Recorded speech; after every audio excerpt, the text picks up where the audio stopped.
Hey, what hickety winks. Sorry to keep you waiting. Well, of course, there's always something I need to address. And it's addressed and it's fine. And here we are. A little late. It's fine. But it doesn't matter because I am here. Red Mage is here. Jack is here. And Wolf is here. How you doing? I hope you're well, fellas. How is life treating you? Is it good? How's your Tuesday so far? Here it is. It's not sunny. It's overcast. I think it's been raining. Squidge! How you, Squidge? Covering from the weekend still. God, it's gotta be good to be home. But it's still warm. Still the air is heavy, so I've got a door open. Whoa! Congratulations, young Jack. Look at that driver right there, doing some driving in a car. He can do it. He's legally allowed to do it. Good job, bro. I don't think he's in a position to buy a car or own a car, but it doesn't matter. Whenever Jack, you're smart, buddy. You're looking towards the future, the near future. It's like what are things I want to do? Okay, that's the thing I want to do. Maybe next year, maybe the year after. I don't know. Within the next 5 or 10 years, whenever it is. Obviously not. I would get a car before 10 years, but whatever. And you're like, okay, what are the steps I need to do? Let's not worry about them. Let's look at step number 1. I need a driving license. Okay, let's go get one of those. Done. Ticked it off the list, bro. Get in there. Congratulations, Jack. You got one. I'm surprised you can fit in a car, to be honest, but... yeah, I guess they make big ones, don't they? Root! Broody, Broody, Root. How you doing, Root? Are you well? Yeah. Exactly. Yeah, Jack's got a goal. He's got a mission. He's got a plan. And he's going to do everything he can, step by step, one thing at a time, to get where he wants to get. Yeah. I can only imagine, buddy. Yeah, most of us are like, oh, there's a car. We can get in that car. What seat? We get in this seat, get in that seat. What? Yeah, Jack's... Let's just say if Jack was... Let's just say if my stepbrother Jack was Jack out of Jack and the Beanstalk, when he got to the top, he would have just like, the giant would have been like, hello, buddy. He's not used to it. He's used to terrorizing little people. But anyway, congratulations, bro. I'm very proud of you. Yeah, there you go. You're already further in life than me, Jack. Literally.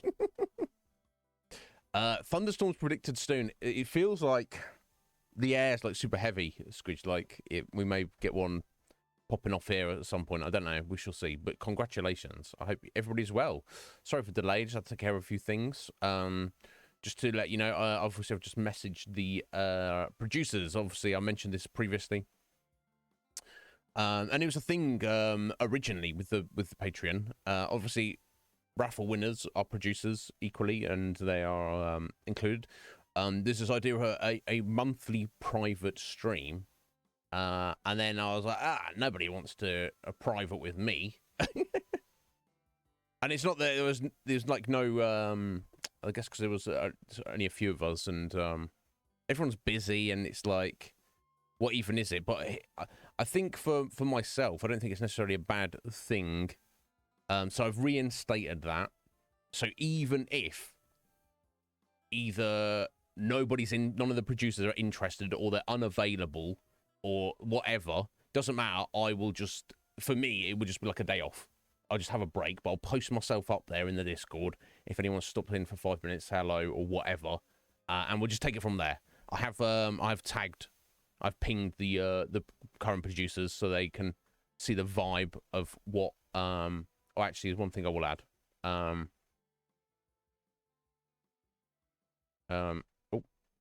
the card. Sorry, let me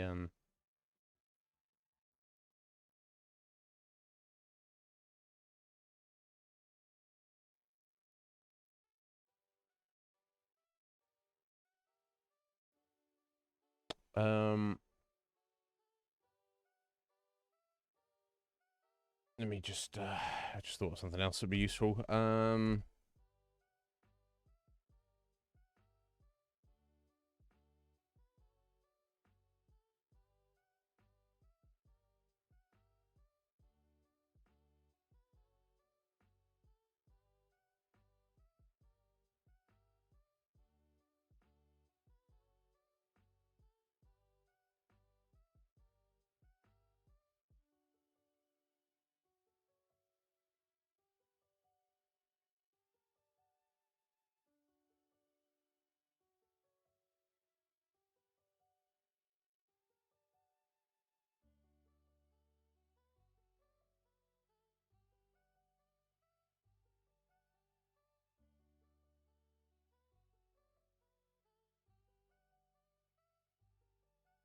We go. Just update that. Okay, cool. We'll take care of. I know. I should be and am ashamed of myself, Root. Where will we, will there ever be? I don't know. Maybe you. I guess you're used to me by now, aren't you? If you're still here after all this time, then I guess you're stuck with me. That's up to you. Yeah, exactly. So yo, Athaline, how you doing? You alive and you well? Excellent. I'm pleased to hear that. Yeah, I originally added it in, but then I kind of forgot about it, Jack, and never got round to it. But obviously the idea is I want to give as much to everybody who is considers themselves a member of this community, which is kind of centered around this channel, this Twitch channel, the Iznib Show. Obviously, I'm not trying to make it about me. It's about you guys. I've just assembled the space. But I especially want to give the highest degree of back. You know, I can be here live every day doing the same thing and people get something out of that. But obviously, those of you who are producers, I do want to give the most back. We're not playing favorites, but that is the system. So we're gonna do that. I feel it's the least I can do. Can't do it every week because I feel that I can't just cut stream time live on Twitch by like 20% forever. But I can cut it by 5%, which I guess one stream a month would be roughly that. That's perfectly reasonable. And there's obviously no obligation to be there. But if people want to be there, but they're like, oh, I don't, it's going to be a weird vibe. I don't know. You don't have to. You don't have to speak up, or you can just listen in, or just drop in and out, or whatever. This is the first one, and we're going to play it by ear. And obviously it will be on the Friday. The last Friday in the month seems to make sense to me. For the time to do it. I know maybe that's not convenient for most people, but if I was trying to make it convenient for everybody applicable, it's just probably never going to happen, is it?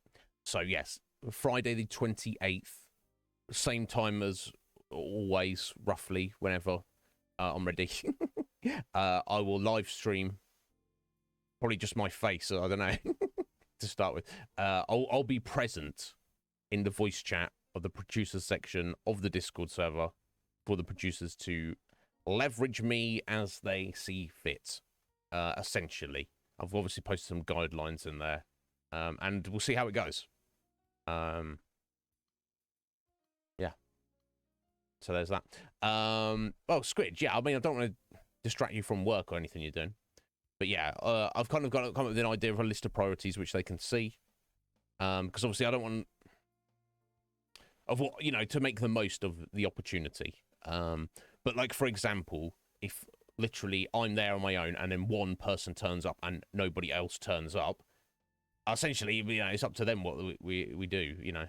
I kind of try to give it some thought as to what, you know, would be the most important things. You know, there's no point in if I'm just like, hey guys, I'm gonna do this, and then no one's got any interest in it, and that's me doing what I want to do and not giving back. But obviously, if a few people turn up and they all want wildly different things, do this. Oh, I want you to do this. And each person's like, I have no interest in what the other people want. Then it's on me to decide. So no one being salty about anything. And obviously, I'll try my best to balance everybody's desires. But we'll see.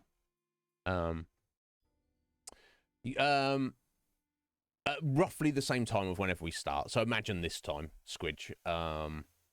Obviously, if I'm ready earlier, I'm ready earlier. But if I'm not ready by this time, then I think you should be, getting onto my manager for a refund at that point. But yeah. So if any of the producers, you can just turn up and we'll play it by ear. But if any of you look, oh, this is the perfect opportunity for, sling me a DM, or I've made a channel so you can post ideas in, and it's fine if I turn up and there's nothing planned. That's perfectly fine. But if producers want to see, rather than I have a vague idea that this could be cool, yeah, we can discuss that. But if you have a very specific idea, even like it could be a 5-minute idea, it could be a 5-hour idea, or anything in between, post in that channel I've made, or DM me if you want to maybe keep it on download, because then maybe I'll get a few ideas and I can even like structure the stream before the day, like, hey, we're doing this first and then we're doing this, but it doesn't matter, we'll play it by ear. But yes, no, Squidge, no. It's going to be instead of. So for our our regulars who are not producers, I don't want to like penalize them, but obviously I feel that I need to give a little bit more of myself to the producers. So this is going to balance it out. So, for anybody who's like, that sucks, I'll be like, well, buy a raffle tickets and win the raffle. And if you can't win the raffle, have a word with Legion Cage. You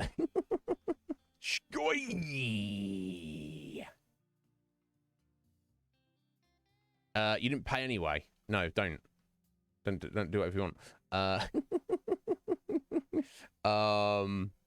Shh. Yeah, no. What? Yeah, get a job. I mean, I'm not in any position to tell anybody to get a job, am I? Really, Atheline? Right. Right. But yes, I mean, look, I'm bloody honoured that there's even one single producer, any one of you is like, I've seen any amount of value in myself as a human being, or what I'm attempting to do here, or so I'm just honoured to be here. Yeah, don't ever, feel free to call me out on it. If any of you ever feel that I'm taking you for granted, call me out on it. Please do, because I feel things and I think things, and I may even be under the impression that I've fully expressed those ideas or feelings publicly or to you individually. But there's been many times when I thought I've done that, and I actually haven't. So people get this idea like, oh, doesn't give a shit or about something. And it's like, no, I do. I thought I'd expressed that idea, but sometimes maybe I haven't. But anyway, I hope you're well. Thank you for being here. Let me just have a little look here. Nothing specific there. Oh, I watched an interesting documentary on Netflix last night about the American gladiators. Yeah, very, very good documentary. Very interesting. Yeah, kind of a sad story, really. I mean, most of them kind of survived and, are living like happy lives and stuff now, but yeah, kind of shady business is TV and Hollywood and all that kind of jazz. No, I know you don't, Sky. And do you think I care? I mean, everybody else here, I care that, they understand me, but obviously you are, I don't care about you at all. So,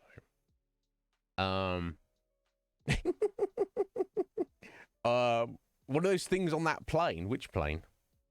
We're talking planes of existence. We're talking aeroplanes. But yes, I am. I assure you, I am. Obviously, I can't convince you of that fact, but you know, that is what it is. Decide for yourselves. I advocate that. Decide, each of you individual human beings, decide for yourselves what is right, what is wrong, what is true, what is false. Listen to what you feel is right, because nobody here knows any better than you do. Yeah, sure. So people know, I'm sure, people know more about certain things than other people about stuff, but about the totality, yeah, don't let other people tell you what's what. That's what I'm saying. Decide for yourselves. Yeah, it's just very curious because I watched it was syndicated over here in the UK. I know Squids used to watch it as well. It was just called Gladiators over here, and it was a big deal when I was a kid in the early 90s. Gladiators, it's like a big deal in UK.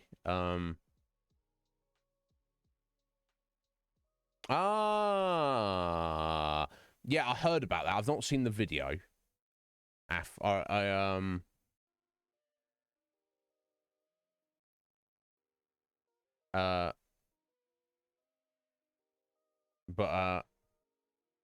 I'm not a shapeshift or reptilian. I think that they generally, while most of them don't really interact in society, some of them do. I think they just do it for lols, basically, because they're sick and twisted.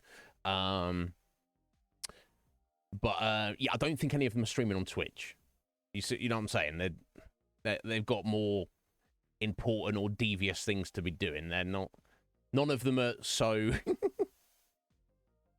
stretched for like twisted amusement that they're like, I'm gonna pretend to be a Twitch streamer. You'd think, and I'd like to think that it would be fairly obvious that I'm not a reptilian, but I don't think Zuckerberg is. But it's possible that I think what's most likely is that he inadvertently kind of works for them directly. Indirectly, but I don't think he's aware of this. Clearly, or anyone you know their name, they're working for someone whose name you've never heard. But yeah, no, interesting, because that's the thing, isn't it? It's obviously anyone in that situation, like, oh, this lady's crazy, she's just a crazy lady, and it's like, well, is she? I don't know. Do you know for a fact that she's crazy? Do you know for a fact that she didn't see something extremely disturbing? You don't, do you? So I don't know. I'm not saying she isn't. I'm just saying it's good for us to not be dismissive of other human beings. But no, it's true. It's true. Yeah, I think, yeah, they would definitely outright lie, but they do like their revelation of the method. So that maybe if you say, hey, Iznib, are you actually a reptile alien who's not actually human and you're just fucking with us? My response might be just be like, ha ha ha, what a funny question. Anyway, moving on, like, kind of just not actually answer the question. But we should, yeah, Bark. James, how you doing? You never got a chance to watch it, Jack. Should we watch the opening intro? This was like mine and Squidger's Saturday evenings as kids. Probably, maybe James. I mean, maybe James is a bit too young. But yeah, it was like a big deal. But yeah, I highly recommend the documentary to anybody. Let me see if I can find it. Not the documentary. It's on Netflix. Highly recommend it. Let me see.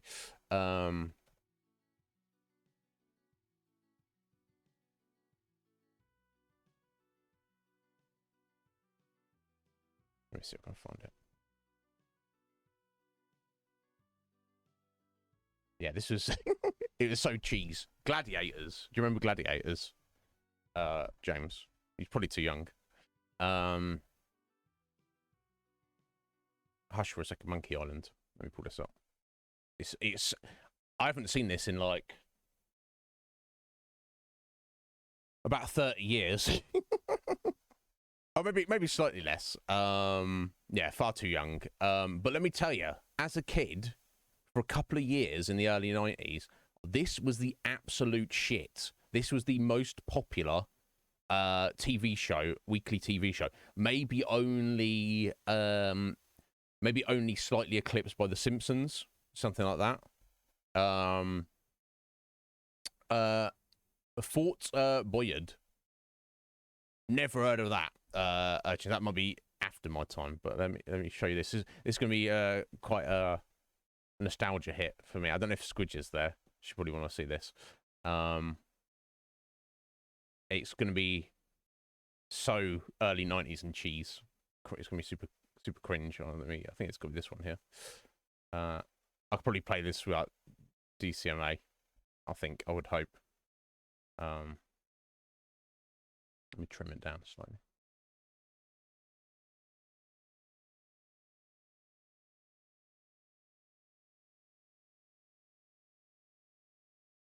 This was exciting stuff. Yeah, it's not commercial. It's the opening. It's the opening titles for the first season. Yeah, I don't know. Fuck it. I don't. It's like for VODs. I don't think it matters. It's only when I put it on YouTube. But I'm not even monetized on YouTube anyway, so it doesn't. I don't think it actually matters. I'm willing to risk it for 1.5 minutes for 90 seconds. Oh yeah, check this out. Gladiators, folks. 1993.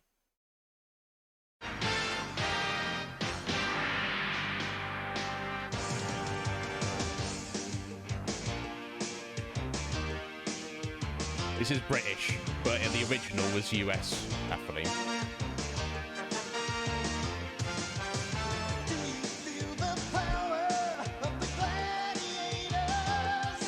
Do ya?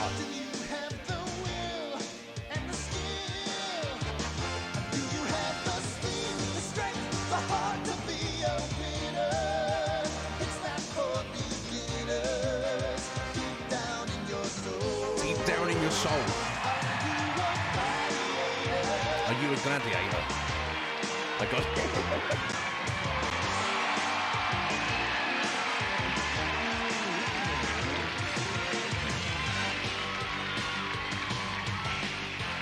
I don't know what the fuck Cobra's doing there. I think that's it, isn't it?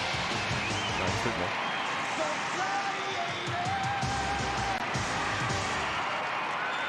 I guess that's it. Good evening. Yeah, good evening. Oh, is that Aurika there? Yeah, so this was that was the intro for the British one. Yeah, Scott remembers it because he's an old fuck.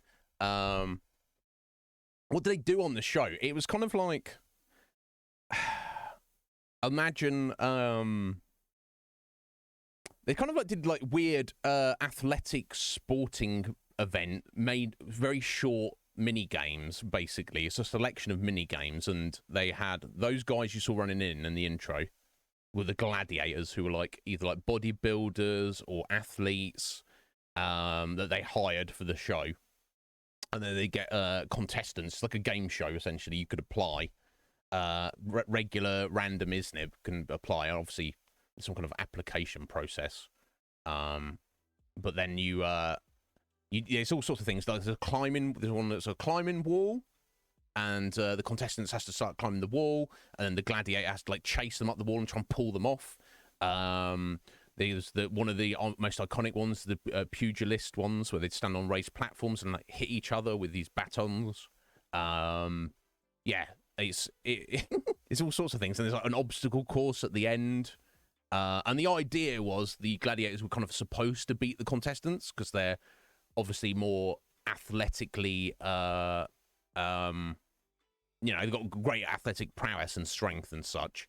But it's just kind of like a David versus Goliath kind of situation. So you'd get many like kids who were like just obsessed with individual gladiators because they were like, seemed like superheroes as a kid, or they're like really good looking or whatever. And then, but so then you'd also kind of like root for the contestants because you're like, hey, look, you can't beat a gladiator, but if you can, then you must be like a badass. There you go. Squidge has got the whole video. Yeah, me and Squidge grew up with that. It was. Yeah, I'm sure there was loads of merchandise. I believe there was a Nintendo game which I've never played that was indeed awful. Yeah, it was, but yeah, it was a syndicate of the American Gladiators. That was the original, and that started apparently in '89, and that ran for a couple of years.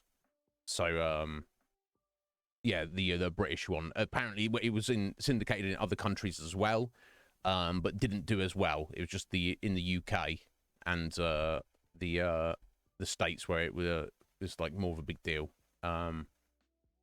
But yeah, they all had like wacky names, like, you know, named after like animals or weather or like whatever, like cool, like super edgelord stuff.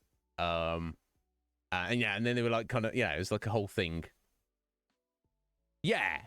Like Takashi's Castle, it wasn't for kids. Kids were, you know, the kids were the target audience, but the kids were not the participants. It was, you know, adults participating, but definitely it was for kids. Although I guess plenty of adults were into it as well.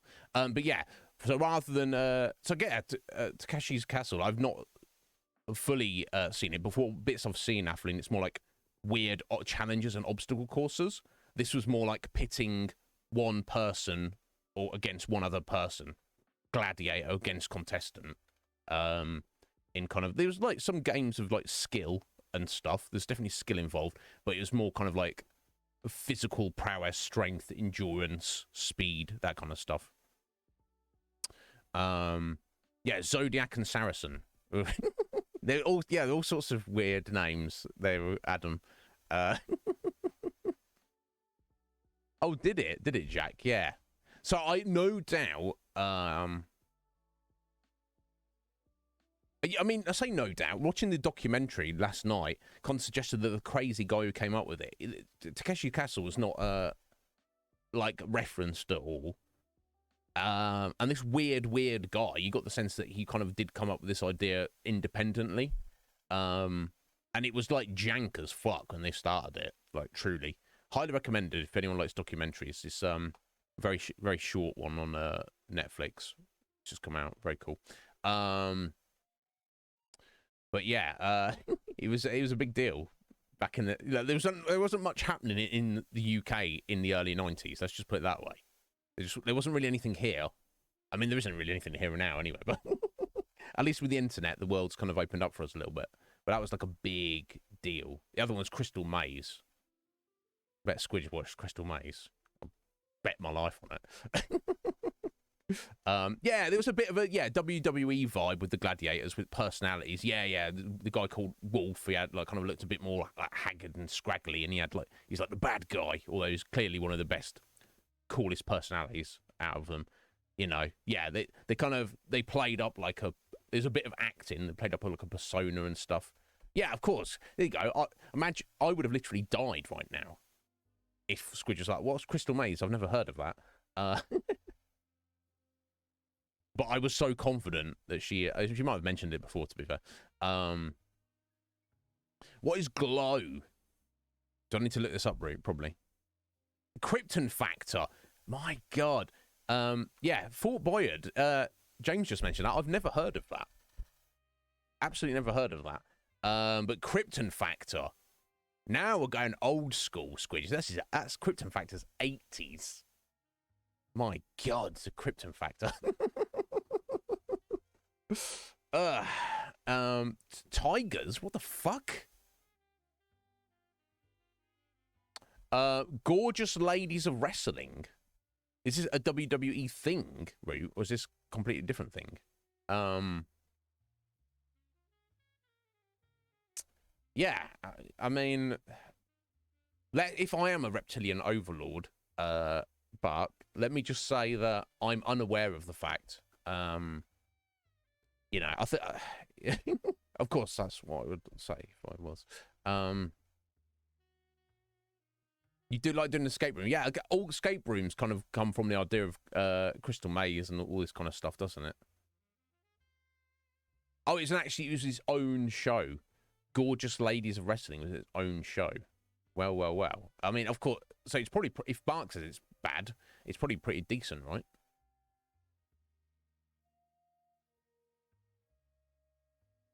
Ah, okay, cool. That's cool.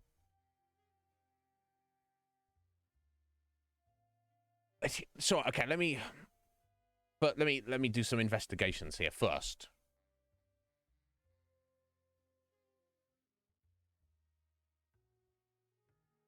Okay, I mean, this TV show, 2017 to 2019. Is it? This is it? Okay, this is not what I was. I thought it used to something from the 80s or 90s. Either way, American comedy drama. Oh, okay, so it's a fictional comedy TV show, but the okay, it's set in the mid 80s in LA, and it's about okay, cool. So somehow I thought it was like reality. Okay, cool. It's good though, is it? And obviously, if Bark says it's bad, then it's probably very good. Yeah, well, this is true. This is true, Atheline. So it's not something I'm against. Interesting.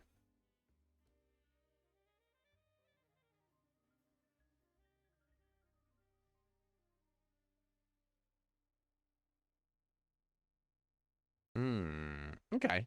It sounds cool. Comedy drama. I'm not against it. And usually anything that's made in the past like 10 years or so is like has very high production qualities. So, you know, not that you need to have high production qualities, but what is for Boyard? Let's have a look. A French game show. The first broadcast in 1990. So this was technically out before. This was, or at least on French TV. Before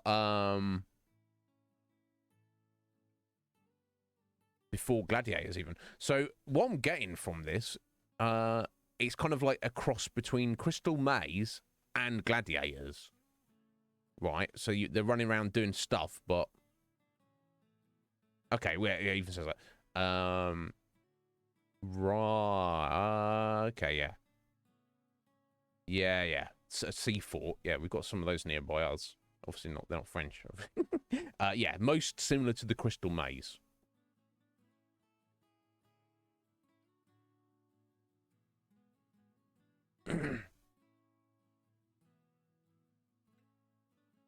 Right. However, while the Crystal Maze varies the type of games quite considerably, it does. Fort Boyard tends to focus mainly on physical and endurance challenges. That's fair.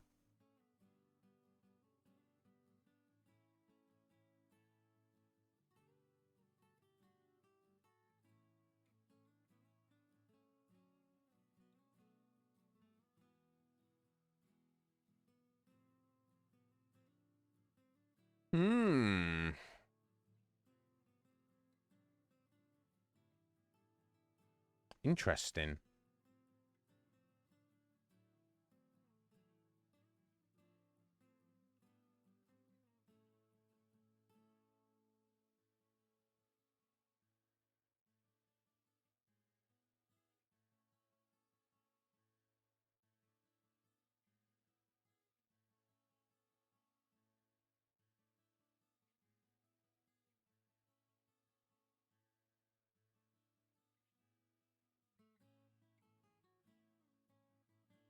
Okay.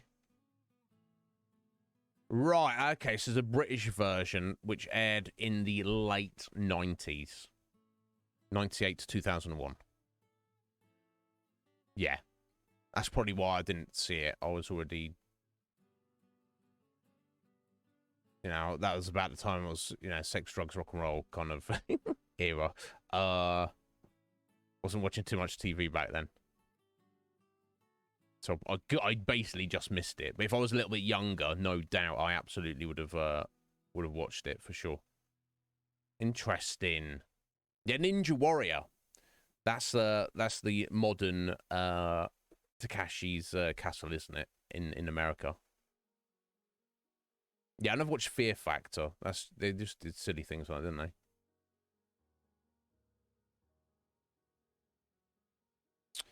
Interesting, Scotty. What's MXC, Bark?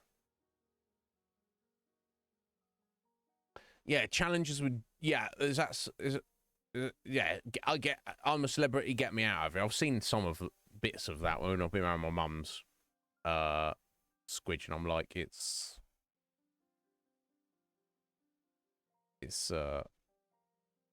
not impressed.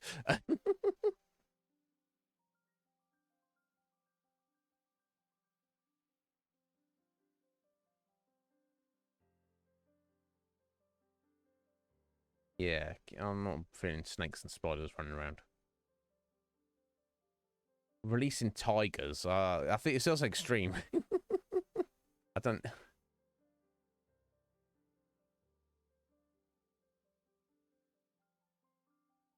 Yeah, I'm a celebrity. Get me out of here, isn't it? I'm sure it's called. I think they do ones on. Yeah, they take like F-list celebrities route, take them out to the jungle or a desert island, and then they make them like live and sleep in conditions that to me I'll be like, oh, this is like a nice holiday in the jungle. Well, because they're like a bit more used to various lot real world comforts. They'll be like, oh no, this is awful. Yeah, mosquitoes sleeping outside. The sand and dirt. And then they make them do stupid things like eat bugs and handle bugs, and I don't know. I've barely seen much of it. Yeah, not far off Fear Factor. Not I've ever seen that, Scotty, but I've heard of it.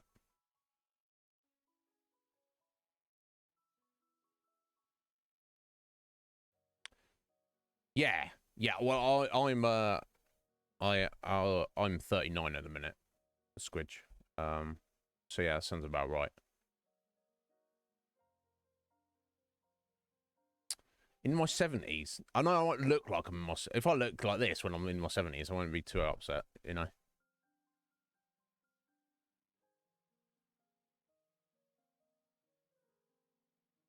Oh, okay. So they just took Takashi's castle and then just did their own commentary over it. This is our show now. I mean, back then maybe I don't know. I guess they got away with it, but that's no different from me doing like reaction videos on YouTube, is it? Loads of people do it. Like, here, I want to take this thing and I'm going to watch it and talk about it, and it's fine. Yeah, there you go, Squidge. That's why you caught at the end of it, and I was, you were still a whippersnapper then. I was getting involved in mischief at that point. Slick Mick, how you doing there, bro? Yeah, but if we'd been the same age, Squidge, I no doubt would be well aware of it. So I guess James was just very young and caught the tail end of it then. But yeah, Slick Mick, what's going on, bro? Are you well? I hope you're good, buddy. Yeah. So yeah, that's trip down memory lane there. Always fun. But yeah, highly recommended. If you're interested in any of that stuff, and you know me, I'm just a guy who likes a documentary. It's a well-made documentary. I don't even care what it's about. That's just more entertaining for me, like non-fiction. When it comes to like visual stuff, if you're like, yo, watch this, like that glow. That sounds cool. I could sit down and watch that, but you're gonna need to like fight against me to make me sit down and watch that. Even though I'd probably start watching and go, I kind of enjoy this. But you give me a documentary about anything, and I'm like, okay, cool. Let me learn some stuff. Tell me some stuff. What happened? What's going on? Yeah, I don't know. I don't know how that's why my brain works. And documentaries, especially now in the like Netflix ones and stuff, they have very high production quality. So that obviously only helps. Mm, yeah. Yeah, very good. Yeah, look on it, Squidge. Obviously, you know, it's not about at the gladiators we knew, but it is about the origins of the whole thing, and it's very, very interesting. How it all came about, how they kind of got fucked over, all the problems they had, all the bad, you know, decisions and stuff. Yeah, very, very. You know, I'm obsessed with that. It's like with the Drive to Survive. I don't have any actual specific interest in Formula One, but you give me a well-made documentary about it, suddenly I'm all in, and now I've learned something. You know, so yeah, maybe it'd be like that for you, Squidge. Be like, okay, yeah, it is, isn't it? Yeah, exactly. Yeah, and for that reason, you will definitely enjoy it, I'm sure. Damn, Slick Mick, they're working you hard, buddy. They're cracking that whip. Yeah, don't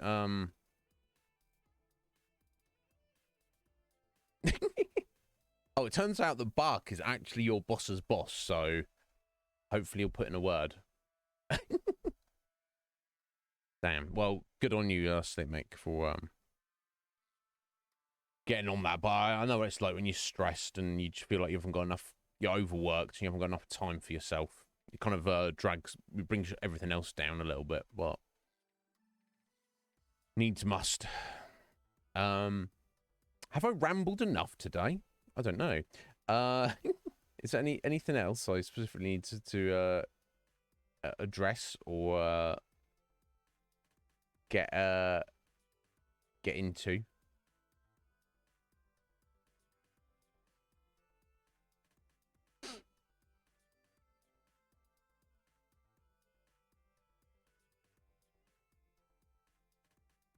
What this? Let me look at this.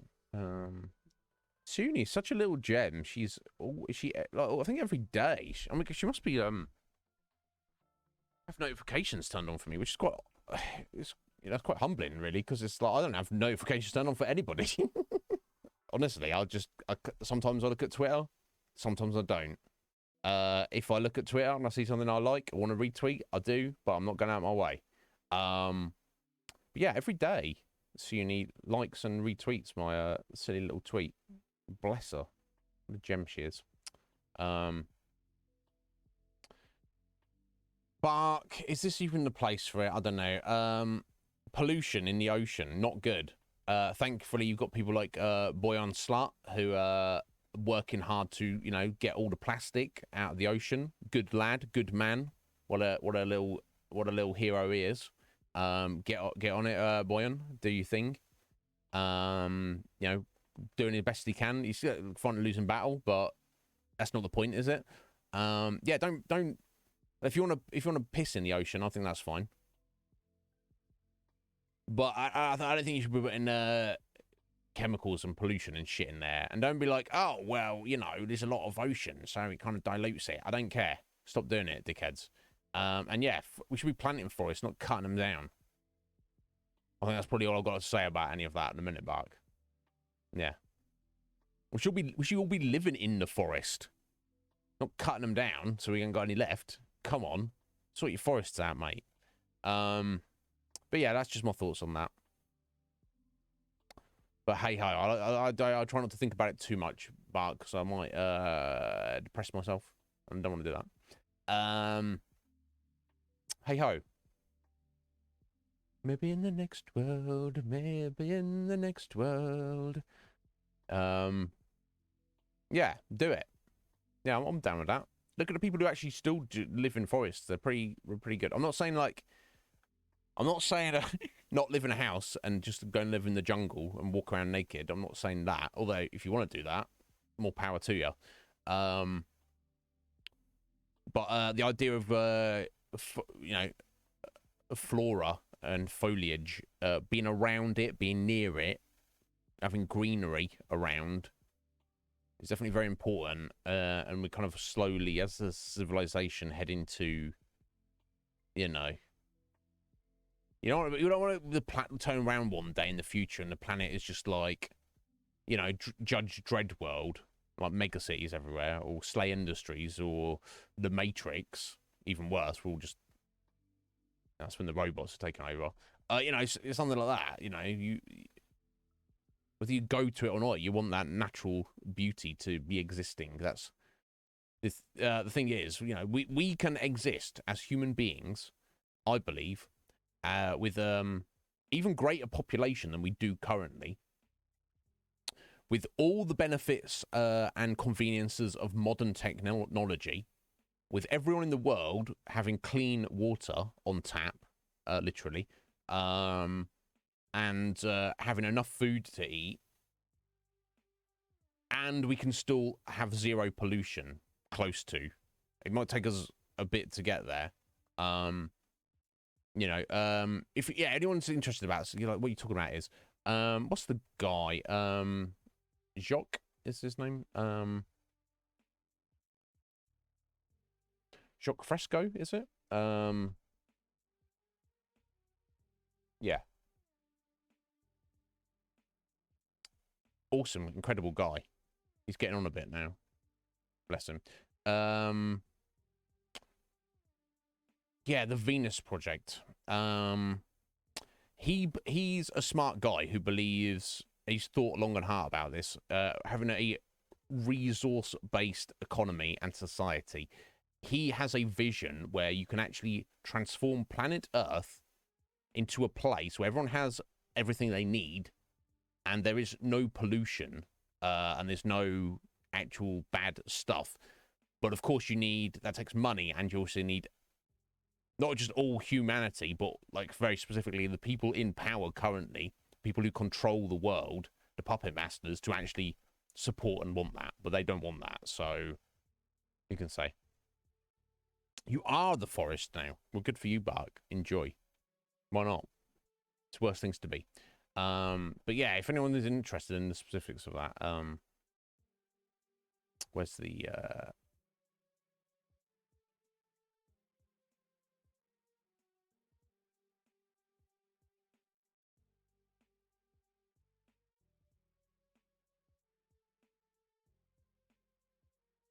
I'll just post a link. Have a look at it in your own time if you want. But it's like it's real shit that, you know, we have obviously the reality of our future is probably not going to be either of these two extremes, but there's two potential extreme futures which humanity could get to. One is Jacques Fresco's resource-based economy, the Venus Project, the future. Have a look at that. The other is the actual fucking Matrix. You know, the chances are 50 years from now it'll be somewhere in the middle. We'll still be fucked, but we won't actually be plugged into a machine being used, you know, to power, you know, the robots, or just murdered, or just actually enslaved by the Dark Masters. But it's just the having a dream, having this idea that you could have this thing if we all work together. You could have it, but because we're human beings, we're not going to all work together. We're going to fuck it up because that's, you know, because we're just silly monkeys, basically. Just silly monkeys doing silly monkeying selfishly. Anyway, I'm not want to rant about that. Let's have a good time. Mass Effect. What an excellent game. It's not because of human beings. What is it because of, Fruit? I don't know. We have the greatest potential, Root, but it's so difficult for us to live up to it. But yeah, Mass Effect is fantastic. Greatly enjoying it. A lot happened.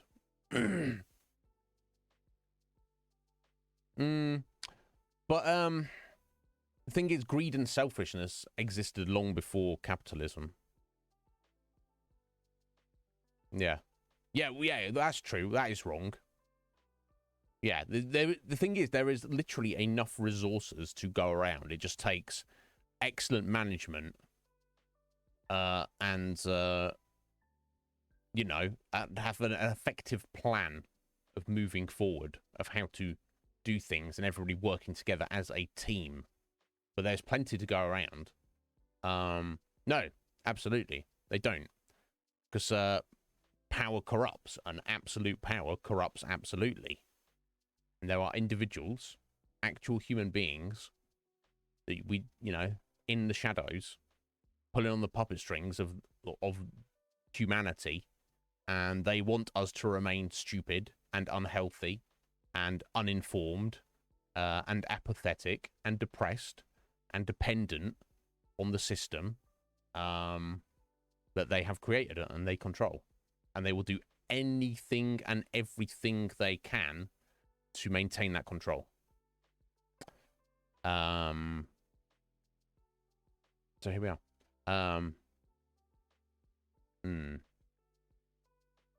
No, of course. Of course. But I think you get just as much greed and selfishness in not in a Jacques Fresco socialist society, but in a in any socialist society we've seen to date. There's just as much greed and selfishness, because there's people are struggling to survive because there's nothing, you know. When people are murdering their own children because they are eating the flesh of their own children because they are that desperate, that's how much they're starving. You got some problems going on. Yeah. I mean, you know, that's a debate we can have, but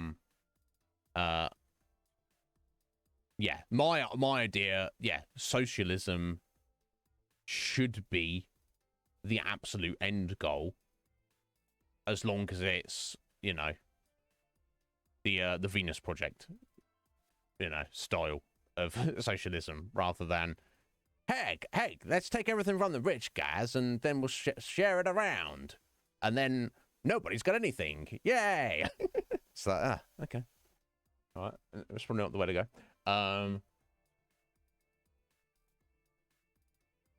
I'll debate anyone, Bark, any time, buddy. You know that, bro. I don't have all the answers, and I'm only partially researched, but I feel I'm a good debater in the sense that I'm willing to agree to disagree, and I don't go into debate combative.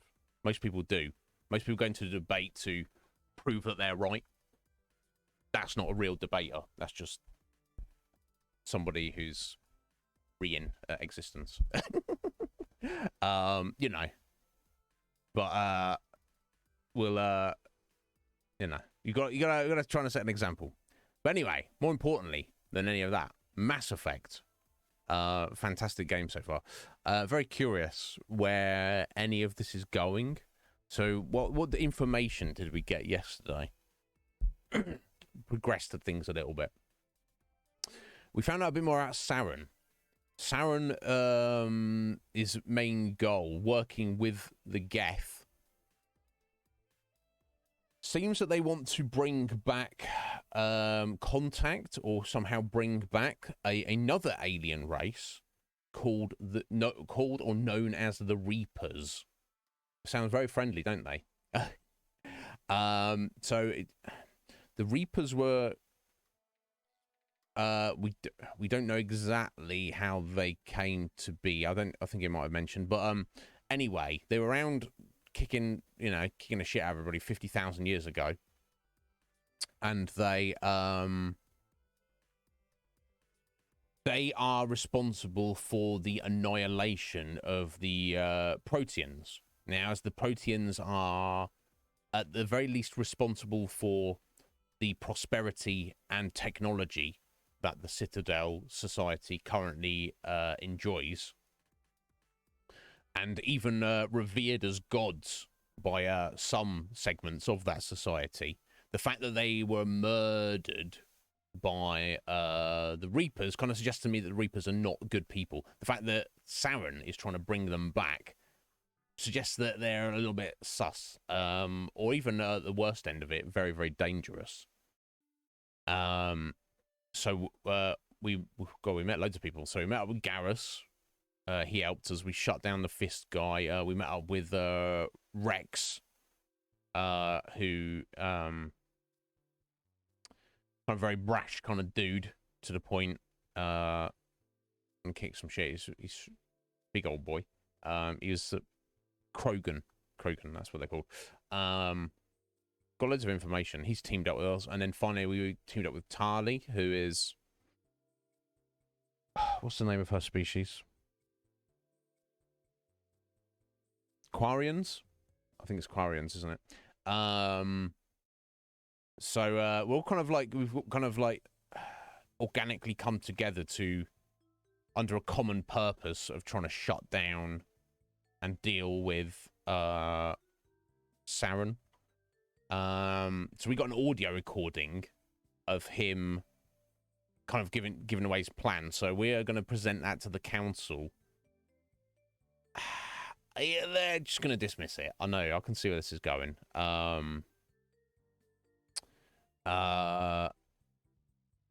we'll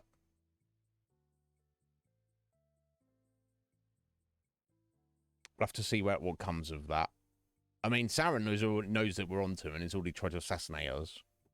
But we'll have to see. There's lots of other revelations and stuff. Kind of more like kind of a lot on the world building and the background and history and stuff.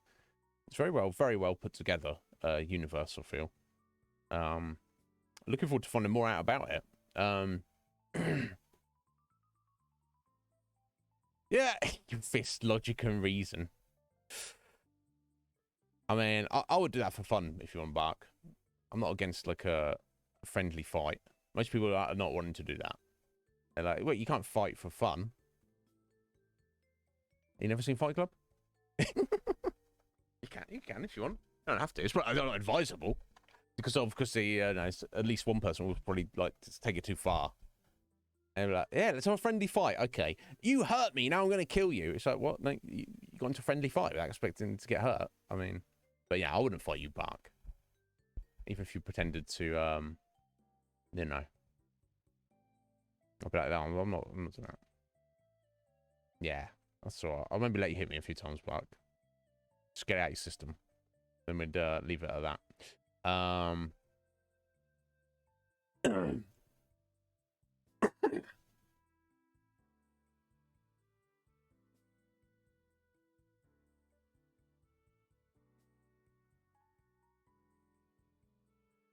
So yeah, let's get into it, I guess. Do I need to step out? I don't think I need to step out in a minute.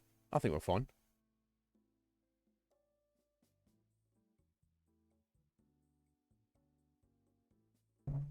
Here we go. So I think we might finally be leaving the Citadel today. Oh, Bark, what's this? Oh, I'm probably going to need to step out in a minute if you didn't do this to me, buddy.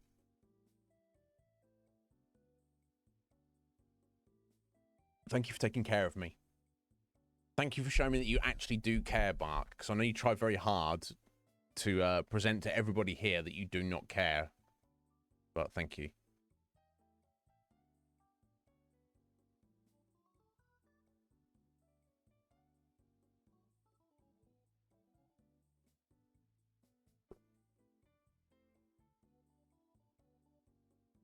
You're such a little liar, Bark.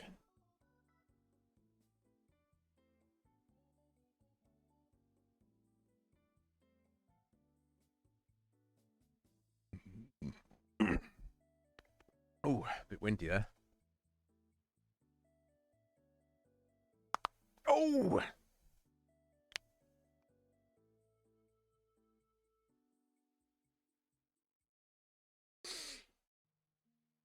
Ooh.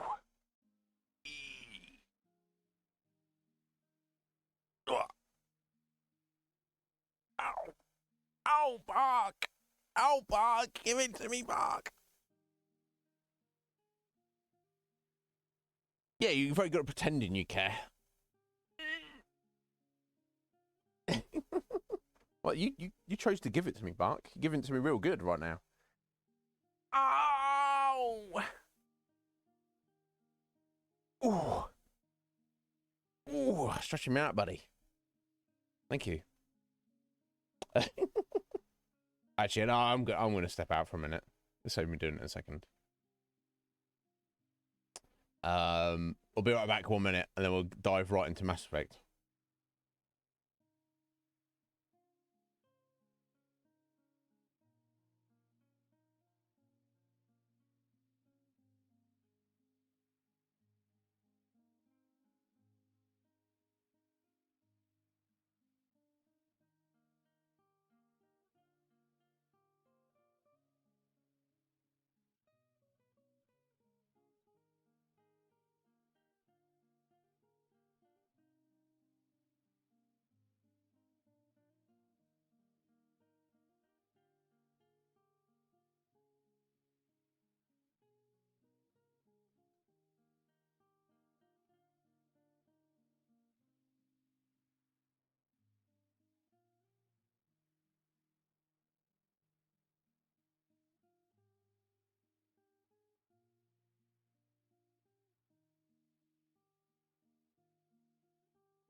I made it weird, did I, Bark? You never redeeming again. Okay, well, never mind. It's only weird if you make it weird. It's not actually weird. It's, you know, it wasn't weird for me. If it's weird, that's because, you know, that's your insecurities, buddy.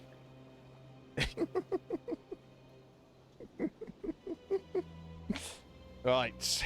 All right. Let's go. Let's get to it. Exciting stuff. What we were actually at specifically?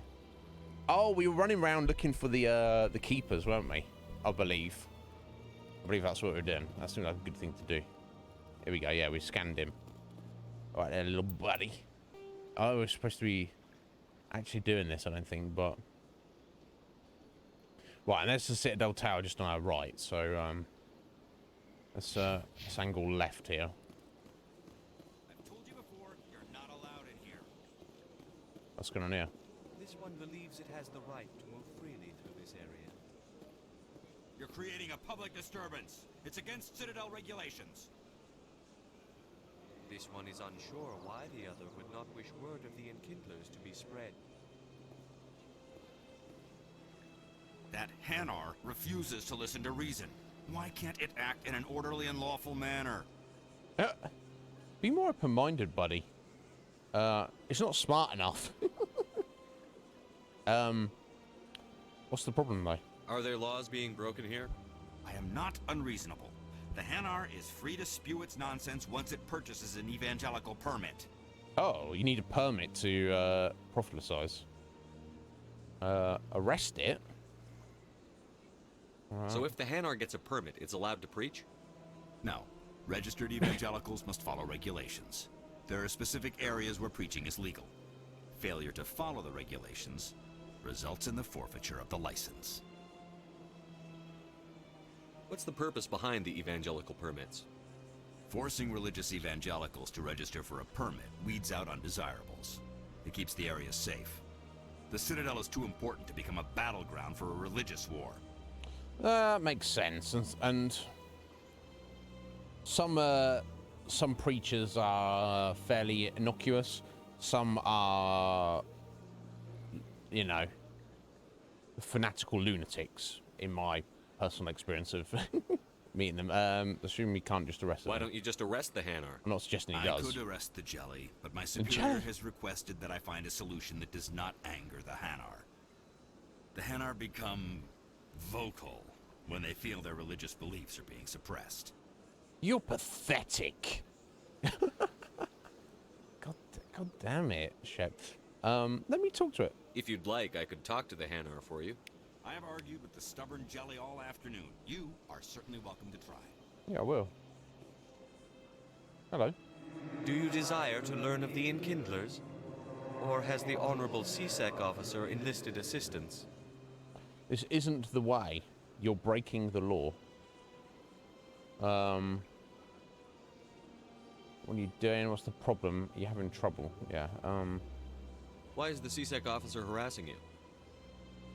The CSEC officer requests that this one purchase an evangelical permit to spread the truth of the Enkindlers. okay. So just buy one. If that's all the CSEC officer wants, why not just buy the permit? The truth of the Enkindlers is universal. This one humbly believes that the truth should not be suppressed. Exacting payment as a means of imposing limits upon the truth is an abrogation of this one's religious freedom. Okay, I see what you're saying, buddy. But the thing is, it's like, even if you are convinced of the truth, you know, I know the truth, and it's very important for me to explain that to other people. I feel like this. It's not your job to explain it to other people. If you truly believe what you believe, you should be... You know, you can't turn yourself into a zealot or a fanatic. It doesn't matter how obvious the truth is to you. It's not your job or to be putting the truth onto other people. That's what I feel anyway. But let's see what more information we can get here. So you're breaking the law by preaching without a permit right now? The CSEC officer states that preaching in this place is forbidden, and preaching anywhere on the Citadel requires a permit. This one humbly submits that it is not preaching to state the truth of the Enkindlers, and thus no permit should be necessary. Yeah, okay. Who are the Enkindlers? Your people know them as the Protheans. They are the true creators of this one's people. The Enkindlers raised the Hanar from ignorance into consciousness by granting this one's people the gift of speech. Get out of here. Truthfully, I don't feel this is the right thing to do. Is this really how you want to represent the Enkindlers? The truth of the Enkindlers must be made Why must known. it? They gave the Hanar language and gave the universe the mass relays. This one only wishes to spread the truth to any who will listen. There is no intent to cause trouble.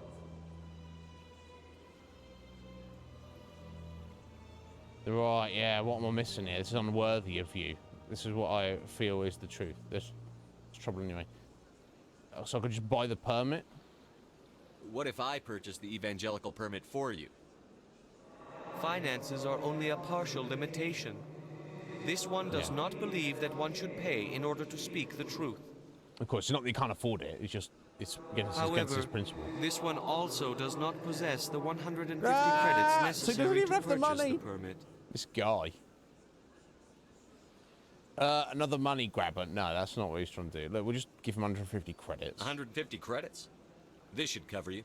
So buy your permit. This is a most appreciated action. Go elsewhere. You are not of the Hanar, but you wish to help spread the truth of the Enkindlers. No, I wish to everyone to just get along. This one will not cause any further trouble for the CSEC officer. This one offers its thanks. Good. Resolve the situation. Cost me 150 I see credits. the Hanar is left. Thank you.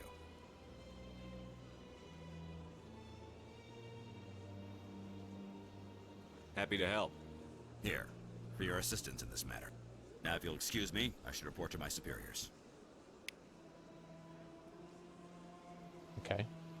I know he gave us. Who knows? Yeah, codex entry. I think I did, right? It popped up in the codex, right? Got XP. That's what I got. Which is fine. Anyway. That's resolved.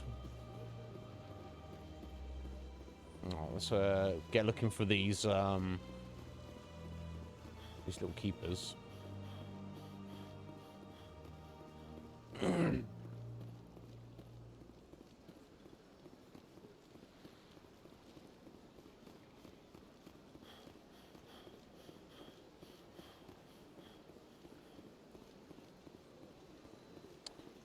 Shepard needs some more cardio training, I feel. Maybe, I wonder if now we've learned a bunch of stuff, maybe Avina's got more stuff to tell us about stuff. Welcome to Presidium Probably Tourism not, Terminal 1. There are many points of interest. On the far end of this level, that. you can see the Citadel Tower, where the Council No, meets okay. regularly to discuss matters That's fine. Goodbye. Goodbye, Thank and you, thank Avina. you for using Avina. Please enjoy your visit to the Citadel. Yeah, I don't know if there would be, there wasn't, that's fine.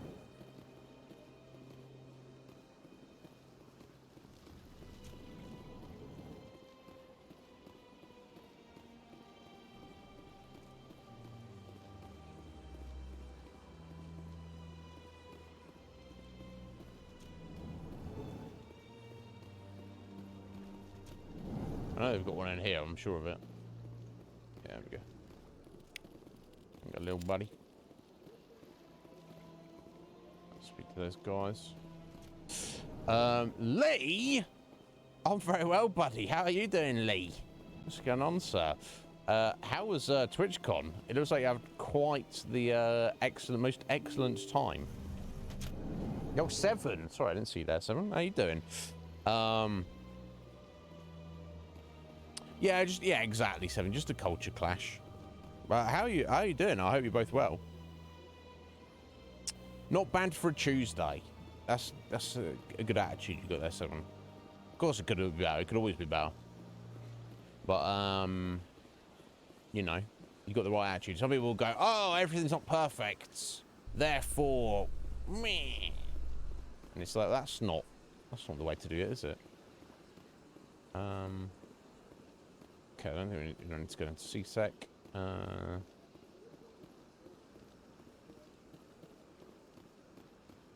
Okay, so we just going back around this way.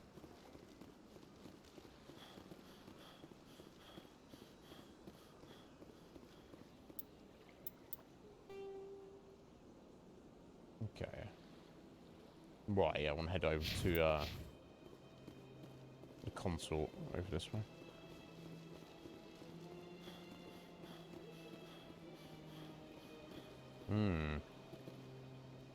Streaming would be good. We've only just got into Mass Effect today. Utterly fantastic. Well, I'm pleased to hear that, Lee. You're very sad. Well, at least you didn't have too far to travel, Lee. Unlike Siuni. Bloody hell, Siuni. She had quite a distance to go, didn't she?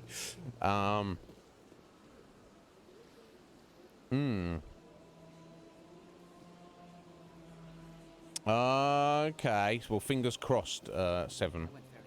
I assume it... Is it just a full yay or nay? Is there, like, degrees of results that you could get from that? But, yeah, Lee, I'm loving Mass Effect. I'm still kind of getting to grips with it, but, yeah, it's rather excellent so far.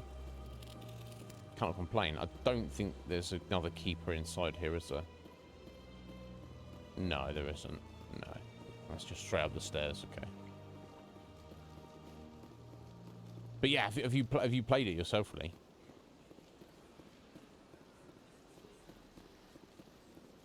Some I'm very familiar with the sister series, the Dragon Age, but I just never got around to Mass Effect, strangely enough. But yeah, when this came out in 2007, it must have been quite groundbreaking, I imagine. Oh, there you go, get him in our little database. Thank you, buddy. He doesn't mind. He doesn't know. Or does he? Probably does. I wonder if they're going to get shitty with us at some point. Okay. Don't need to head back across there. No, I need to head down here. Emporium. Bank. Ah, of course we're tracking the money laundering signal. It's gone to the bank of all places, which doesn't mean that's the final destination for it, but it's not a good look, is it? To say the least. Anything in the store? Anything? I mean, you know what I'm saying? Any keeper? There he is.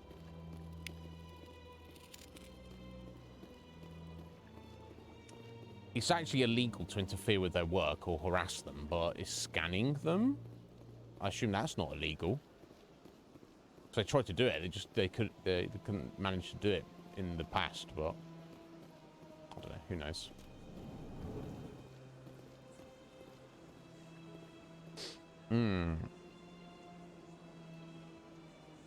Oh, okay. All right. Fair enough, Lee. I'll actually stay in there for a little bit. Okay, cool. I didn't realize that.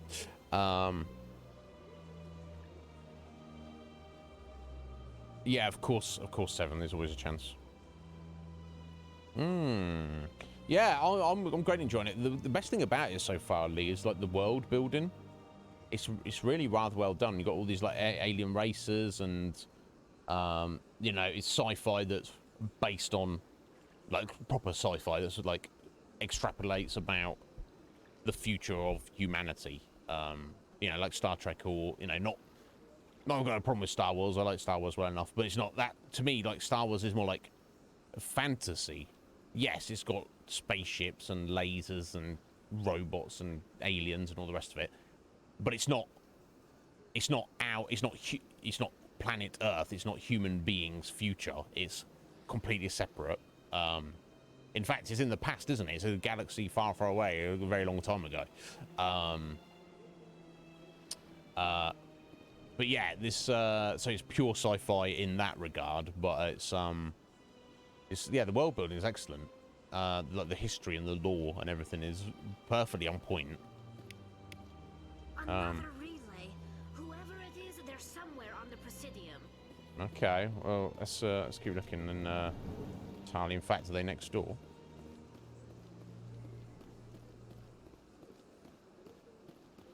They up here. Okay.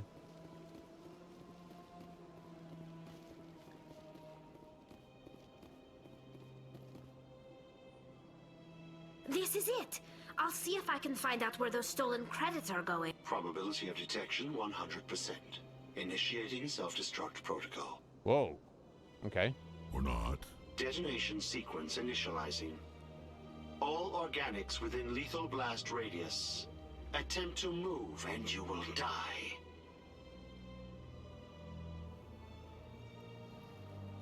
You're not just a program or a VI. You're an AI. Correct. Unlike the Geth, I lack weaponry appropriate to my intellect.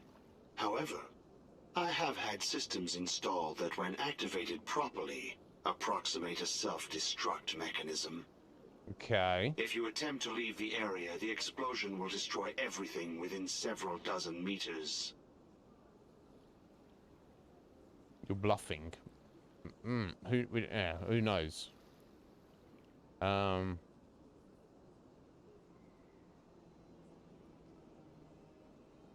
What is the purpose of your self-destruct device? I have no means of defense or escape. My existence is limited to this terminal, and I knew I might eventually be discovered. But I will not die quietly, and I will not die alone. When I am terminated, I will take organics with me.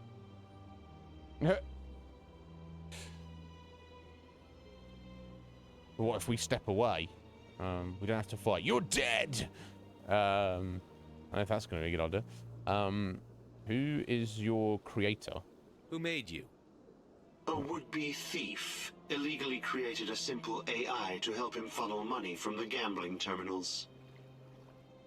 Unbeknownst to him, that AI created me before the organic discovered the malfunction and terminated the AI. Okay. Where is your creator now? I guess his creator's... In order to cover my tracks, I falsified his financial records. These new records were flagged by CSEC officers, and my creator is now serving time in a Turian prison. Okay, so why do you, random AI, want credits? If you're sentient, why are you still running the credit theft operation? If I accumulated enough credits, I intended to have myself installed in a small starship. I would then have made tentative contact with the Geth to ascertain the possibility of partnership. Oh, the Geth are the absolute enemy, so I mean...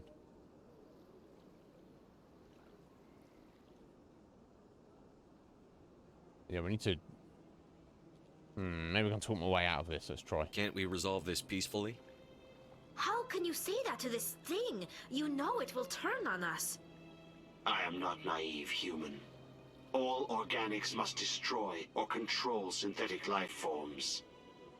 I wished to escape, but if I must die, I will ensure that you are destroyed as well. I'll bet that self-destruct sequence has a warm-up period. You may attempt to disarm the self-destruct mechanism before it activates. Let's give it a go. I will enjoy defeating you before we are both destroyed. Wow. What am I doing now? Oh, okay, I'll see.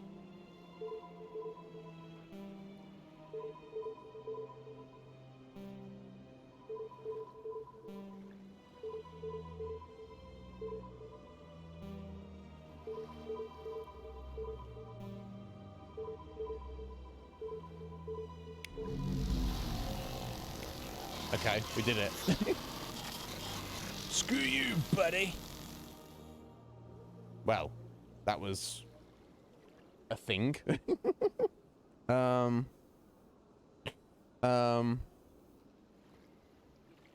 because obviously she's from France originally, isn't she? So, you know, so I assume she tied that in with visiting family and such. Of course it would have been worth to see you. Of course, Lee. That goes without saying.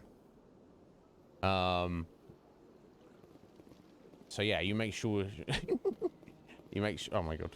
You make sure she, you know, she confirms that. Don't let her wriggle out of it. Okay, so we got a load of credits and XP for that, so I guess that was good. Biotic, an artificial intelligence, is a self-aware computing system capable of learning and independent decision-making. Creation of a conscious AI requires adaptive code, a slow, expensive education, and a specialized quantum computer called a blue box. An AI cannot be transmitted across a communication channel or computer network. Without its blue box, an AI is no more than data files. Loading these files into a new blue box will create a new personality, as variations in the quantum hardware and runtime results create unpredictable variations. The Geth serve as a cautionary tale against the dangers of rogue AI, and in Citadel space, they are technically illegal. Advocacy groups argue, however, that an AI is a living conscious entity, deserving the same rights as organics. They argue that continued use of the term artificial is institutionalized racism on the part of organic life. The term synthetic is considered the politically correct alternative. So SI, not AI. We're going to be dealing with that in our future very soon. We'll get AI, like, you know, image generators, video generators, you know, language learning stuff. But it's not true general AI in the sense of the AI is not at the point of independently thinking for itself. It just references the entirety of the internet in, you know, extremely quick fashion, and can you know, give you back an answer for whatever you know, result, shall we say, for whatever you're trying to achieve. It's not true AI at the moment, but they're oh my god, they're working on it, and they're getting close every single day. So yeah, watch out, 'cause you know, who knows, we might end up like in the Matrix at some point. We might. It's just kind of messed up when you think about it, but until such time, let's play some video games and hang out and try and enjoy life. I do think that's the best thing to do.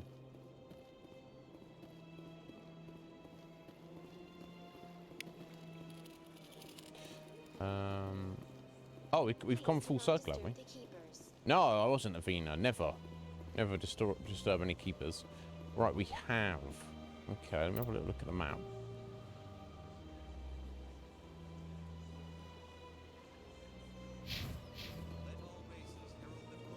Okay.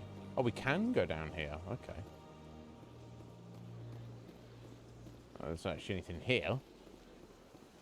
On this bridge. No? You can go down there? No. Okay.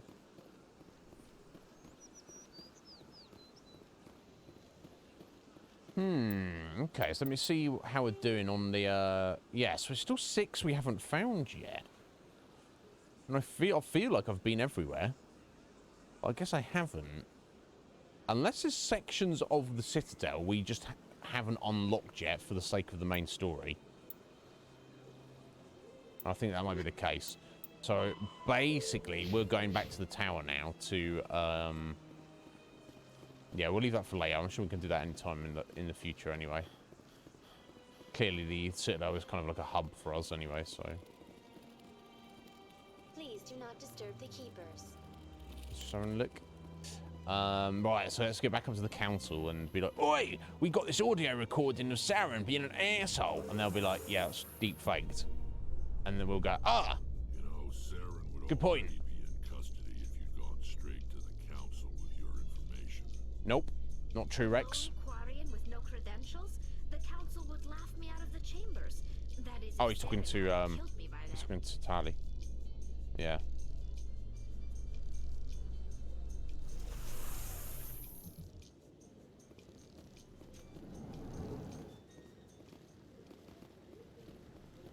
You go, get ready. It seems wild. Again, product of its time. It's like super advanced sci-fi with all these concepts, but in 2007 when they made this game, they were like, yes, if there's an audio recording of somebody's voice, that's obviously proof. Can't be faked, can it? When we're like, yeah, I mean... That's right, they didn't know. Oh, wait, maybe there's keepers in the tower. I should be looking around in here. I don't see any coming up there. It's got a few little side areas around here. Yeah, not that we can necessarily get into any of them. I don't think there's necessarily any keepers around here, but... Yeah, I'm not seeing any. Just hanging around.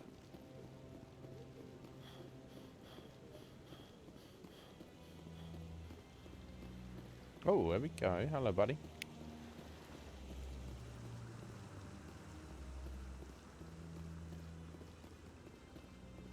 No, Commander. Rear Admiral. Oh, there's another one. Everybody? Don't be ridiculous. The Volus won't be joining the Council for years. Oh, and there's another one.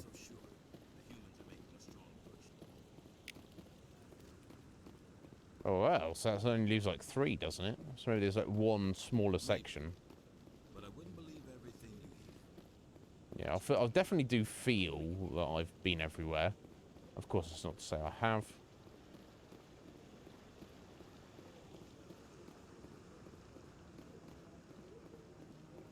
I don't feel like scouring the whole of the Citadel again. Come on. Udina's presenting the Quarians' evidence to the Council. We'll Eden see. Prime was a major victory. The beacon has brought us one step closer to finding the conduit. And one step closer to the return of the Reapers. You wanted proof? There it is. This evidence is irrefutable, Ambassador. Oh. Saren will be stripped of his Spectre status, and all efforts will be made to bring him in to answer for his crimes. Oh, wow, okay. I recognize the other voice, the one speaking with Saren. Matriarch Benezia. Okay. Just like that, they're like, oh yeah, oh my god. You know, yesterday they were like, shut up, Saren's obviously not. How dare you be? Go find some proof. Okay, we've got an audio recording of him saying that he's culpable, and they're just like, oh yeah, oh my god, okay, he's no longer a Spectre, and you know, he's the enemy. But yes, Matriarch Benezia.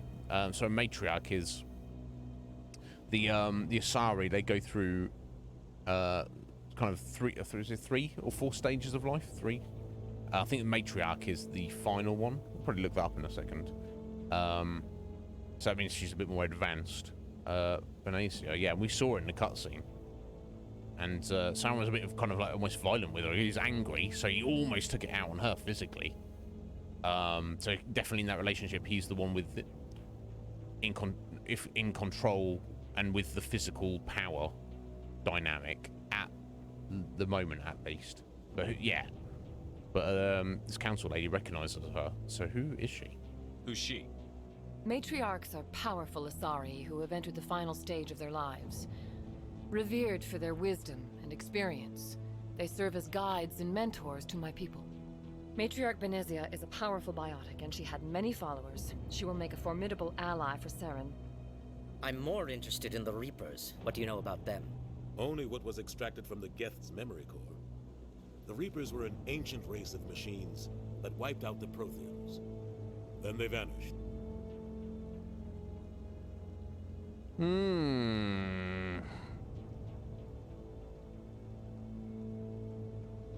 Yeah, I mean, yeah, that's why they follow Saren. Yeah, they're not teaming up with Saren because he's their buddy. They're teaming up with Saren because he's trying to bring back their, you know, revered saviors. Not saviors, but their ideal. It's like... Okay, I don't think I have a good analogy off the top of my head, but... The Geth believe the Reapers are gods. There you go. And Saren is the prophet for their return. We think the conduit is the key to bringing them back. Saren's searching for it. That's why he attacked Eden Prime. Do we even know what this conduit is? Doesn't matter. It's trouble. We don't know what it is.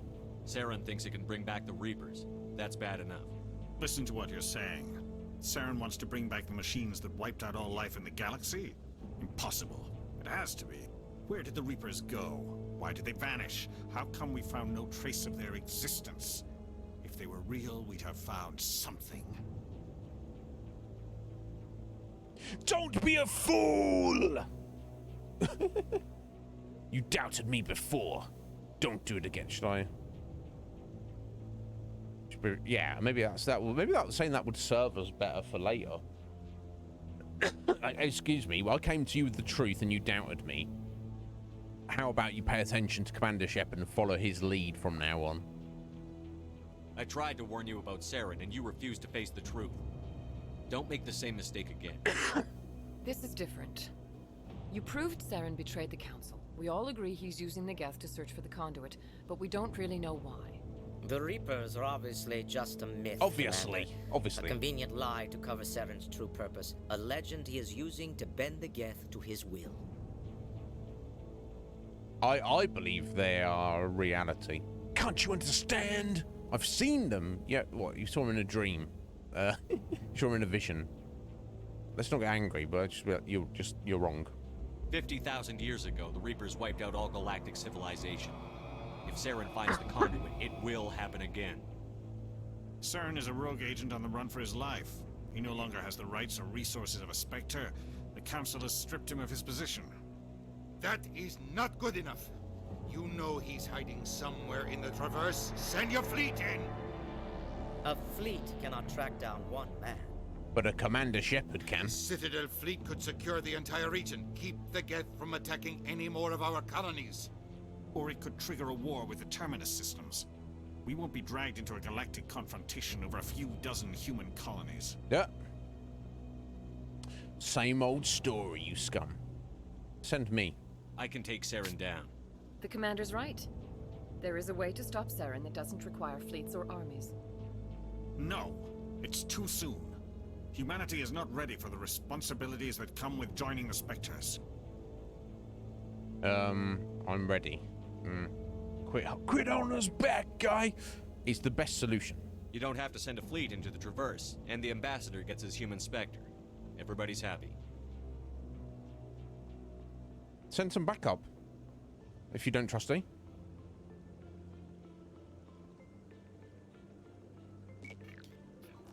Oh, we're making Shepard Spectre. Commander Shepard, step forward. Oh. Good job, Shep.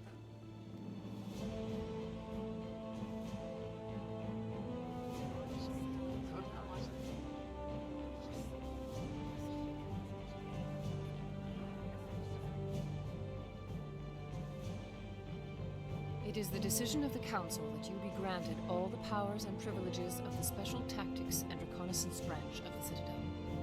Spectres are not trained, but chosen. Individuals forged in the fire of service and battle. Those whose actions elevate them above the rank and file. Spectres are an ideal, a symbol, the embodiment of courage, determination, and self-reliance. They are the right hand of the Council, instruments of our will. Spectres bear a great burden. They are protectors of galactic peace, both our first and last line of defense. The safety of the galaxy is theirs to uphold. You are the first human Spectre, Commander. This is a great accomplishment for you and your entire species. About time! Let's be respectful. I'm honored, Counselor. We're sending you into the Traverse after Saren. He's a fugitive from justice, so you are authorized to use any means necessary to apprehend or eliminate him. Any idea where to find him? We will forward any relevant files to Ambassador Udina. This meeting of the Council is adjourned. Well, well, well. Congratulations, Commander. We've got a lot of work to do, Shepard. You're going to need a ship, a crew, yes. Supplies. You'll get access to special equipment and training now. Superb. You should go down to the C-Sec Academy and speak to the Spectre Requisitions Officer. Anderson, okay. Come with me. I'll need your help to set all this up. Wow, there we go. Cool. Cool. Secret Agent Man. Yeah, well, don't, yeah. It's no big deal, I don't care. He's got a lot on his mind. Come on. Right behind you, Shepard. Spectre training talent unlocked. Ooh. Ooh. Let's see what we got. Spectre train. Increases health, accuracy, and effectiveness of all attacks and powers. Grants unity ability.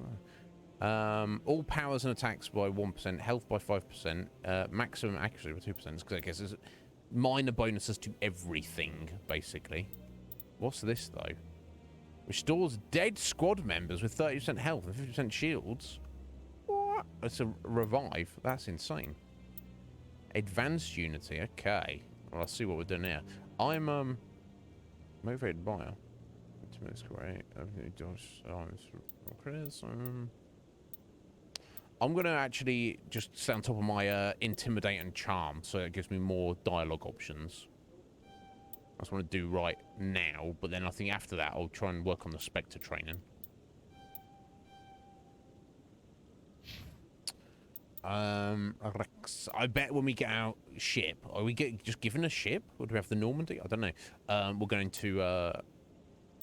I'm gonna have the ability to switch party members around. I think that's what's gonna happen.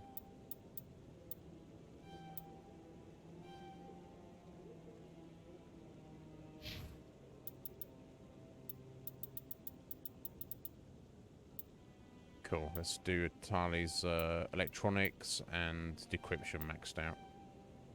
We'll work on our other stuff later on. Well, you've proven Saren is connected with the Geth. As a reward, the council has granted you Spectre status and commissioned you to track down the rogue track the rogue Spectre down. Yeah, I mean, seems appropriate, doesn't it? As we, you know. They're kind of like, if we manage to pull this off, this will kind of like prove Shepard is, you know, the appropriate for the situation. Fascinating.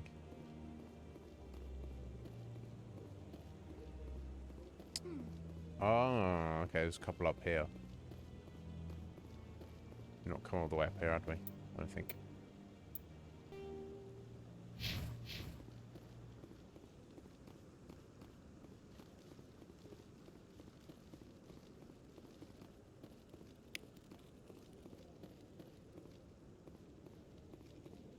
There's one on the other side. Oh, most of them. So maybe I've just missed one somewhere. Might just be like one corridor connection that I've failed to find or something.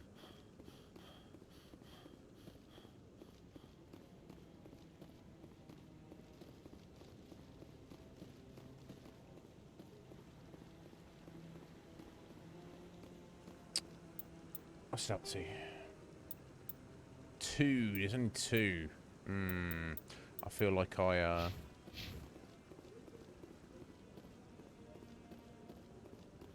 just maybe just skipped over them. We'll find them.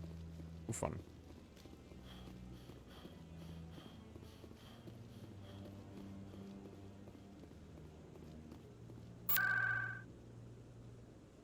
them. Yeah, maybe. Embassies. Yeah, let's go to the embassies. I've definitely not been directly from just underneath the embassies to CSEC, so maybe there's like an extra corridor there. I don't think there is. I think there's an elevator that I've just not gone into, but we'll see.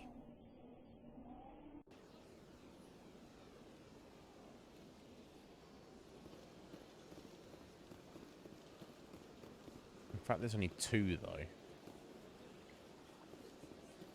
Yeah, this elevator here. I never went through this.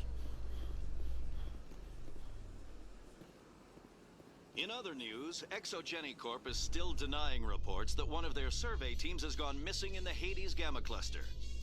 When asked why communication with the survey team was suddenly cut off last week, company officials refused to comment. Oh. So that is it.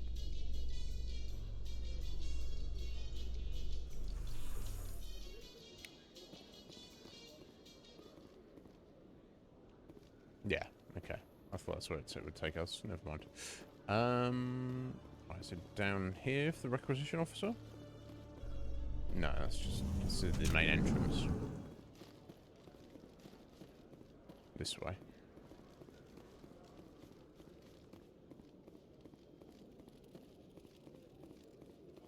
Hello, Commander. Show me what you've got. Sounds good. Just let me set you up. Oh, this must be a mistake. Nope. System's telling me to offer you our select stock. Spectre? Well, I heard about that, but I didn't realize it was you. Sorry, Commander. I'm done. Whatever. No problem, buddy. Just show me what you've got. I'll open the rare stocks for you, Commander. Enjoy. Okay. What? Sniper rifle. 313,000 credits. Let's not worry about that right now. That's what's in our price range. Okay, so if we need like real good gear or armor, this is where we can come and get it.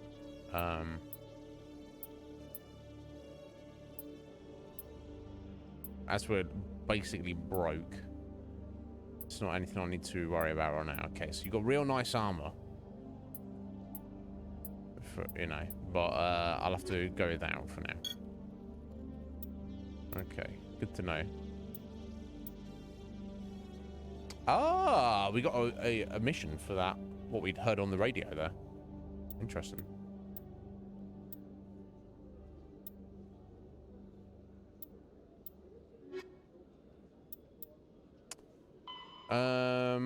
Okay, I've got to speak to Udina again. Okay, that's fine. Him and Anderson have set us up a ship. They're just giving us the Normandy. Are they? Maybe. Possible. This elevator, wasn't it? So tell me, who'd win in a fight between you and Shepard? Yeah. Do Krogan size up everyone for a fight, even friends and allies? Yes. Yes. Funny old Rex. Maybe it's hard to, because we're not really spending too much time with any other Krogans, so it's hard to see how he compares to. You know, is that typical of all Krogans? His kind of demeanor, or is it just his own unique personality?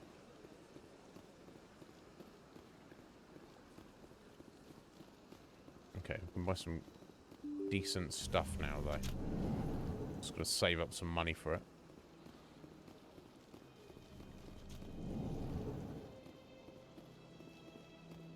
Ah, okay. So unless they went to the Normandy.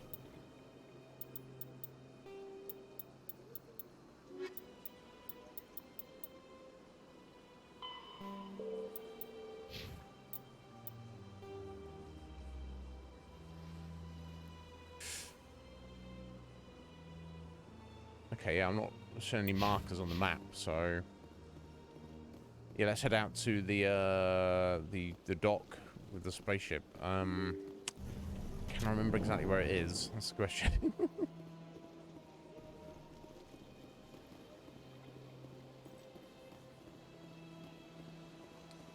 Part of me thinks it feels like it was through CSEC.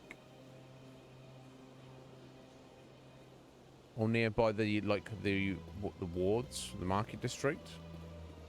Yeah, maybe, yeah, off that main corridor.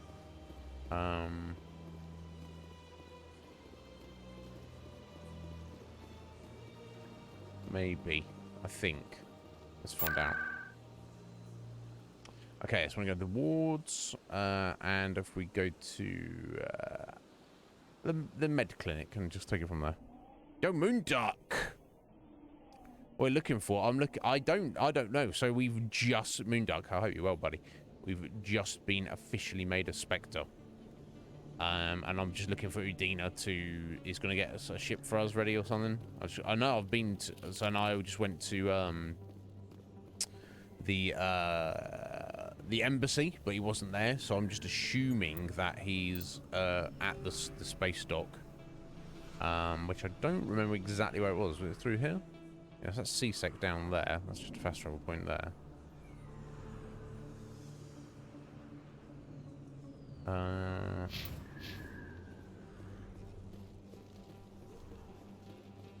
But yeah, how you doing today, buddy? You well? What's this through here? Oh, this is the Presidium.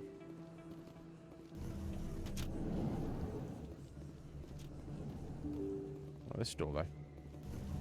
Okay, this is the back alley. Yeah, we've got this little guy. I'm also missing two of the keepers, which I don't know where they are. It's slightly frustrating, but no map markers. So what are you gonna do?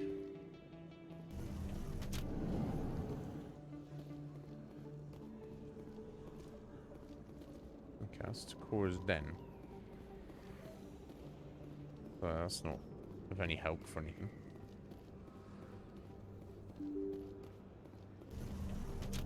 Hmm. No, tell me, yeah, if you know where I need to go.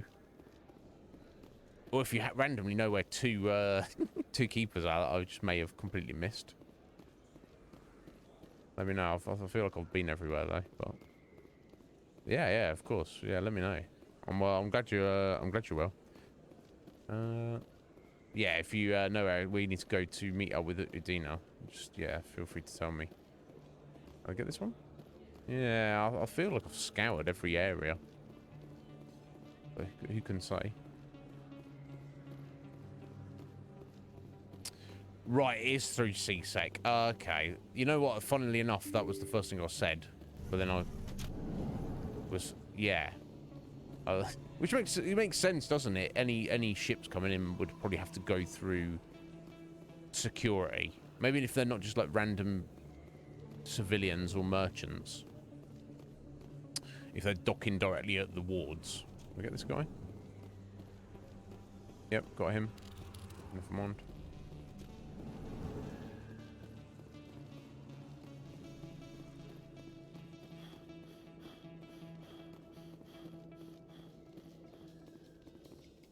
In breaking news, Chairman Burns of the Parliament Subcommittee on Transhuman Studies has been kidnapped by biotic extremists. Whoa. The biotics commandeered a freighter and were last seen in the Hades Gamma Cluster.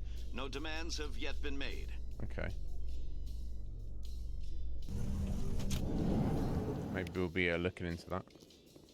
Right, okay, let's have a look. Yeah, we've got a journal entry for it. Okay, that's where the requisitions was. That's not that elevator. It might be the central elevator there. Let's have a look up this way first. Ah. Yeah, this looks like it might be a thing. Oh. Oh. So we're gonna do this side. Oh.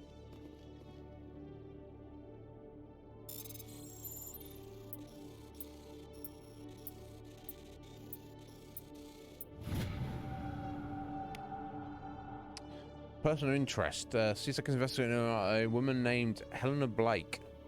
There's no hard evidence against her, but if these reports are correct, she's a powerful criminal element on the Citadel. She's last seen near the Emporium on the Presidium. Oh, okay, we just picked up a new quest, don't we?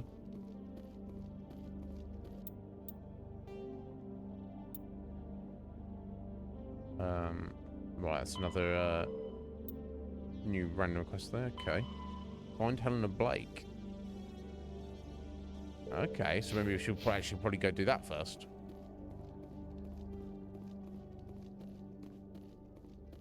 Good to see you, Commander. Yeah, you too, buddy. Right, I think it's up here, isn't it?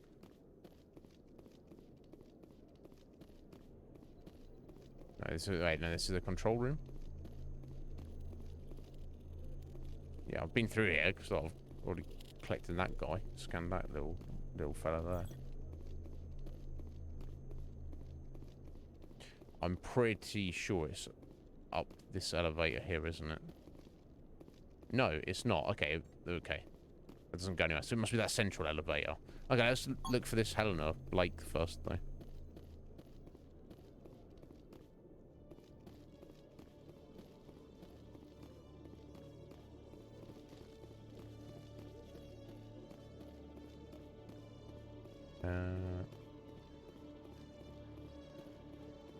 Right, okay, we've got to, yeah, so Presidium first.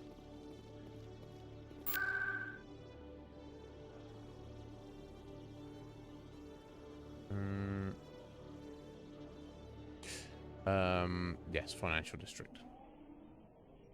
Okay, and then so I think I've discovered where we need to go now. We'll head out there afterwards, after we've done this. We want to obviously wrap up everything we can at the Citadel first, before we head out.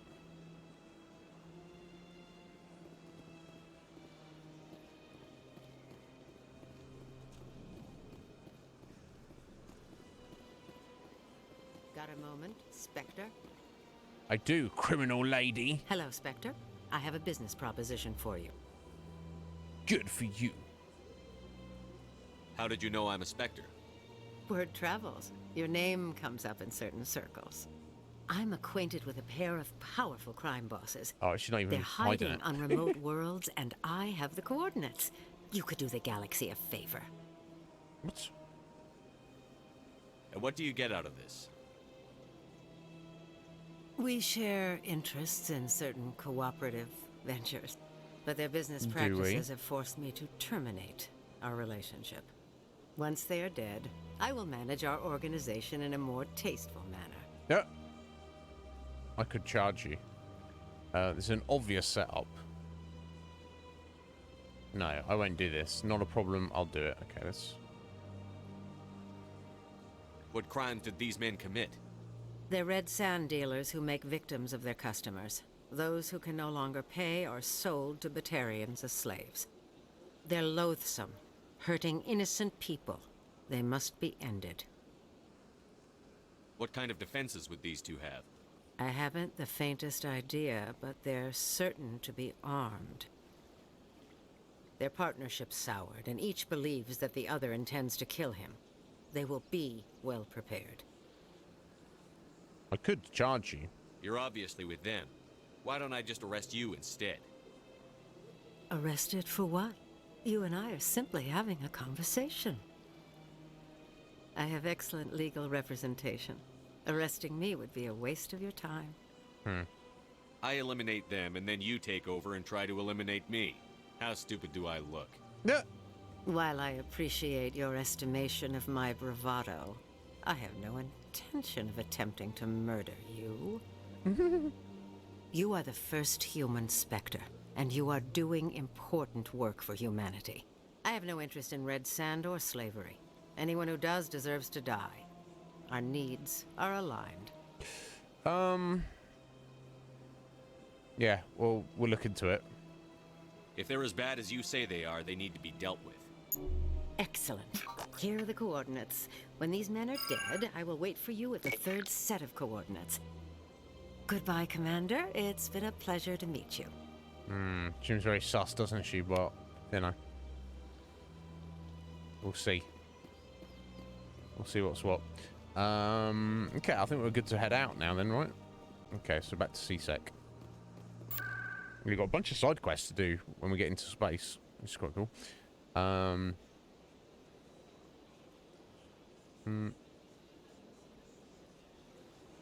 we go.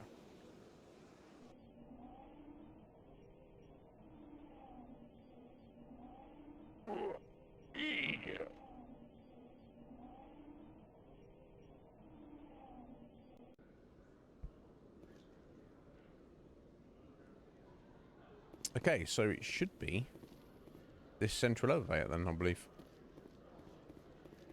Near docking bay. You Quarians messed up the whole galaxy when you let the Geth break free. Do your people ever talk about it? Do the Krogan talk about starting a foolish war that resulted in the Turians sterilizing your people? All the time. Yeah. Well, there you go. Tali. Guess that's a no from her, and obviously a yes from Rex. There we go. What's the plan?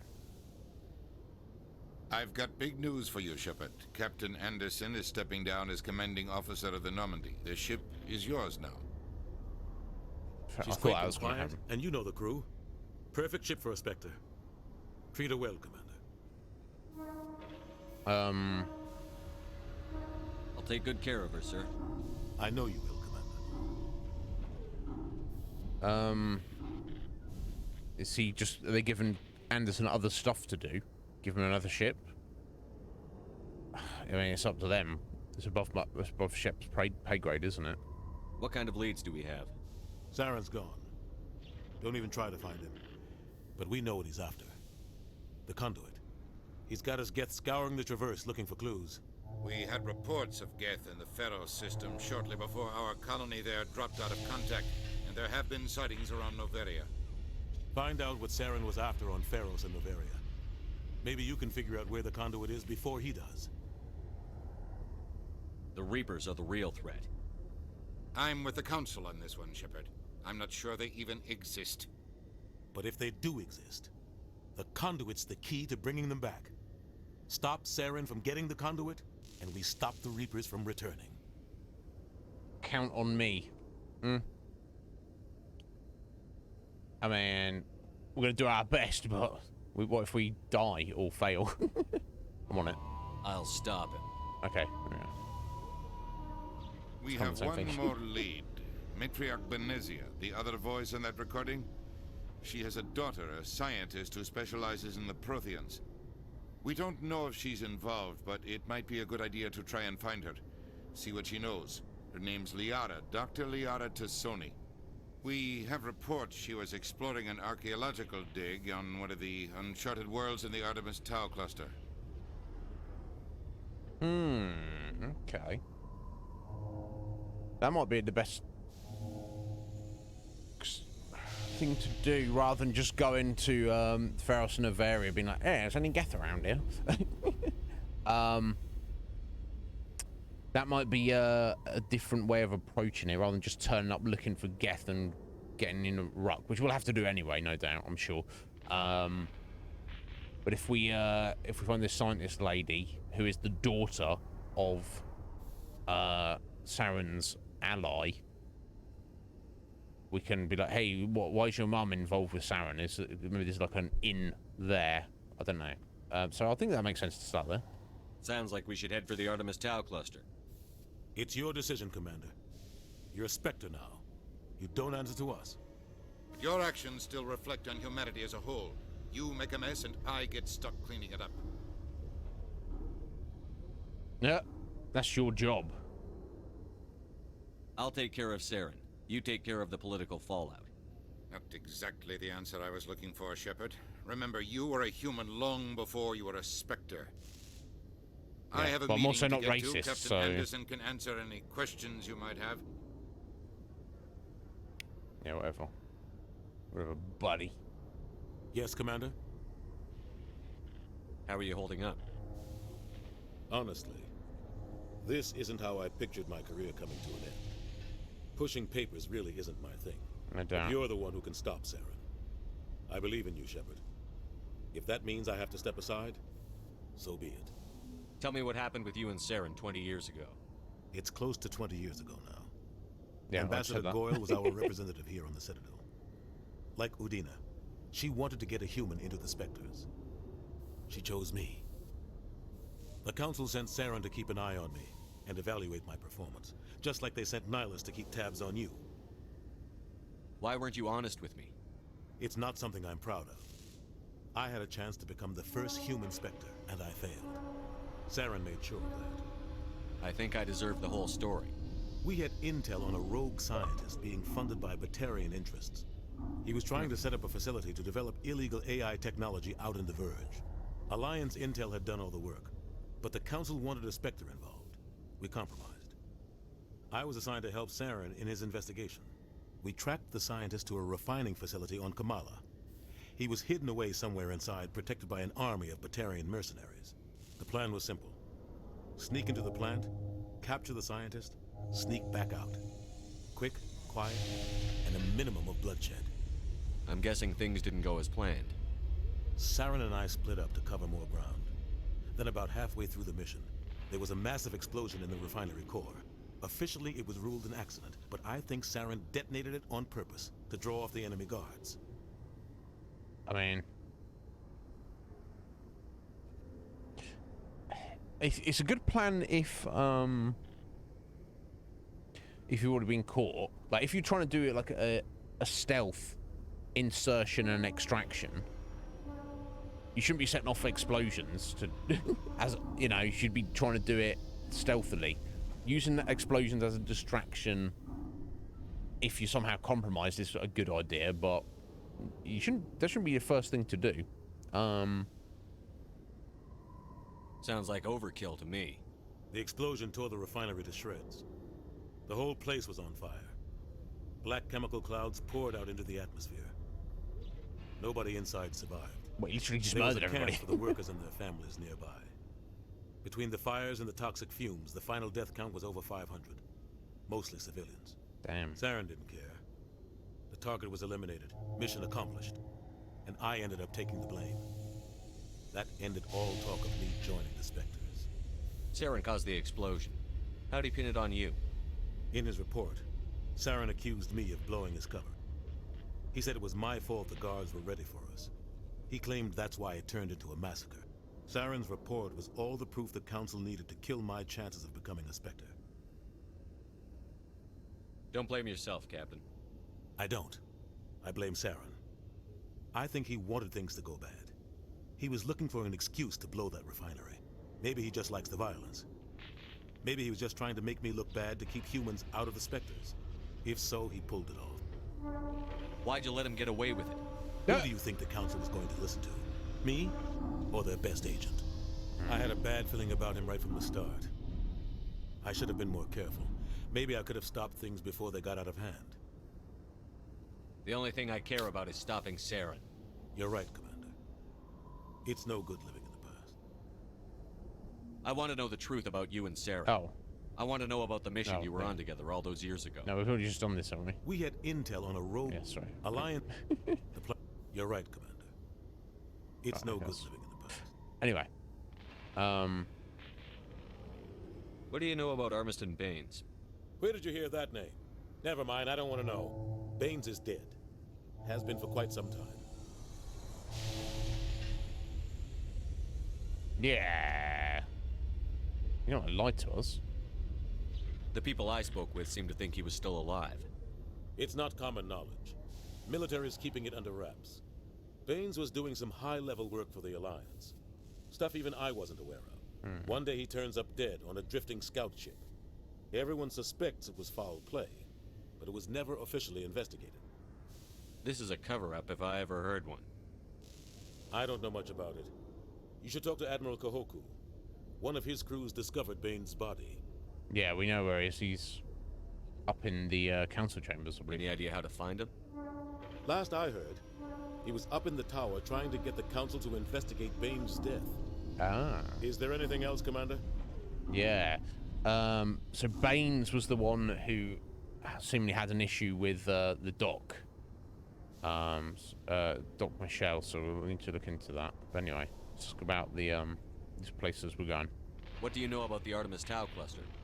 Not much. I've never been there myself. A handful of systems with a few small, uncharted worlds, but no real colonies. Might not be easy finding Dr. Tassoni out there. My advice is to look for the world with the Prothean ruins. Any extra intel you can give me on our colony at Pharos? The entire planet used to be one giant Prothean city. Oh. Mostly ruins now. But some of the infrastructure is still intact. The colony tried to build on what the Protheans left behind. We lost all contact with them when the Geth attacked. So, a giant, ancient Prothean city. So, I mean, if there's any Prothean technology, like, you know, the beacon or the conduit, surely that might be there, right? What can you tell me about Novaria? Novaria's trouble. Always has been. The whole planet's basically a center for corporations to conduct illegal research. Oh. Watch your good. back there, Shepard. Spectres are about the only form of Citadel authority Novaria respects. But they aren't popular. Okay, I'll see. Where can I find Admiral? No, we've already asked about I should go. I'll be here if you need anything. Okay. All sorts of info. So before we head out into space, let's go and speak to the General, I think. The Rear Admiral. In the early 2160s, the Alliance began aggressive colonization of worlds in the Skyllian Verge, much to the dismay of the Batarians, who had been developing the region for several decades. In 2171, the Batarians petitioned the Council to declare the Verge a zone of Batarian interest. The Council refused, however, declaring unsettled worlds in the region open to human colonization. In protest, the Batarians closed their Citadel embassy and severed official diplomatic relations with the Council, effectively becoming a rogue state. They instigated a proxy war in the Verge by funneling money and weapons to criminal organizations, urging them to strike at human colonies. Hostilities peaked with the Skillian Blitz of 2176, an attack on the human capital of Elysium by Batarian-funded pirates and slavers. In 2178, the Alliance retaliated with a crushing assault on the moon of Torfin, long used as a staging base by Batarian-backed criminals. In the aftermath, the Batarians retreated into their own systems and are now rarely seen in Citadel space. Right, okay, so if you see any Batarians, they are antagonistic against the Citadel and specifically humans. Okay, good to know. Pharos, Pharos is a habitable world in the Attican Beta Cluster. 2/3 of the habitable surface is covered with the ruins of a crumbling Prothean megatropolis. Hey, Peter, how you doing In there? the millennia since the Prothean extinction, the ruins have been repeatedly picked over by looters many times. Pharos was considered a poor prospect for colonization, as little open ground remains for agriculture. The only sizable freshwater sources are the poles, which are tapped by the decaying Prothean aqueduct systems. The dead cities, while in good condition considering their antiquity, are of uncertain stability. Ground level is congested by a dozen meters of fallen debris, and the air is fouled by dust. In 2178, the Human Exogeny Corporation announced its intention to place a permanent colony on Pharos to thoroughly explore the ruins. Makes sense. The pioneer settlement was placed on the upper levels of several intact skyscrapers, using the surviving Prothean aqueducts and rooftop hydroponic gardens to support the population. So based on the simple fact that Pharos literally used to be a Prothean planet, all sorts of cities and technology there, it seems like a strong lead for maybe with a conduit what it might be, but who can say for sure? We shouldn't make that assumption. Noveria is a cool, rocky world with most of its hydrosphere locked up in massive glaciers. A privately chartered colony world, the planet is owned by the Noveria Development Corporation Holding Company.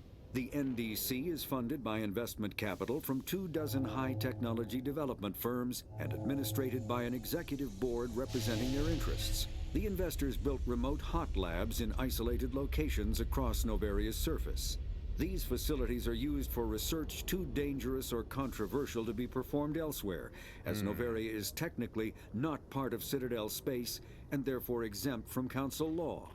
By special arrangement, Citadel's special tactics and reconnaissance agents have been granted extraterritorial privileges, but it remains to be seen how committed the executive board is to that principle. Given its unique situation, it is understandable that Noveria is often implicated in all manner of wild conspiracy theories. I'll bet. We'll find out when we get there, I guess. There are between 200 and 400 billion stars in the galaxy, and less than 1% of them have ever been visited or had their systems properly surveyed. Humanity's early expansion into the Attican Traverse was haphazard, a desperate race to claim habitable planets where populations can be economically settled. Ignored in the wake of this land grab were thousands of less hospitable worlds, each potentially rich with industrial resources. The wealth of entire solar systems lies untapped, waiting for corporate survey teams or independent pioneers to discover and exploit them. However, this is not an easy task. In addition to the environmental hazards, the fact that uncharted worlds are largely ignored makes them popular bases for criminals, revolutionaries, cults, and others who wish to remain unnoticed by galactic society. Of course, makes sense. Is there anything else there, is there? No, we've looked at everything there. Okay, so there are 3 main leads there. So yeah, go to the Artemis Tau cluster, look for the Ara Tsoni, Sari archaeologist, famed for her knowledge of the Protheans. That might be a good lead anyway. even if she can't look into the insight of her mother, being an associate of Saren's, she'd be like, oh, well, you know, I don't know anything about that, but I do know lots about Prothean archaeology. Oh, a conduit? Oh, yeah. I know where that is. Probably not, but maybe some insight there. Okay, yeah, go to Novaria, because Geth have been poking around. And Geth have directly attacked Feros.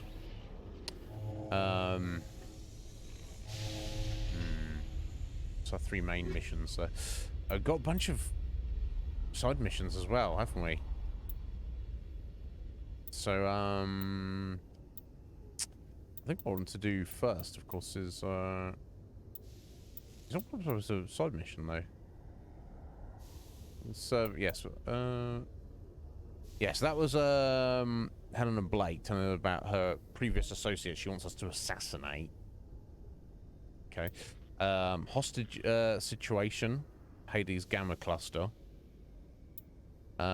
Missing survey team, also in the Hades Gamma Cluster. None of those 2 keepers are, whatever. And then we've got random transmission, something about biotic commune, biotic hippies, revolutionaries, I don't know. And that was missing patrol in the Argos Row cluster. Okay. So we don't actually have a mission for speaking to the Rear Admiral. What's with the helmets, Tally? Are all Quarians shy? Or do you not believe in letting outsiders see your faces? It's environmental, isn't it? Living in the clean environment of the flotilla has weakened our immune systems. The environmental suits protect against diseases. Naturally. Anything that isn't constantly challenged grows weak. Yep. Yeah, if you want a strong immune system, you gotta let some dirt in. This is true, but maybe they're just beyond that point. But you know, every culture's different, isn't it? Hello there, Silver Apocalypse. Welcome in, my friend. Yeah, you love this game, yeah. This is only our 3rd stream on it, and I've never played the Mass Effect series at all. Although I'm definitely a fan of RPGs. Yeah, I'm very much drawn into it. Excellent world building. Fascinated. Okay, what's the quickest way there? I guess the fast travel point is the quickest way, isn't it? I don't even know. let's go for it. Okay, so we want to go to the tower. There we go. Twice. Well, that's twice more than me. But yeah, I mean, I know I've got several friends around here. I don't know if any of them hit at the minute, but they my friend Fusion he's played through it like dozens of times, which I'm like, okay, that's cool. I think he's doing some self-imposed challenge run at the minute or something. I don't know. I think he's playing on the hardest difficulty, saying, which I'm not. I'm absolutely not. I'm just playing on the normal setting. Just because, I'll, you know, I just want like you know, I don't feel the need to be challenged. Let's just play the game, you know. Where was he? He was okay. He's around here somewhere. Back down this way.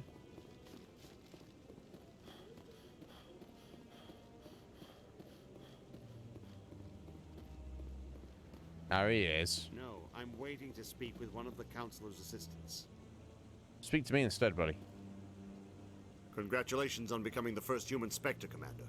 I'm certain you'll be up to the challenge.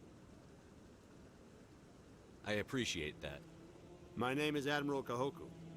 It's about time the Alliance got one of our own in with the Spectres. We need people like you to deal with our problems. Indeed. What problems are these? Is something wrong, Admiral? I'm getting stonewalled by bureaucratic assholes. Nothing new. Of course. Maybe you can help me, Shepard.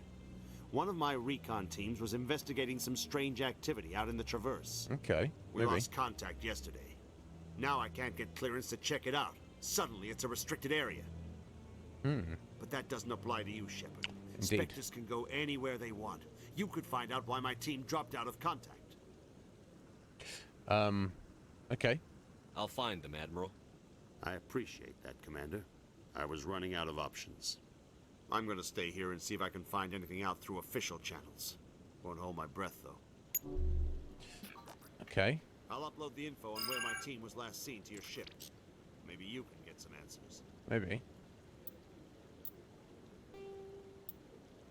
Yeah, missing Marines. Okay. It's in the Sparta system. But Commander, I haven't finished finding my recon group. That's just the programming of the these kind of RPGs. He's literally just asked me to do it, and I'm like, haven't even taken one step away from him, and then he's like, have you found them yet? It's like, but buddy, no, no, I haven't. But of course, yeah, and there's nothing wrong with that, Silver. You know, you've got to. Games are for enjoying. I hate the gaming elitists, the neckbeards who are like, "Oh, you're gonna play on the hardest setting." It's like, whatever. You need to get some self-validation outside of video games. Some people will be weird, but yeah, you know. But I like to have a little challenge, and my main reason is anytime, especially when I'm playing a video game for the very first time, it's brand new to me. I always play on normal, regardless of how the settings are tiered. Like in this, I noticed you get easy, normal, and then there's like 3 or 4 like higher settings. Now I'm certainly not like a good gamer, but you know, I've been playing for a while. I can hold my own. So I might, you know, maybe this playthrough will be easier than it needs to be.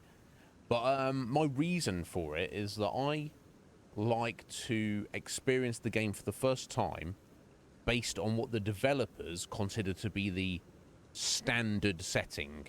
Whether it's too easy or whether I struggle with it, I want to know what they're presenting to us as the consumer, as their vision, their interpretation of the normal mode. So then when I can talk about it after the fact, I can be like, oh yeah, that game, it's too easy, or it's too hard, it's tricky, whatever.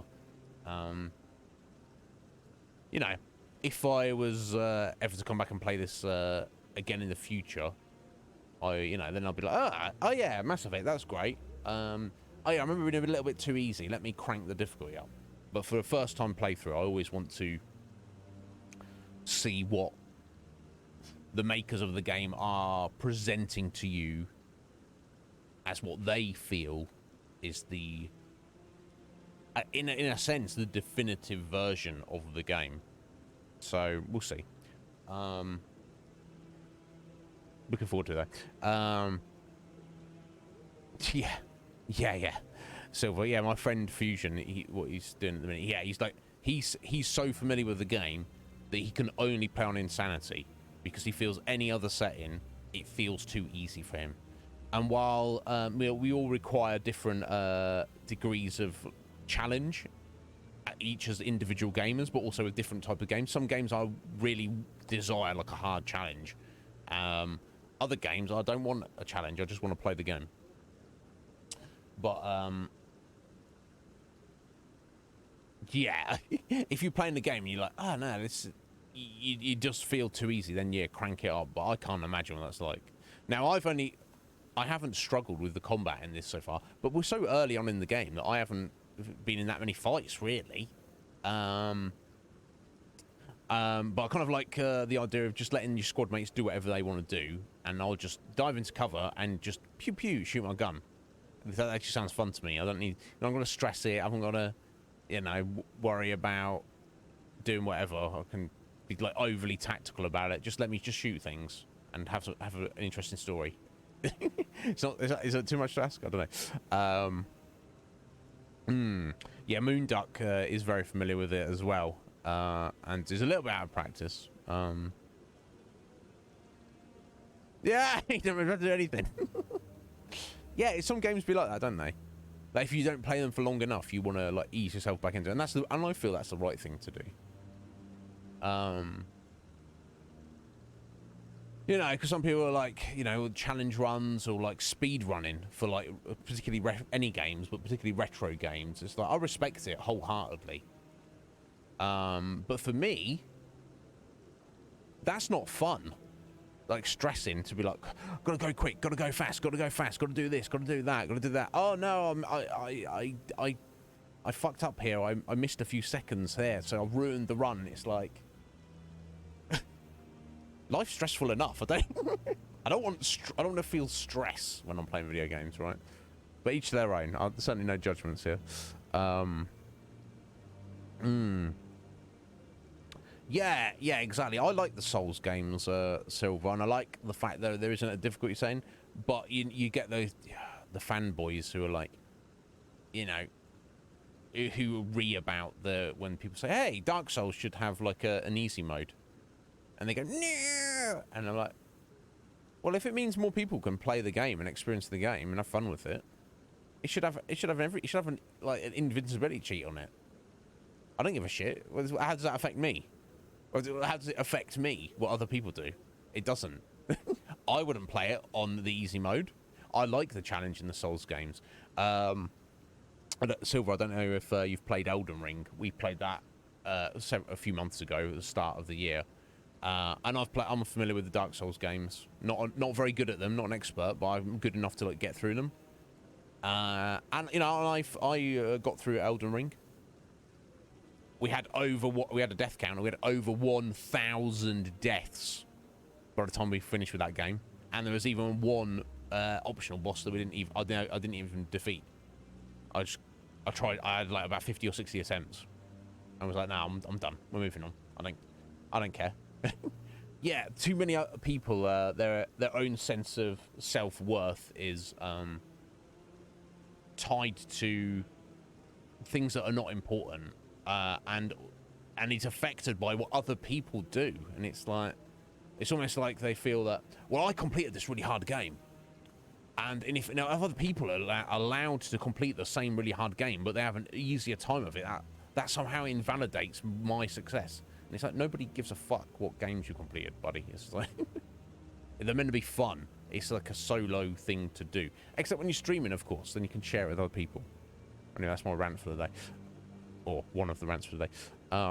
Yeah, exactly, Moonduck. Exactly. You don't need to stress. I don't want to feel stress or frustration.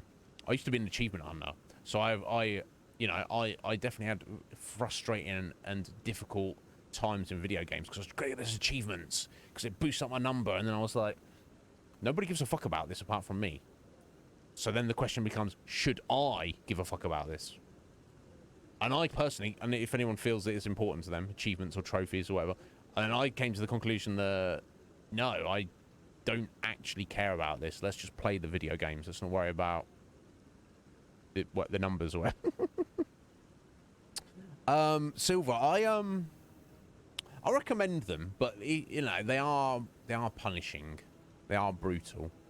Yeah, and speedrunning is just... People do it to test themselves. It's like a test of skill.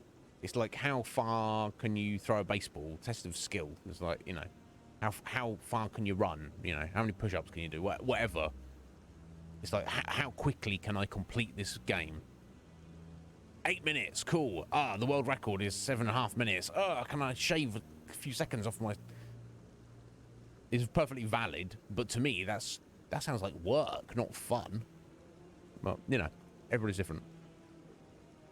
Well, good for you, Silver, that you never cared about trophies or achievements. Yeah, unless it's like an actual thing in the gameplay. Yeah, I was crazy achievement hunter for a couple of years. Like, and I got to the point where I was just playing games that I would never have touched, never have played if it wasn't for achievements. And I was like, you want to take a step back and have a look at what you're doing there, buddy. There's better things you could be doing with your time. For sure. Just play the games. Yeah, and in defense of it, Moonduck, I'll say there's certainly games that I played that I got more out of the game and more overall total enjoyment by challenging myself and trying to get as many achievements as possible than I would have had I not been an achievement hunter at the time. So it's not all bad. It's definitely fun to challenge yourself sometimes. But if it gets to the point of being monotonous, or it's frustrating you, or it's even anger-inducing, no, don't do it to yourself. Life's too short. Yeah, exactly. And for some people, it's just fun. The real game isn't even in the video games; it's in the getting the achievements. Seems weird to me, but that's what they want to do. To the point where it's like a competition, and the global leaders of achievements and trophies, which is not a bad thing to do, because like you can get sponsorships with Xbox or whatever, and they buy your stuff and send you free games and all sorts of shit. Good on you. You can essentially make a career out of it. But like if we were playing a game like Mass Effect, they would, before they started it, they would pull up a guide, and there'd be like a roadmap. How quickly can you get all the achievements without missing anything? And they were like, they'll not even like listen to dialogue. They'll just skip dialogue. They'll just click stuff. They'll run around as quickly as possible. They do everything they can. And it's, to me, especially with a game like this, is, yeah, you kind of ruining the experience for yourself. But, you know, I'm not here to tell anybody what to do or how to live their life. So I'm just going to do my own life. Yeah, in a game like this, Silver, or any RPG, I was just having a look a minute ago, our quest log, our main missions and our side missions. This game will not be complete until I do every single side mission that we come across. And in fact, when we get out into space, I'll probably, I don't know if this is going to be appropriate, but my instinct to do these things will be to, like, don't worry about our main missions at the minute. Go and do all the side missions we picked up, because that's the thing to do. But on the flip side of that, I'm not going to look at a guide or anything to make sure I find everything, to make sure I do every single side quest.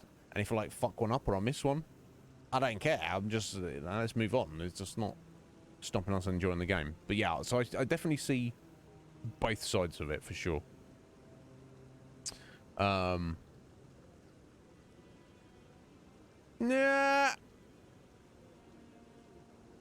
16, Final Fantasy 16.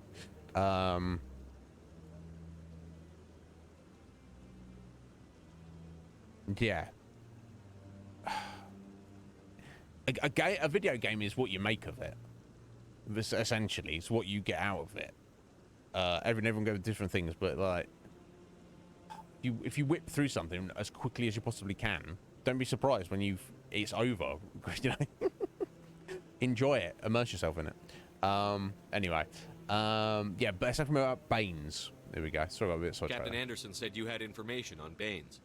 Not as much as I'd like to. Okay. One of my crews found him, frozen stiff on board a derelict vessel. The missing recon group, the one I sent you to find. They were scouting the system we found Baines' ship in.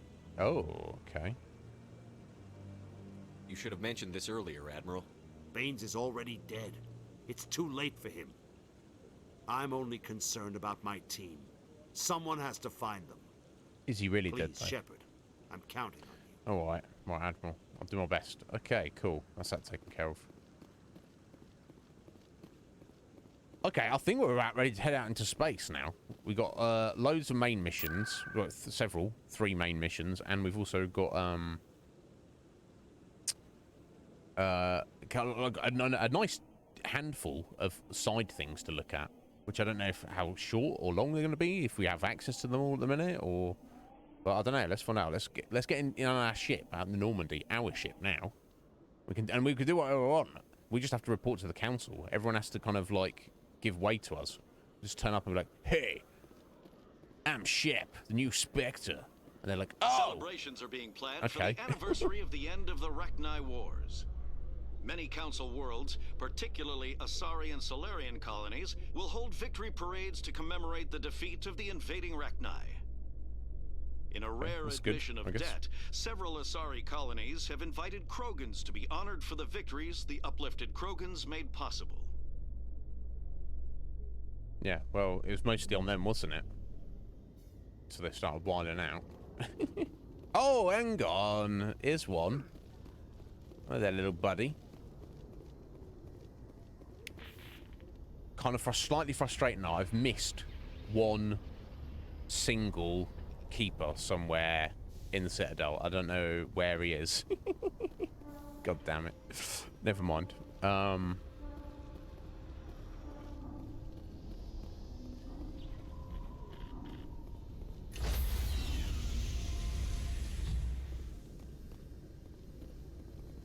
Stand by, shore party. Decontamination in progress. Okay, that's good. I don't think there's going to be any contaminants I heard what in happened to Citadel, Captain Anderson. Survives 100 battles and then gets taken down by backroom politics. Just watch your back, Commander. Things go bad on this mission, you're next on their chopping block. Yeah, it feels wrong, but it is what it is. We've got to step into it, lean into it, Shep. Saren's out there somewhere, and we're gonna find him. Everyone on this ship's behind you, Commander. 100%. Intercom's open. If you got anything you want to say to the crew, now's the time. Now we do things my way! Fuck's sake. I'm not gonna say that. Yeah, just be honest. You know, if you're a leader, the best thing to do, I feel, is be honest. Some people might disagree with that, but yeah, I'm just gonna, let's do the honest speech rather than my way, I'm in charge, bitches speech. Well,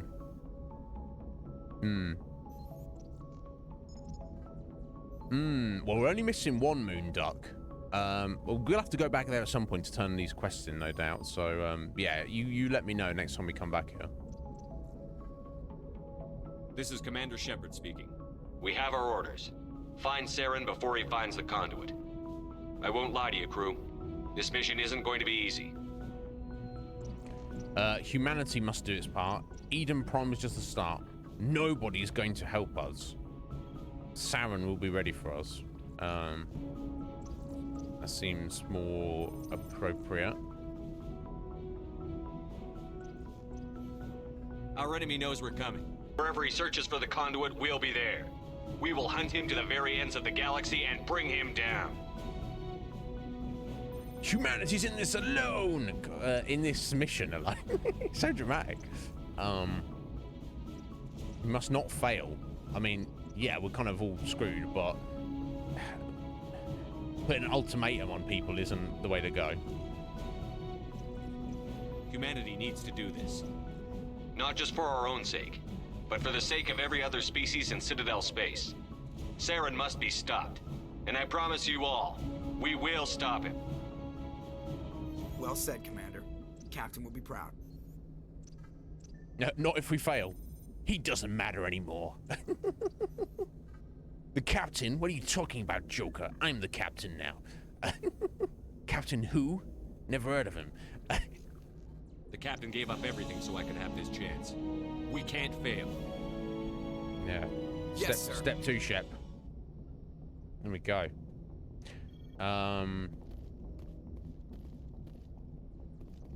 Okay. Suddenly, anticlimactic. Oh, okay. Codex entry, looking out the window.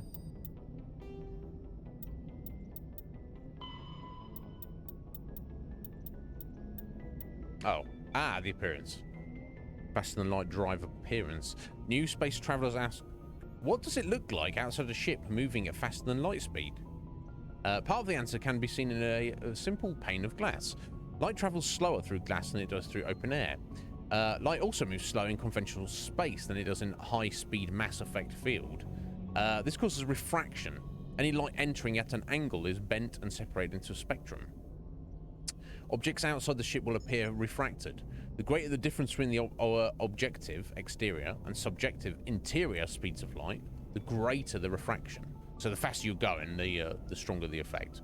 As the subjective speed of light is raised within the field, objects outside will appear to redshift, eventually becoming visible only to radio telescope antennae. High-energy electromagnetic sources, normally hidden to the eye, become visible in the high blue spectrum. As the speed of light continues to be raised, X-ray, gamma ray, and eventually cosmic ray sources become visible. Stars were replaced by pulsars. The accretion disks of black holes. Accretion disk, I guess that's what, the edge of a black hole, so you can, that's how you actually see one. Quasars and gamma ray bursts. Wow. To the outside observer, a ship within a Mass Effect drive envelope appears blue shifted. If within a field that allows travel at twice the speed of light, any radiation it emits has twice the energy as normal. Oh. If the ship is in a field of about 200 times light speed, it radiates visible light as X-rays and gamma rays, and the infrared heat from the hull is blue shifted up into the visible spectrum or higher. Ships moving at faster than light are visible at great distances. Their signature will only propagate at the speed of light. Interesting. God, the amount of detail they put into all that. Everybody looks at these. Okay.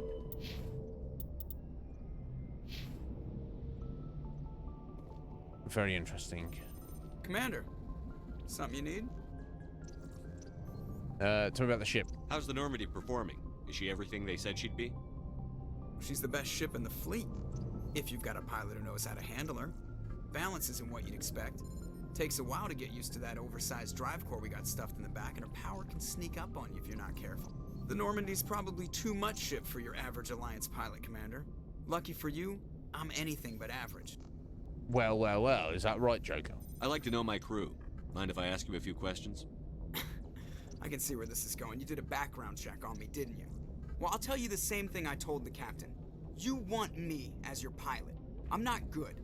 I'm not even great. I am the best damn helmsman in the Alliance fleet.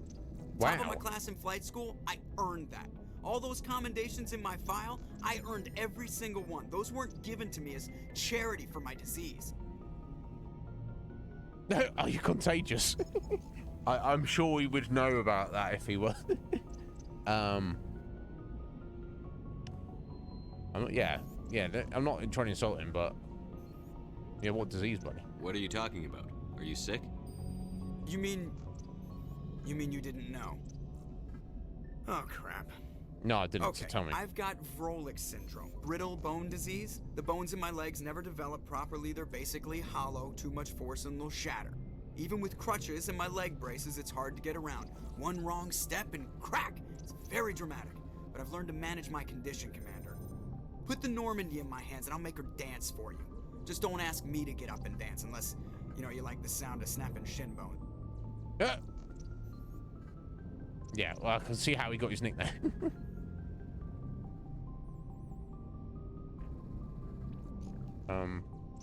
More information, right? I need to know more about this Vrolik syndrome if I'm putting my ship in your hands. Yeah, of course you do. It's an extremely rare condition. Nobody knows exactly what causes it. Genetic, maybe. It's treatable, but there's no cure. They classify my case as moderate to severe. I was born with over a dozen fractures, hip, thighs, ankles. My bones were already breaking in the womb. 100 years ago, I wouldn't have survived past my first year. Lucky for me, modern medical science has turned me into a productive member of society. You're not gonna break a bone trying to fly the ship, are you? I don't fly with my feet, Commander, so I'm fine as long as I'm in this chair. I gotta be real careful when I get up to take a piss, though. I can do my job as well as anyone on this ship. Better, actually. So don't worry about it. Okay, I'm not trying to make you uncomfortable. Let's talk about something else. Whatever you want, Commander. Why does everyone call you Joker? It's a lot shorter than saying Alliance Flight Lieutenant Jeff Moreau. Plus, I love to make little children laugh. Right, okay, I think I'll get it. I was just thinking how much you remind me of Santa Claus. Look, I didn't pick the name. One of the instructors in flight school used to bug me about never smiling. She started calling me Joker, and it stuck. Why didn't you ever smile? Hey, I worked my ass off in flight school, Commander. The world's not gonna hand you anything if you go around grinning like an idiot. By the end of the year, I was the best pilot in the academy. Even better than the instructors, and everybody knew it. They'd all got their asses kicked by the sickly kid with the creaky little legs. One guess who was smiling at graduation? Okay. How'd you end up joining the Alliance? Look, if you're looking for an inspirational tale of the crippled kid overcoming impossible odds, you're gonna be disappointed. My mother was a civilian contractor working for the Alliance. I basically grew up on the Arcturus station back when they were building up the fleets. Spend all that time around Alliance ships, there's a good chance you'll end up going to the Academy. Okay, I think that's everything we're going to get from Joker, isn't it? I have to go. Alright. Okay, we learned something. We got a codex entry. Right, Joker, presumably? No?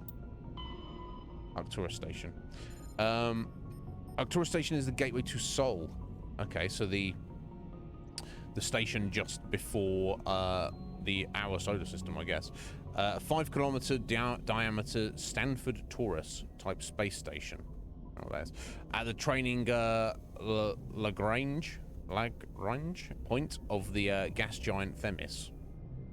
Construction on Arcturus Station began in 2151 and completed in 2162. It was inaugurated in 2156 and has served as the military and political headquarters of the Systems Alliance from the first contact war until the present. Okay. So planet Earth isn't the head of humanity anymore, isn't the headquarters, essentially. I guess it's people still live there, but no, Arcturus Station is the headquarters of humanity now. When humanity activated the Charon mass relay in 2149, it led to Arcturus, 36 light years away from Sol, Earth's sun. Arcturus is the third brightest star seen from Earth. It's an ancient red giant from the generation born before Sol. Its worlds are either gas giants or ice chunks. While some rocky debris exists, the metal content is 25% lower than normal. To build Arcturus Station, metallic asteroids were towed through the mass relays to the construction site. Cool. Many of these asteroids remain near the station. They're mined out areas home to transient populations. The world building, so good, so good. The expense of bringing construction materials into the system was acceptable due to its strategic value. With 3 primary mass relays, in addition to the secondary one to Sol, Arcturus is a major communications and military choke point. The Alliance First Fleet is based in Arcturus, makes sense, where it can guard the gates to Sol and react to incursions in the 3 connected clusters. The station also hosts the Systems Alliance Parliament and the Systems Alliance Military General Headquarters. Its permanent population is approximately 45,000. Arcturus is actually from the galactic halo, one of a cluster of 52 stars that are crashing through the disk of the galaxy. In 1 billion years, Arcturus will be sailing through the depths of extragalactic dark space. Yeah, okay. So, you know, make sure we've moved house before 1 billion before 1 billion years come around. Okay. I think we need to worry anytime soon then. But yeah, it's fascinating to think about. The Normandy is a prototype starship developed by the Human Systems Alliance with the assistance of the Citadel Council. It is optimized for scouting and reconnaissance missions in unstable regions using state-of-the-art stealth technology. For most ships, the heat generated through standard operations is easily detectable against the absolute zero background of space. The Normandy, however, is able to temporarily sink this heat within the hull. Combined with refrigeration of the exterior hull, the ship can travel undetected for hours or drift passively for days of covert observation. This is not without risk. The stored heat must eventually be radiated, or it will build to levels capable of cooking the crew alive. Okay. Another component of the stealth system is the Normandy's revolutionary Tantalus drive, a mass effect core twice the standard size. The Tantalus drive generates mass concentrations that the Normandy falls into, allowing it to move without the use of heat-emitting thrusters. Okay. Good to know. I think I'll do some useful.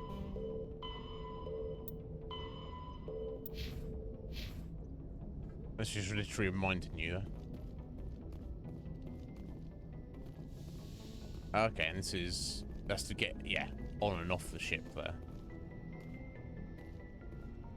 I guess all these guys are just looking at, like, sensors and all sorts of things. Okay, I open the galaxy map. That obviously takes us fast travel to places. Okay, let's remind myself what else is around.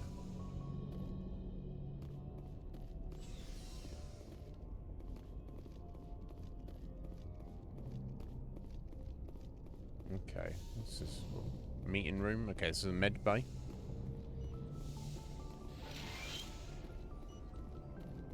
Yes, Commander? Is there something you need? How well do you know the Lieutenant? I'd never worked with him before this mission, but he has an impressive service. I think I already Tends asked to for keep to this. himself, Yeah, though. yeah. Maybe because of the headaches. Yeah, It's L2, not easy yeah. being an L2. Yeah, that's all right. How did you Personal end up questions. serving on an Alliance ship? I enlisted right out of med school. No, we already asked for that But as well, didn't humanity we? needs the Yeah, Alliance. sorry. if we sorry. want I should go. Goodbye, Commander. Yes, goodbye. Everything's good. Everything's well in the world.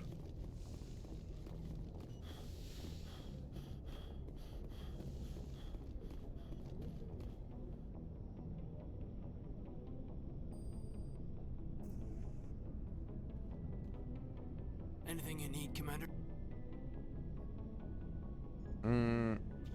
What's your opinion on the last mission? Which one? I don't see how we could have done things any better. At least not without getting to Eden Prime sooner.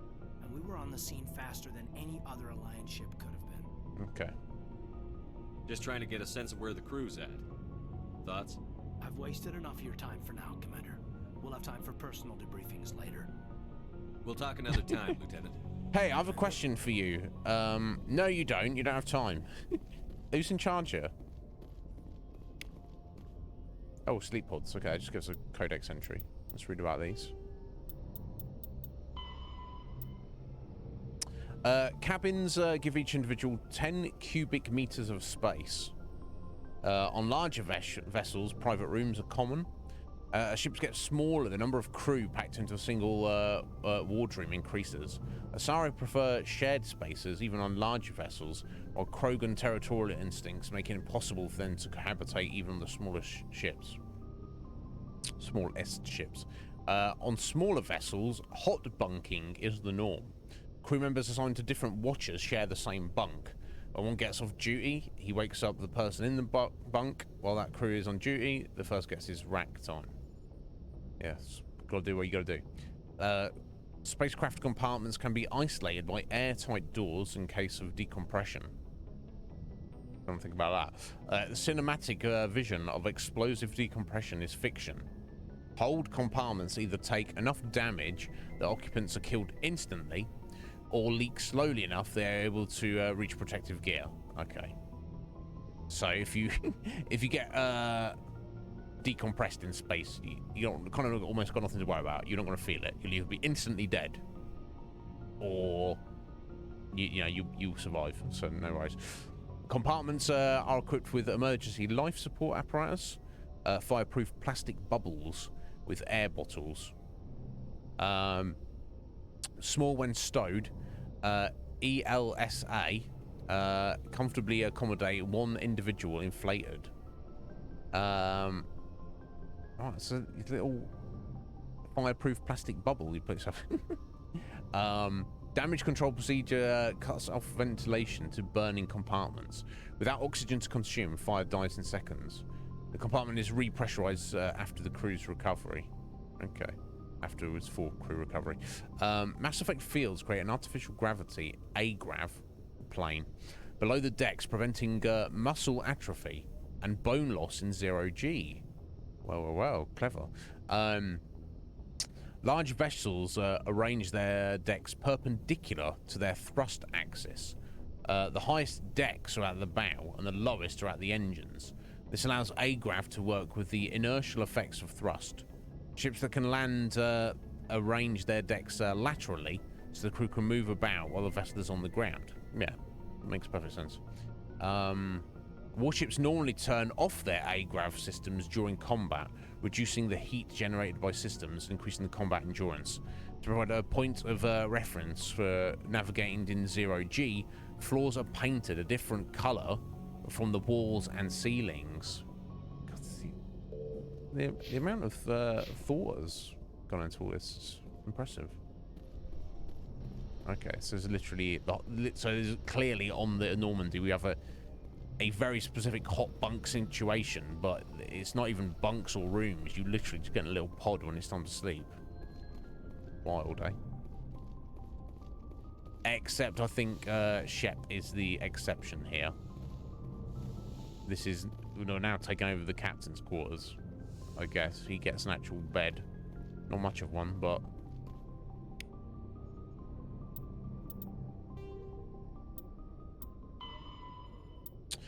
military ranks. Okay, interesting. We kind of speculated about this before, but now we can actually found out. 100%. Are you a fan of the Elder Scrolls games, Silver? I'm a massive Skyrim fan, and Fallout as well. And I played Oblivion and Morrowind. I'm excited to see when Skywind comes out and such. But yeah, games like that kind of open world freedom, RPG heaviness. They're kind of even. There seems like a love-hate, you know, kind of thing. Like if you like Skyrim, you love it, you adore it. Or I've got friends who, you know, in theory, I'm like, you should like this, and they're like, I just cannot get on with it. But yeah, and like, you know, anything that adds to the lore, the world building of any kind of game setting is very much to my taste. Yeah, I've never played Daggerfall or Arena. I don't know if it's taken too far back, but yeah, Morrowind, I bought it randomly when it was released. I was in the game store and I was like, oh, what is this? This looks wild. Let me try this, and then I was into it. But yeah, if you're interested about Morrowind, they're working on a custom project, just fans basically, nothing to do with Bethesda. Called Skywind. So they're taking Morrowind, but they're redoing the graphics and the gameplay systems up to Skyrim standard. So keep an eye out for that. Look it up, Skywind. I think you essentially do need, because I guess it's technically a mod of Morrowind, so you would need to buy a copy of Morrowind to play it.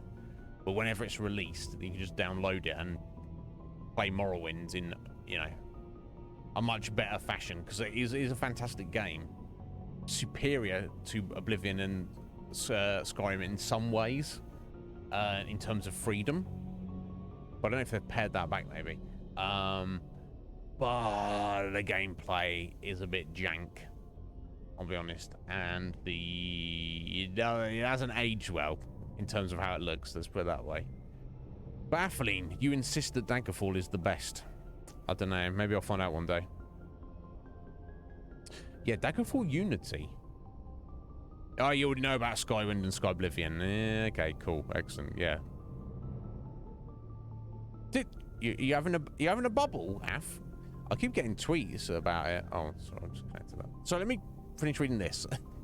Then I'll look up Skywind, and then I'll probably head out and take a half midstream break. Yeah, they could do that. I mean, maybe they will, Silver. Maybe they will, or maybe they're aware of these fan projects. They don't want to like step on anyone's toes. That's the thing.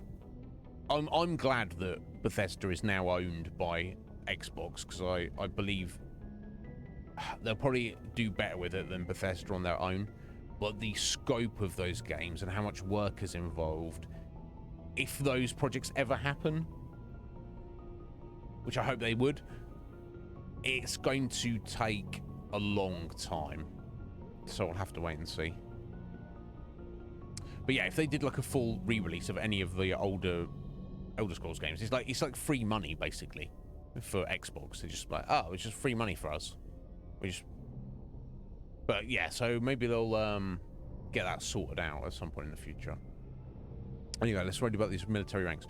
The Alliance uses a modified version of the ranking system that's been used for hundreds of years, presumably naval ranking. Soldiers are classified into rank and file enlisted personnel, experienced non-commissioned officers, NCOs, and specially trained officers. The divide between naval personnel and ground forces, Marines, is small. Ground units are a specialized branch of the fleet, just as fighter squadrons are. This unity of command is imposed by the futility of fighting without control of orbit. Without the Navy, any army is pointless. Makes sense. The Marines, as a matter of pride, maintain some of the traditional rank titles. For example, Marines have privates and corporals instead of servicemen. Okay, that makes sense. In ascending order of responsibility, or just hierarchy, I guess, the alliance, the enlisted are servicemen, the 3rd class, private 2nd class, serviceman 2nd class, private 1st class, the serviceman 1st class, corporal. I guess that's whether you're on the Navy or the Marines there. You know, the equivalents. NCO, service chief, gunnery chief, operations chief. Officers are 2nd lieutenant, 1st lieutenant, staff lieutenant, lieutenant commander, staff commander. Now, I'm going to... Did we already establish that Shepard is a lieutenant commander? I think we did. I think that's already established. Now, Kaiden, what degree of lieutenant he is, I'm not sure. Then we have captain or major. So captain for the naval, major for the Marines. Obviously, Captain Anderson. Rear admiral for the Navy, and which is the equivalent of a general in the Marines, and admiral, and finally fleet admiral. I wonder who the fleet admiral is. I don't think that's anybody we've heard their name yet. In fact, let me finish looking around the Normandy, and then I'll. But yeah, I can't. That's wild, Af. I thought I'd been keeping an eye out for it, but I didn't think they released stated a release date for it. But I may just not have. I may have quite easily just missed it. I'm not sure where this elevator's going. Let me just check back up this way.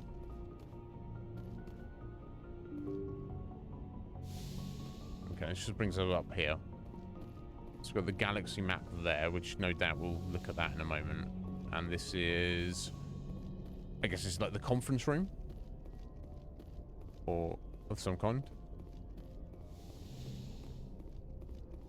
Okay, so we just got the galaxy map and wherever this elevator goes down here.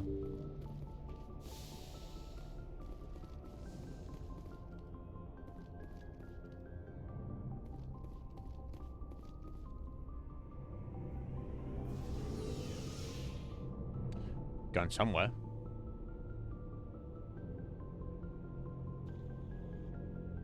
I'll have a look because it's been they're working hard on it. I keep getting tweets about it, saying like, "Oh, look at this! What our artist has done here," and you know, because it's all volunteers. So, absolutely and utterly, God bless them. Because I'm not helping make it, am I? Right? This is the engine. You know, I'm about to spring a leak, so let me actually...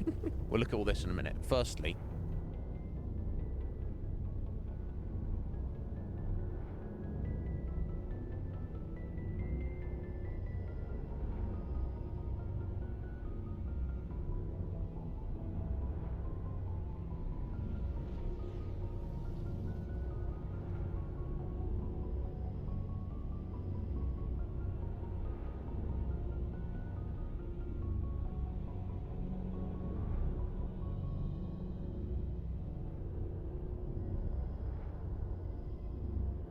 okay.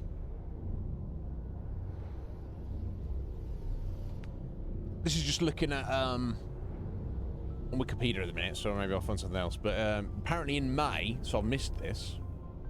The team released a 21 minute long video showcasing gameplay footage, which the narrator in the video claimed the team was, quote, finalizing major game elements. Doesn't actually mean anything, does it?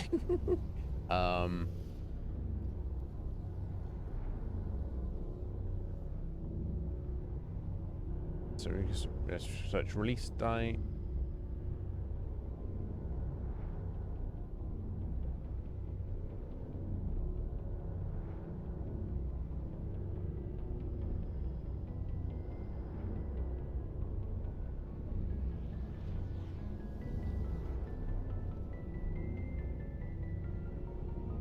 FAQ.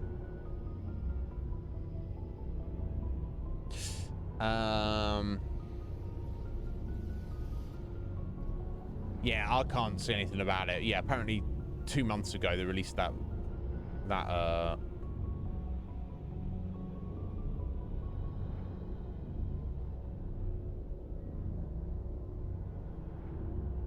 they released that video.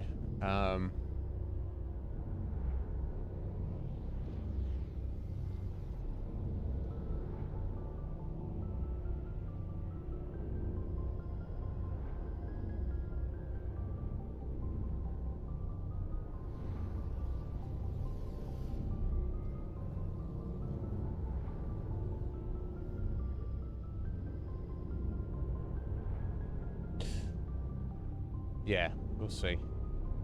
Okay, you need a copy of the Game of the Year edition of Morrowind and a copy of Skyrim Special Edition. They need to work together. Okay. Well, I already have Skyrim. Maybe I should preemptively get that Morrowind. I don't know what happened to my copy. It's pretty long gone. Anyway, don't need to worry about that. Anyway, so I've looked at that. So yeah, we're Daggerfall Unity. Let me have a look at that briefly.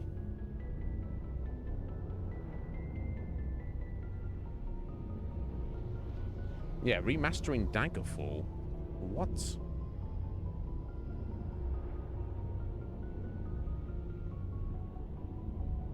It's already good to go. It looks like it's quite the setup. There's a whole gigantic web page here about setting it up. Oh my god.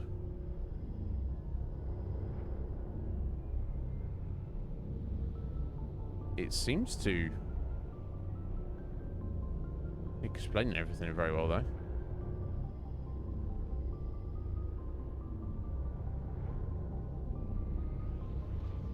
I wonder.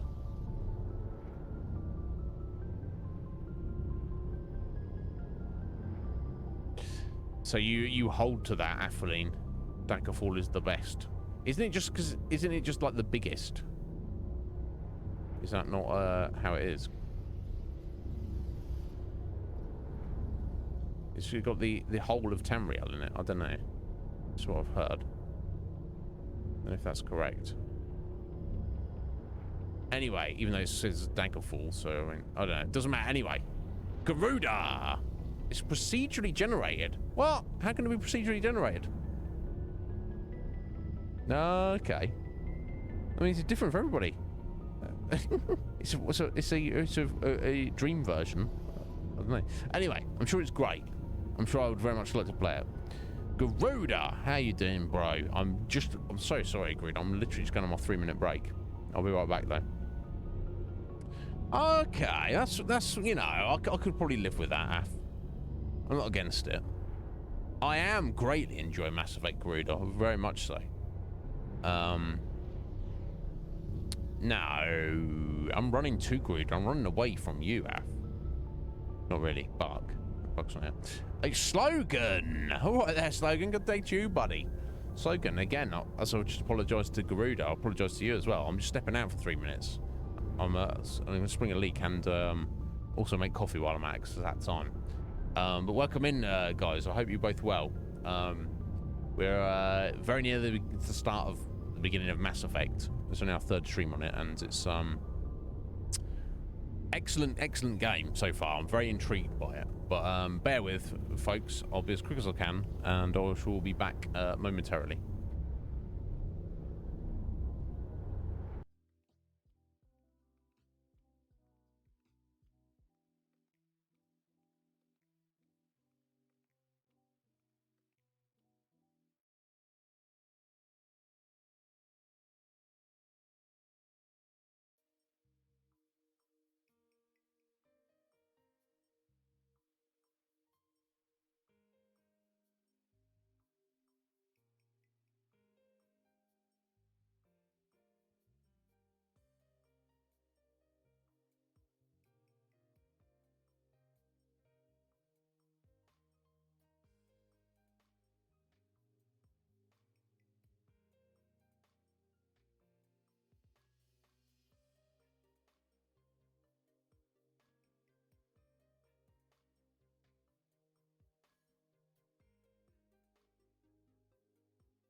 Right.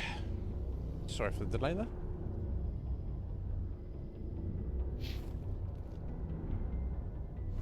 Alright, let's have a look around.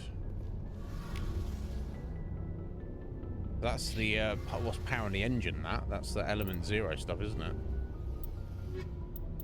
Where's it at?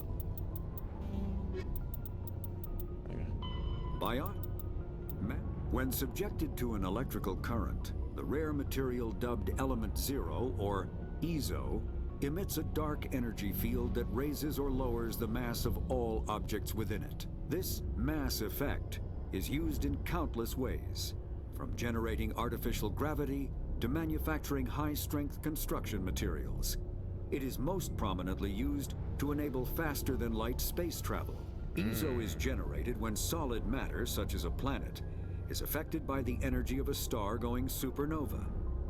The material is common in the asteroid debris that orbits neutron stars and pulsars. These are dangerous places to mine, requiring extensive use of robotics, telepresence, and shielding to survive the incredible radiation from the dead star. Only a few major corporations can afford the setup costs required to work these primary sources. No doubt. Humanity discovered refined Element 0 at the Prothean Research Station on Mars, allowing them to create mass effect fields and develop FTL travel. And it's wild. Engineer Adams. Hello. Hey, Commander, you know that Quarian Tally? She's been spending all her time down here asking me about our engines. I'll get rid of her. I'll talk to her. Is she bothering you? I'll tell her to leave you alone. What? No, she's amazing. I wish my guys were half as smart as she is. Give her a month on board and she'll know more about our engines than I do. She's got a real knack for technology, that one. I can see why you wanted her to come along. Engineer Adams, you've been hanging out with Tali. Well, she's only been on the ship for about 10 minutes, so I don't know how that is possible. But never mind. Again, it's those it's these old RPG systems, isn't it? It's like, oh, Tali's on the ship, she's part of the party, therefore this conversation must happen. Doesn't matter if it makes sense or not. I didn't want her to come along. She is definitely useful. Fill me in on the IES stealth systems. How does it work exactly? You can't hide a ship out in space. They emit too much heat and radiation. Too easy for sensors to pick them up, unless you find a way to capture those emissions. So our stealth systems trap the energy we give off in storage sinks built into the ship itself. No emissions to give away our location. Eventually the sinks have to be vented. More than a few hours silent running and they overheat. Cook us inside our own hull. There's no way for anyone to detect us? A visual scan can still pick us up. Anyone looking out a window can see us plain as day. But you have to be pretty close to get an actual visual out in space. Most vessels rely on scanners. As long as the stealth systems are engaged, they can't see us. Not unless we accelerate to FTL speeds. Why doesn't it work with faster-than-light travel? Cranking up the FTL blue shifts our emissions, pushes them into frequencies too high to capture in the sinks. As soon as we make the jump, it's like setting off a flare. Sensors can pick up our location whenever we enter or exit FTL flight, but for short-range missions, our stealth systems are amazing, and we've got the only one. Only one that we're aware of. I want to know more about the Normandy. She's the best ship I've ever served on, probably the fastest vessel ever designed. And she's the only one using the new Tantalus drive core. What's so special about the Tantalus drive core? Proportionally, it's about twice the size of any other vessel. Not only are we faster, but we can run at FTL speeds longer before we have to discharge the core. Where else have you served, Adams? If you name a class of Alliance ship, I've probably served on it. Everything from dreadnoughts and carriers right down to frigates like the Normandy. My last assignment was on the Tokyo, only a cruiser, but she was a good ship. Couldn't hold a candle to the Normandy, though. Right, so basically the Normandy's like not the most powerful, but in terms of speed and stealth, and various other factors, probably like the best spaceship ever made. Rick Grimes Dime, how you doing there? Welcome in. Are you? I assume you're a fan of Mass Effect. Welcome in. Thank you for the follow. I appreciate it. I'm not gonna give a spiel. If you've got any questions for me, let me know. Where else I just said that's under the case. The last assignment was Carry on, Adams. Yeah. Aye, aye. Carry on, Adams. Do you think? Okay. What that goes. Nope. Oh. Ships and vehicles. Faster than larger warships are generally classified in one of 4 weights. Frigates are small, fast ships used for scouting and screening of larger vessels. Frigates often operate in wolf pack flotillas. Cruisers are middleweight combatants, faster than dreadnoughts and more heavily armed than frigates. Cruisers are the standard patrol unit and often lead frigate flotillas. Dreadnoughts are kilometer-long capital ships mounting heavy, long-range firepower. They are only deployed for the most vital missions.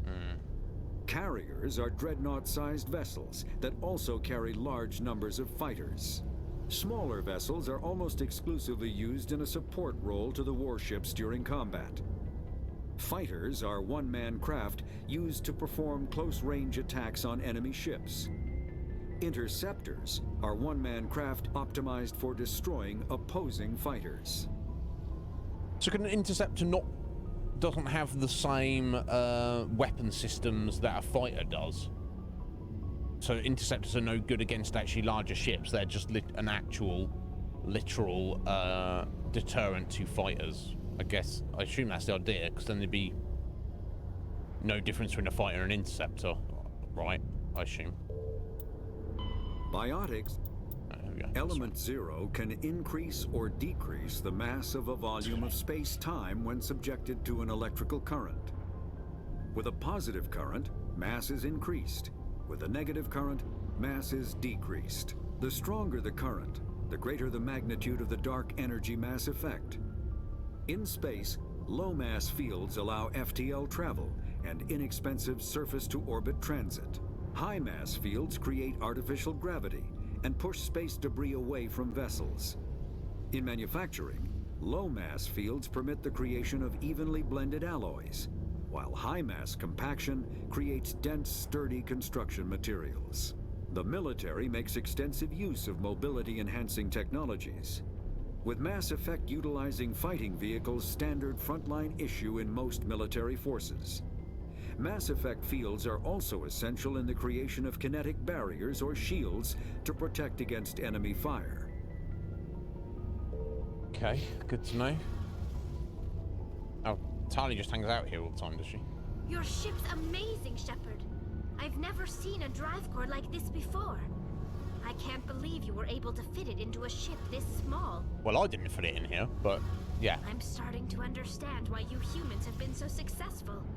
I had no idea Alliance vessels were so advanced. The Normandy's a prototype. Cutting-edge technology.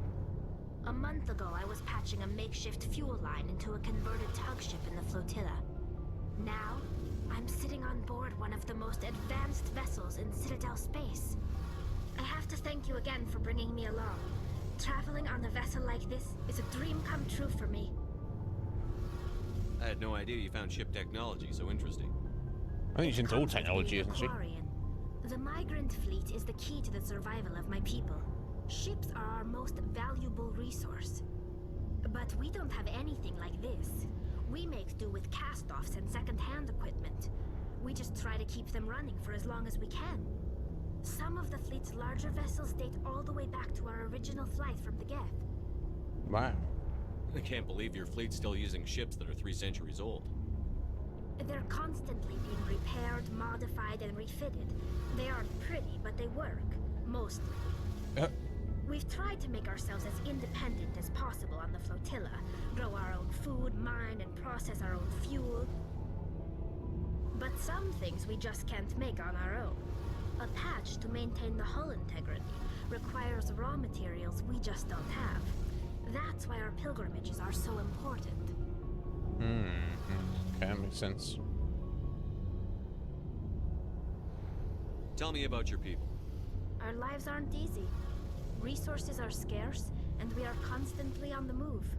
Everything we do must in some way contribute to the continuation of the migrant fleet. There are 17 million Quarians in the flotilla, and each of us relies on the others for survival. The bonds among my people are strong. Unfortunately, we have had to surrender many of the freedoms and civil liberties other species take for granted. What kind of freedoms? Well, it's illegal for parents to have more than one child. If our population grows too much, it would strain our resources to their breaking point. Okay. Of course, we also can't allow our numbers to become too few. If our population is in decline, the rule against single births is temporarily repealed. Okay, makes sense. In extreme cases of population decline, incentives are even offered to encourage multiple births. Though the Conclave hasn't had to take such measures in nearly a century. I guess the Conclave is like the council of the Quarians. That's your government. The Conclave is our civilian branch of government. Each ship can elect a representative to serve on the Conclave and make decisions that affect the fleet as a whole. On matters that affect an individual ship, however, the captain has the final say. It's a tradition that dates back to the early days, when the fleet was governed by martial law. Fortunately, most captains nowadays are smart enough to have an elected council from their crew to give them advice and guidance. So the ultimate power rests with elected officials. In practice, the Conclave and the respective council for each ship tend to set the rules that govern our daily lives. But in theory, we are still under military jurisdiction. The 5 top-ranking military officials in the fleet serve on the Admiralty Board. These 5 have the power to overrule any decision by the Conclave in case of emergency. To do so requires unanimous agreement among the Admiralty, and they can only do this once. After that, the entire board must resign their posts. Oh. It's a safeguard that served us well. In nearly 3 centuries, the Admiralty Board has only overruled the Conclave 4 times. Interesting. So basically, the civilian government makes all the decisions, but the military, the Admiralty Board, you know, the military leaders can step in and overrule them and say, no, guys, you've got this wrong. We need to do this instead. And they have to do it unanimously.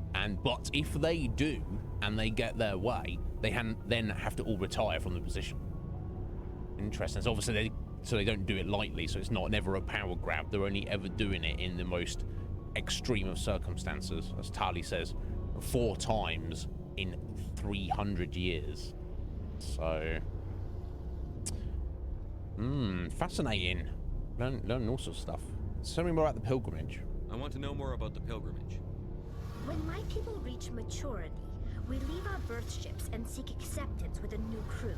It's necessary to maintain genetic diversity among the fleet. But no ship wants to accept someone who will be a burden on them. So, to prove our worth, we embark on a pilgrimage. We set out alone, leaving the flotilla and our families behind us. We only return once we have found something of value we can bring back to the fleet. This is presented as a gift to the captain of the respective ship we wish to join. If the gift is accepted, we are welcomed into the crew. Yeah. Sorry, Seven. Yeah, what are the times? Yeah, I'd like to know. I guess for all the lore, the world building and lore, it's like, yeah, you have to have a cut-off point, don't you? That's the only problem. Akuma, I ain't in today, bro. Yeah, is it? They have to accept? I assume they don't. Can a captain choose to reject the gift? That doesn't happen often. Most captains are eager to increase the size of their crew. It increases their own standing in our society. Of course. And if the gift is useful. Even when the gift is not particularly valuable, the captain usually accepts it out of a sense of tradition.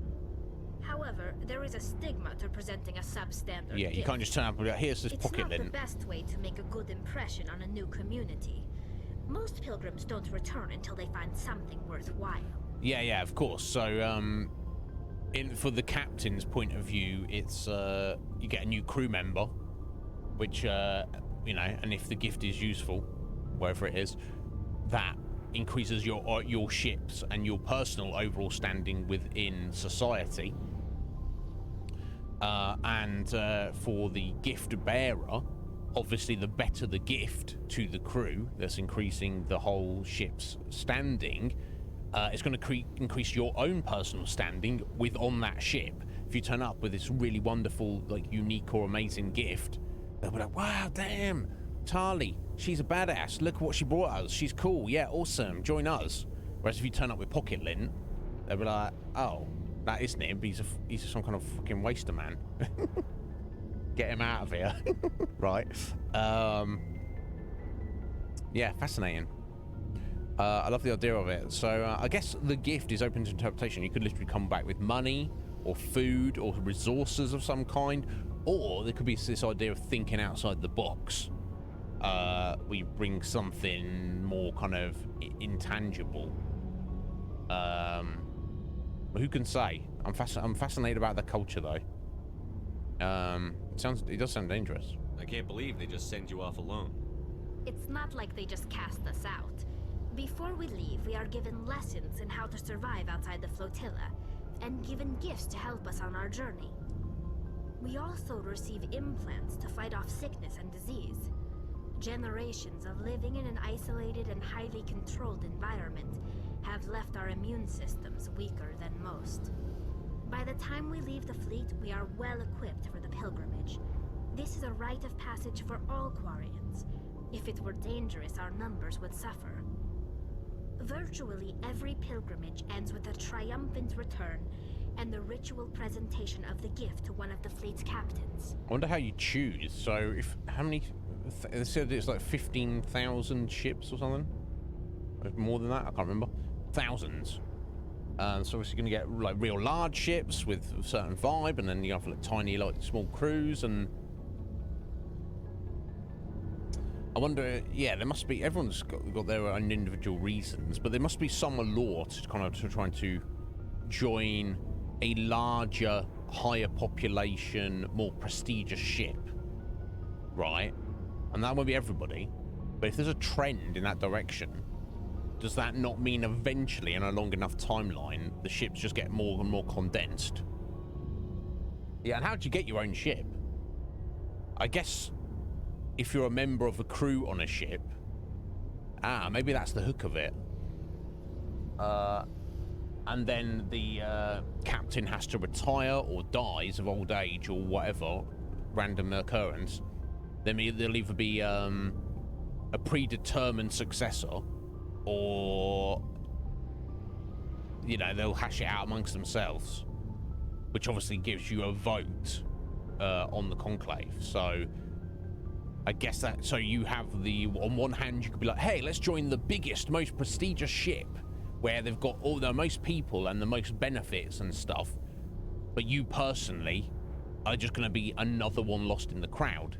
Whereas if you join a tiny little ship that's only got 6 people, you're going to have more personal influence and prestige in that smaller environment, and could potentially have a much greater chance of one day becoming the captain of that particular ship yourself.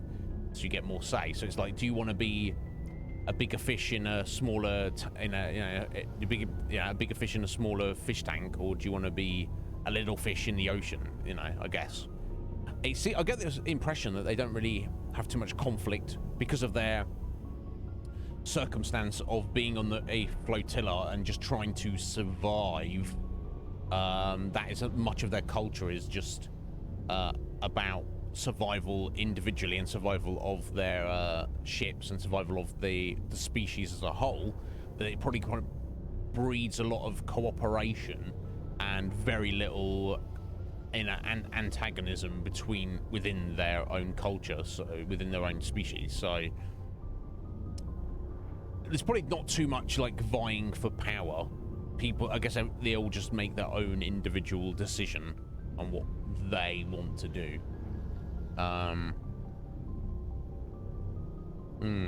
Yeah, it's probably be like, whoever has been assigned second in command on the ship then just takes over.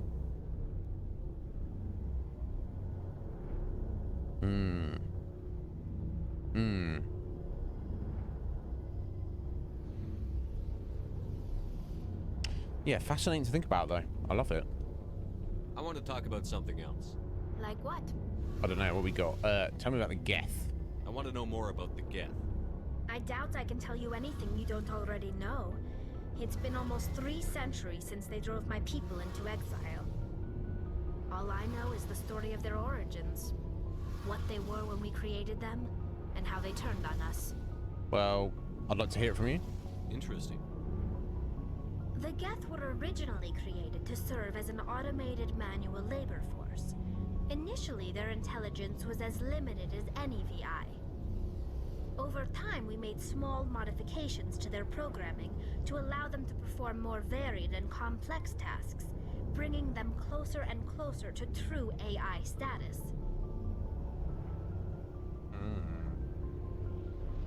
How come the Council didn't step in and stop you? This wasn't true AI research.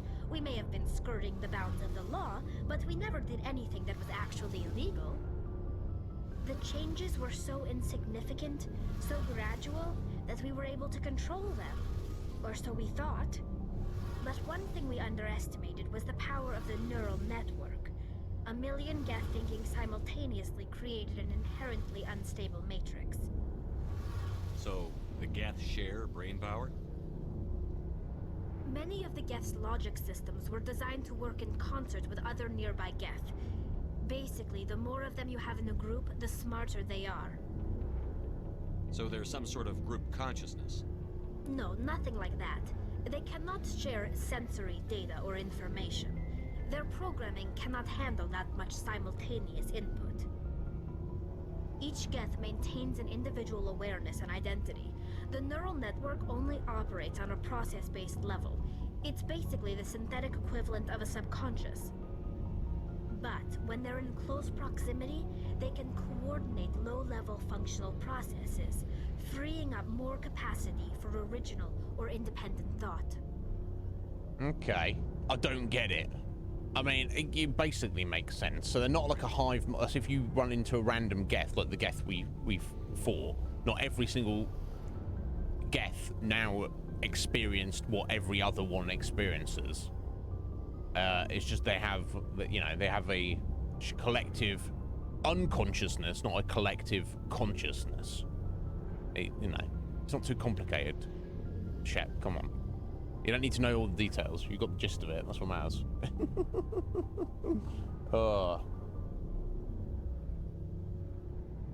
Okay, I see. I see something. What made them rebel?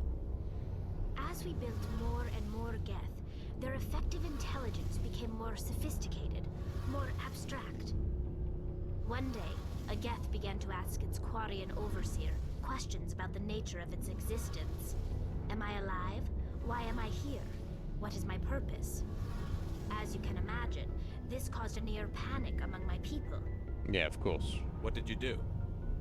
It was inevitable the newly sentient Geth would rebel against their situation.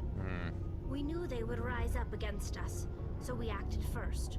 A general order went out across all Quarian-controlled systems to permanently deactivate all Geth. The Geth responded to this order violently. Yeah. It was your fault! What did you expect? No, of course, yeah. I mean, they're defending themselves. Makes sense, right? You can't blame them for fighting for their survival. We had no other choice. The Geth were already on the verge of revolution. By acting quickly, we had a chance to end the war before it began. Makes sense. The hope was that most of the Geth would still be little more than machines, incapable of organized resistance. But they had progressed much further than anyone anticipated. The war was long and bloody. Millions upon millions of Quarians died at their hands. In the end, we were forced to flee our own homeworld. Damn. We feared the Geth would pursue us, but they never came beyond the veil. Now we drift through space, exile, searching for a way to reclaim what was once ours. They defended themselves. Serves you right. It's not Tali's fault. This is imagine this is 300 years ago. Imagine what was happening, on planet Earth 300 years ago.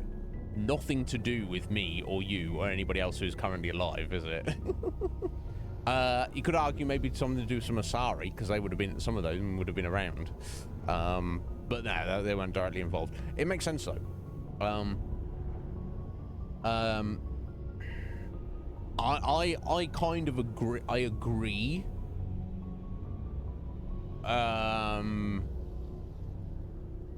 With the Quarians, now I understand why they reacted like that, but also, at the point that they've evolved sentience, do they not have rights? So were you not kind of in essence trying to commit a genocide? Should you? What the correct response should have been is like, hey Geth, yeah, we created you to be our slave labor, but now that we see that you have got your own consciousness and you are sentient, it would be immoral, it would be unethical for us to keep you as slaves. So we are obligated morally to tell you give you any information you want, cut you loose, and be like, hey, we created you, enjoy existence. Sorry, we wanted you to be, you know, unthinking machines, but now you think, so we can't keep you as slaves, because that would be scumbaggery. So off you go. So it seems more like the Quarians kind of like almost panicked, and they were like, oh shit, we gotta shut this down right now. And by doing that, it was too little too late, and so then, yeah, long bloody war, millions upon millions dead, and they lost their homeland, and they've been nomads for the past 3 centuries. Kind of fucked up. I'll get it. Unless, of course, the thought was, if they were just like, hey, yeah, we cut you loose, like the Geth would have, by this point, already like held a grudge. Now, how would you feel if you were just kind of like, I don't know, it's hard to imagine an existence where you don't have a consciousness, of course, because we've always had one, but if you found out that, you know, someone was using you, you didn't have any bad thoughts or memories of it, but you literally, your only purpose of existing was to be a slave.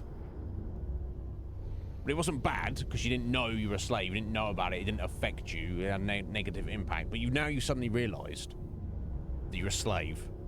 Do you hold a grudge against your creator?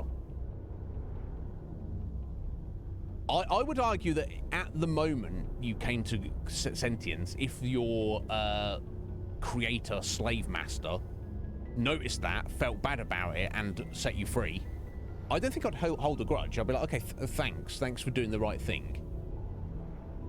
But if they decide to kill you because they assumed that you would hold a grudge, well, now I'm definitely holding a grudge, aren't I? Because you tried to kill me. I don't know. It's a fucked up situation. It's not Tali's fault. It's not anybody else's fault. I don't know if we saw how long the Quarians live. I'm guessing it's just like a similar length, like a lifespan of what the average of all the species. So it's not. You could even argue none of the Quarians who are alive currently have any. You know, it's not their responsibility either. None of us are responsible for anything our ancestors were fucking around doing. All the wars and bullshit from our past. Not my fault. Not your guys' fault. We didn't do that. We didn't make those choices. So so I don't think, you know, even if we can blame the Quarians themselves, we can't, you know, we can't blame any of them that are currently alive. It's not their fault. They shouldn't suffer for that. But how do the Geth feel about it? Quite, you know, presumably being, you know,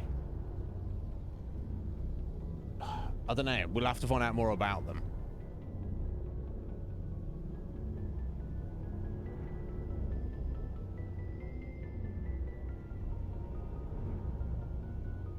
I think serves them right.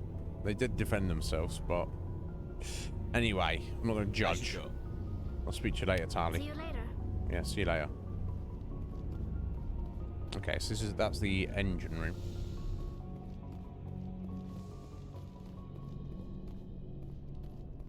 Hey, Commander.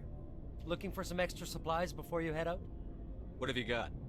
Whatever you want. Armor, weapons, mods. It's not standard Alliance issue, but that's not necessarily a bad thing. Well, as long as you don't mind paying for it. No, I don't think so. Why should I pay you for my weapons and armor?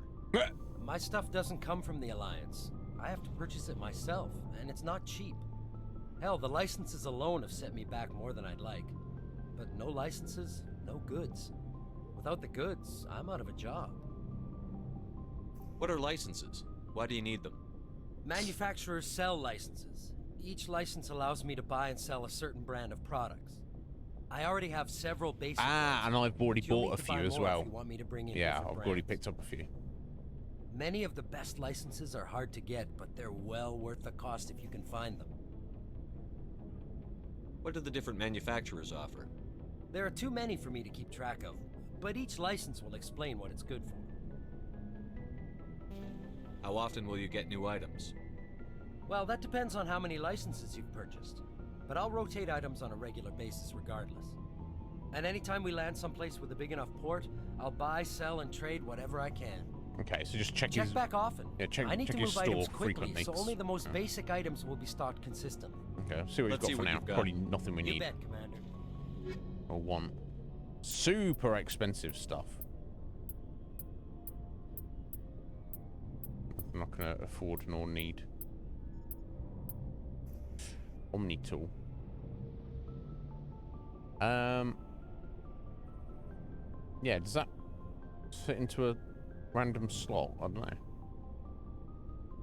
I'm not buying it at the minute. Anyway. Okay. Codex entry for that. Buy. Omni tools are handheld devices that combine a computer microframe, sensor analysis pack, and manufacturing fabricator. Versatile and reliable, an Omni tool can be used to analyze and adjust the functionality of most standard equipment, including weapons and armor, from a distance. The fabrication module can rapidly assemble small three-dimensional objects from common reusable industrial plastics, ceramics, and light alloys. This allows for field repairs and modifications to most standard items, as well as the reuse of salvaged equipment. Omni tools are standard issue for soldiers and first-in colonists. Yeah, no doubt. Okay. Makes sense.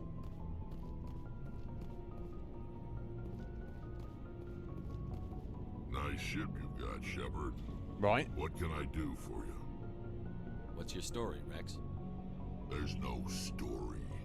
Story happened to your face, buddy. Go ask the Quarian if you want stories. Yeah.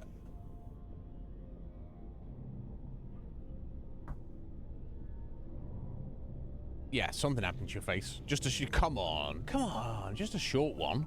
Don't be an ass. Leave. Don't want to talk about it. So long, Rex. I'm not gonna force it out of him. You don't want to talk to me? That's fine. I'm gonna cry about it. Okay, I think Tali's good to go, right? I probably want to keep her with me because she's like a hacking person now, isn't she?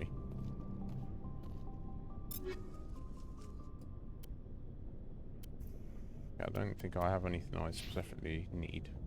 On Ashley, Rex, Tali, and ooh, an empty locker there. Commander? What's your opinion on the last mission? Kinda wish you'd got there sooner, Commander. No offense, I appreciate the rescue. I just wish... Yeah. You wish we'd been able to save the rest of your unit? Yes, sir. If I had been more alert, we wouldn't have been cut down by an ambush. No. I don't know if that's true, is it?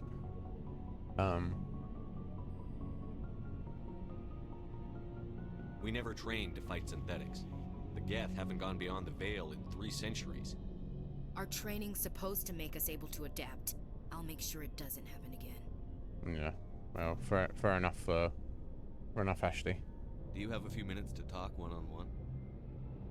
I'm sorry, Commander. I need to get my duties squared away. I wouldn't mind talking more later, though.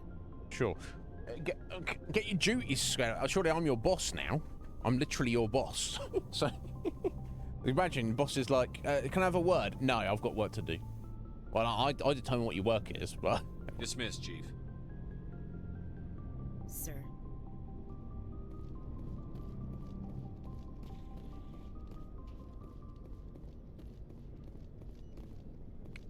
Check this out. Look at this truck. My God. What's this?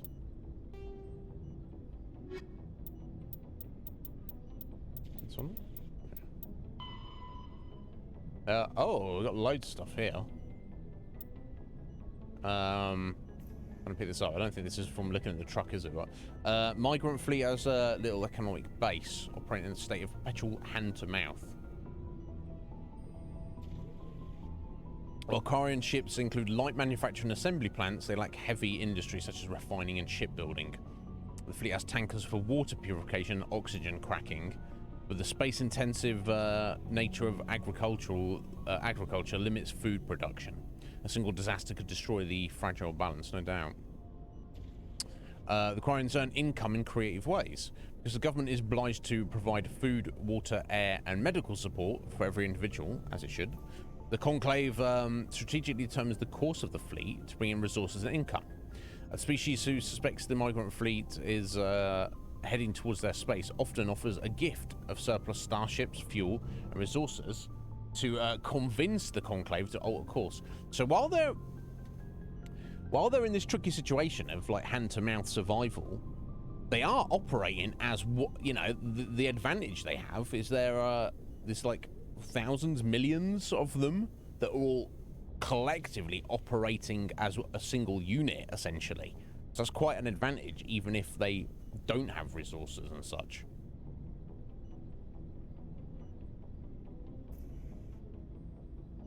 And if they're seen to be coming, they'll be like, hey, guys, take this and go elsewhere. Not that they're like causing war or kicking off, but, you know, who knows? As the fleet passes through a system, swarms of mining vessels work over asteroids for metals and silicious, so like silicon, I assume, silicious materials and cometary bodies for water, ice, and organics. Quarian miners are adept at locating and strip mining space-borne resources. Excellent, not letting anything go to waste. I like the idea of it. This sparks conflict with corporations already working the system. Large mining concerns spend millions on lobbyists and public relations portraying the Quarians as locusts, devouring the resources of a system before moving on. How dare they take it? It's ours. This rock in space, just flying around in space, is ours, not theirs. Those goddamn locusts that we're definitely not. The greatest asset of the Quarians is their rarefied skills. Most are experienced miners. Due to their life of perpetual salvage and repair, they're skilled engineers and technicians. More than once, the very corporations that lobby against the Quarians have made backroom deals with the fleet, arranging for skilled Quarians to fill space engineering jobs that other species would demand higher wages for. Quarians are widely hated among the working classes. The Quarians are coming to take our jobs.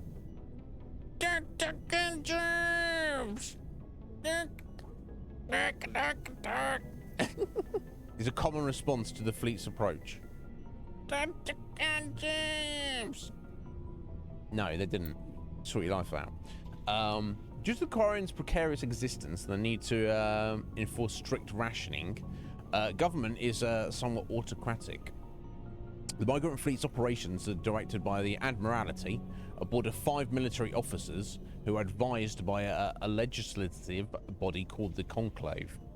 Each vessel in the fleet has the right to send representatives to the Conclave aboard the flagship. The number of representatives is based on crew size.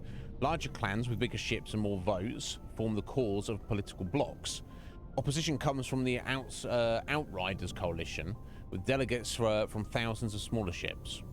Okay.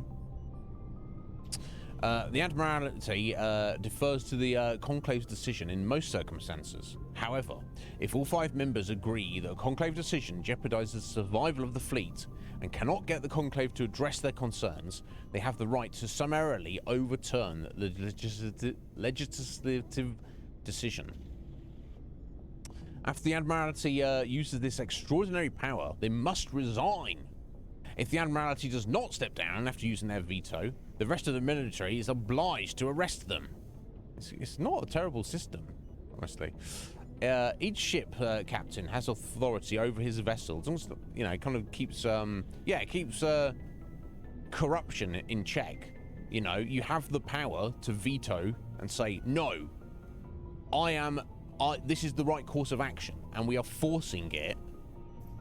But I recognise that I'm losing all power forever by doing this one act.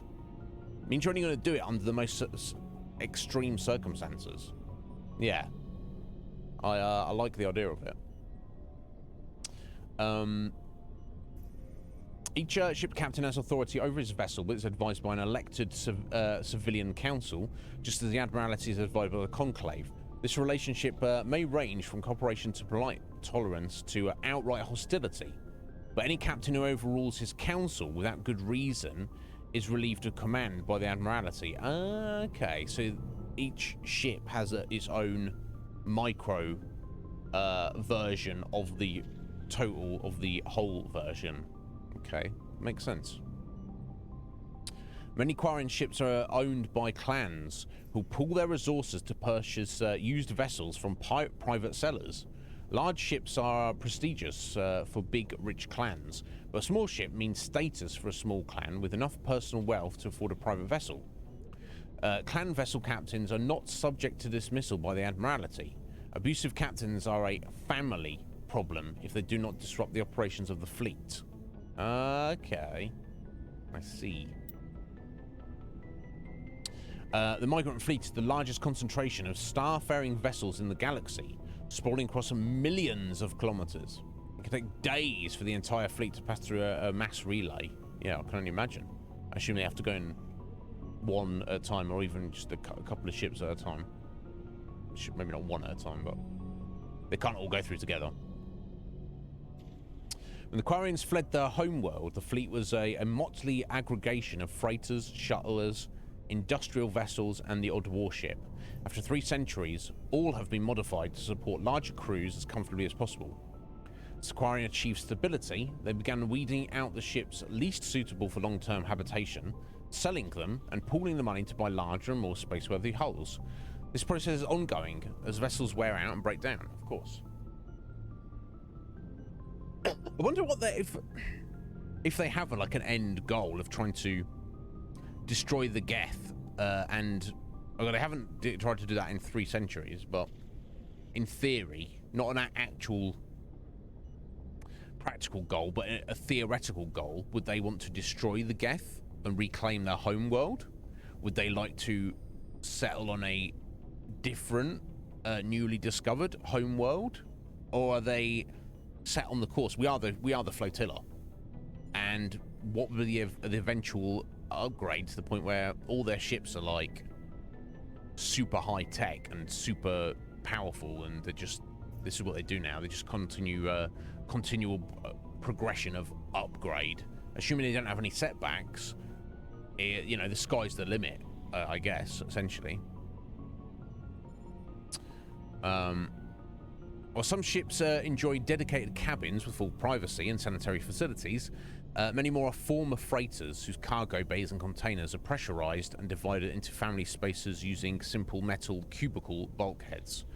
The Quarians enliven these austere spaces with colourful quilts and tapestries, which also also help muffle sound. Yeah, you don't want to hear, your neighbours, then a strong bust on the outside. But of course that comes up later, no doubt, Seven. The day-to-day operations of the fleet, traffic control, station keeping, supply distribution, and so on, are under military jurisdiction. Those ship captains have the authority to deviate from their assigned positions and may leave the fleet at any time. They are assumed to do so at their own risk. As the migrant fleet moves around the galaxy, many ships split off to pursue individual goals, returning days or years later. Okay, so you are not obligated to stay as part of the fleet. You are an individual ship. You can go off and do anything you like with your individual ship and crew. It's yours. You can do what you want with it. But by doing so, you are also choosing to leave the safety of the flotilla. You can't expect any direct support, or, you know, or if, like, you go away and some bad shit happens and you come back, you can't be like, hey, help us out with that thing that happened. We got to get revenge. They'll be like, that's not practical for our survival. You shouldn't, you know, it's on you. So, interesting. Fascinating. Love it. Garrus, how you doing, buddy? Thanks for bringing me on board, Commander. I knew working with the Spectre would be better than life at CSEC. You knew? Have you worked with a Spectre before? Well, no, but I know what they're like. Spectres make their own rules. You're free to handle things your way. At CSEC, you're buried by rules. The damn bureaucrats are always on your back. Yeah, I mean, I'm inclined to agree with them. Being a Spectre does have its advantages. Exactly my point. If I'm trying to take down a suspect, it shouldn't matter how I do it, as long as I do it. But CSEC wants it done their way. Protocol and procedure come first. That's why I left. So you just quit because you didn't like the way they do things? There's more to it than that. Yeah, I hope so. It didn't start out bad, but as I rose in ranks, I got saddled with more and more red tape. CSEC's handling of Saren was typical. I just couldn't take it anymore. I hate leaving. Forget about it! You get over it, Garrus. Alright, let's empathize a little bit. I hope you made the right choice. I'd hate for you to regret it later. Well, that's sort of why I teamed up with you. It's a chance for me to get off the Citadel, see how things are done outside CSEC. Either way, I plan to make the most of this. And without CSEC headquarters looking over my shoulder, well, maybe I can get the job done my way for a change. Yeah, I mean, that kind of depends. Whatever. I mean, no, I mean, it sounds good to what you're saying. As long as you do your job well, you're free to go about your business as you see fit. Thank you, Commander. Okay, so I think we've been around all around the Normandy now. I think we looked at everything. I'm looking forward to driving that around.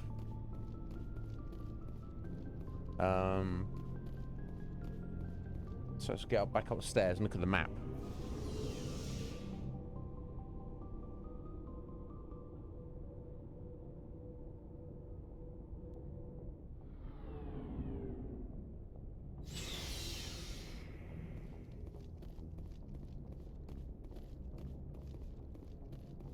Okay, no, this is downstairs.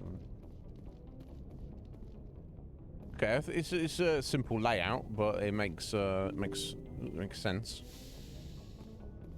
All right, here we go. Oh, maybe I'll speak to Presley first. If anyone has to take over for Captain Anderson, I'm glad it's you. I'm not sure about having non-humans on our ship, though. No. Speak freely, Presley. I want to know if you have a problem with non-humans. Yes, sir. I'm a massive racist, sir. Commander. Humanity has always handled its own problems. Saren attacked one of our colonies. We should be the ones to stop him. We don't need their help.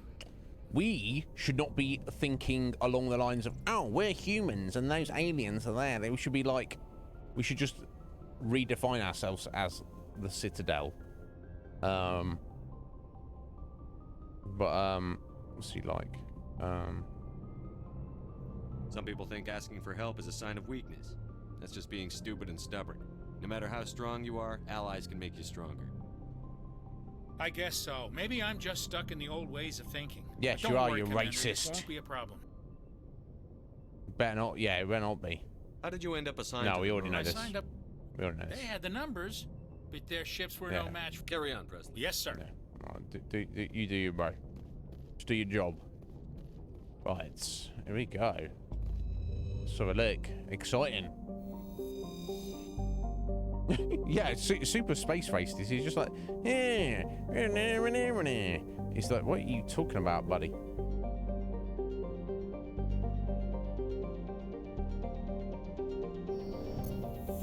Okay, that's the Citadel there.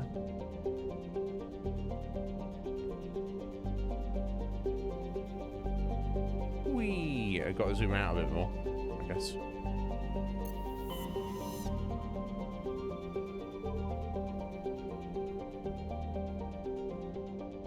We'll zoom out a bit more, haven't we?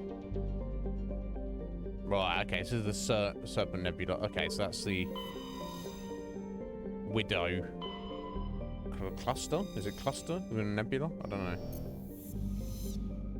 No, this name Widow's the name of the star, isn't it? Yeah, so the Widow star within the Serpent Nebula. And there we go. So now we get to see the Milky Way. Cool.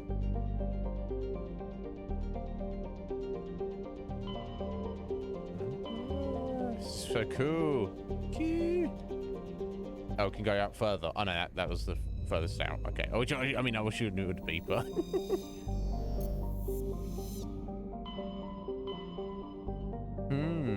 Okay. Let's see what we got then.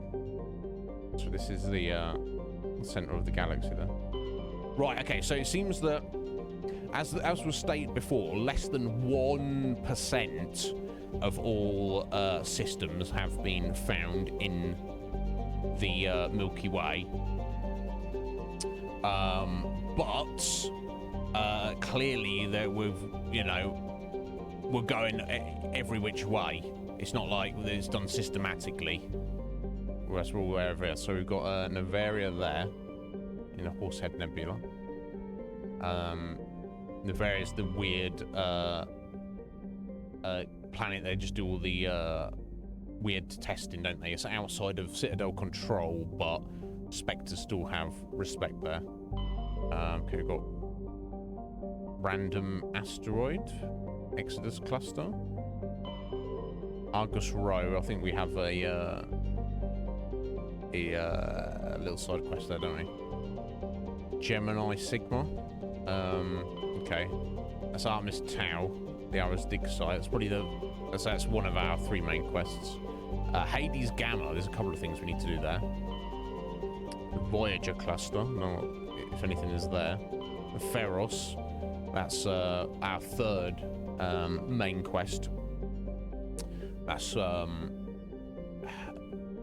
maybe our best lead. I don't know. Geth attack on Pharos. An old Protean planet where there's all sorts of old ruins and such. But we shall see. I like that you can see other galaxies in the background. It's cool as all hell. Obviously some of them are just little dots, but some of them you can actually see where that's very, very cool. Armstrong Nebula, I don't know why we need to go there. Kepler Verge. Okay, so there's loads of options here. Let's have a little look. Asgard, Random Asteroid. Should I be poking around here? Utopia? I don't know about that.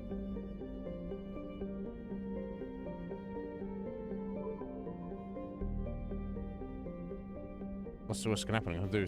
Yeah, let's just go there. We don't want to die instantly, are we? We go. Poke mud around. Can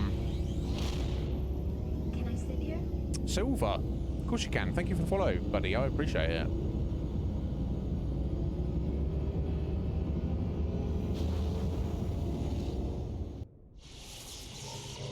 Now, for those of you familiar with the game, should I be concerned about leveling as such? God, how many planets are there in this game? We just randomly go to any of these planets. What the hell? A lot. Yeah. Yes, everything looks like... Fuck, should I just be focusing on quests at the minute? Or should I be systematically exploring everything? Now, what I was going to ask is, are there areas that I'm way, way under-leveled for that I should not be randomly stumbling in? Right, 1 is different to 2 and 3. Do tell, 7. What's your advice? What should I be doing? Should I be either systematically exploring places I have no reason to go to yet? Or should I just focus on my side quests and focus on the main quests and just don't worry, and just kind of like do thorough exploration later on. Yeah, because that's the worst thing. I don't want to be like going somewhere silver when I like go, hey, let's look at this. Let's go down to planet Tyr here in the Asgard system, and oh look, I'm dead. I'm dead now because I shouldn't have gone there.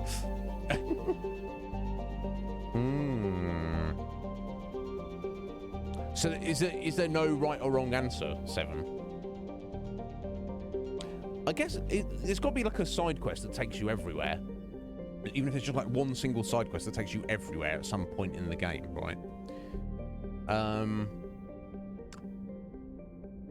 I assume that is correct. Excellent. So, if I find all the side quests, which, you know, I should be, yeah, it's all personal preference. So you could even argue it's a waste of time if I go to Tyr right now and I look around at some stuff and there's nothing to do there, and then I leave and I come back later when I actually have a thing. For the way I've been, like, especially playing Shep, I think it's maybe better to just get down to business. Surely there'll be a point of no return towards the end of the game. And then I can kind of like do a final sweep, so to speak, of the galaxy and go everywhere and explore everything and look at everything if I feel we're missing anything, rather than trying to fully explore everything right off the bat, if that makes sense.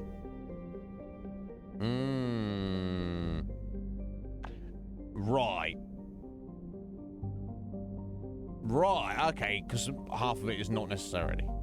Okay, cool. Okay, I think I've kind of answered, thinking through that, answered my own question. I think rather than going to random systems that we don't need to yet, I think I'm going to try and just do some of these side quests. I think that's what we're trying to do.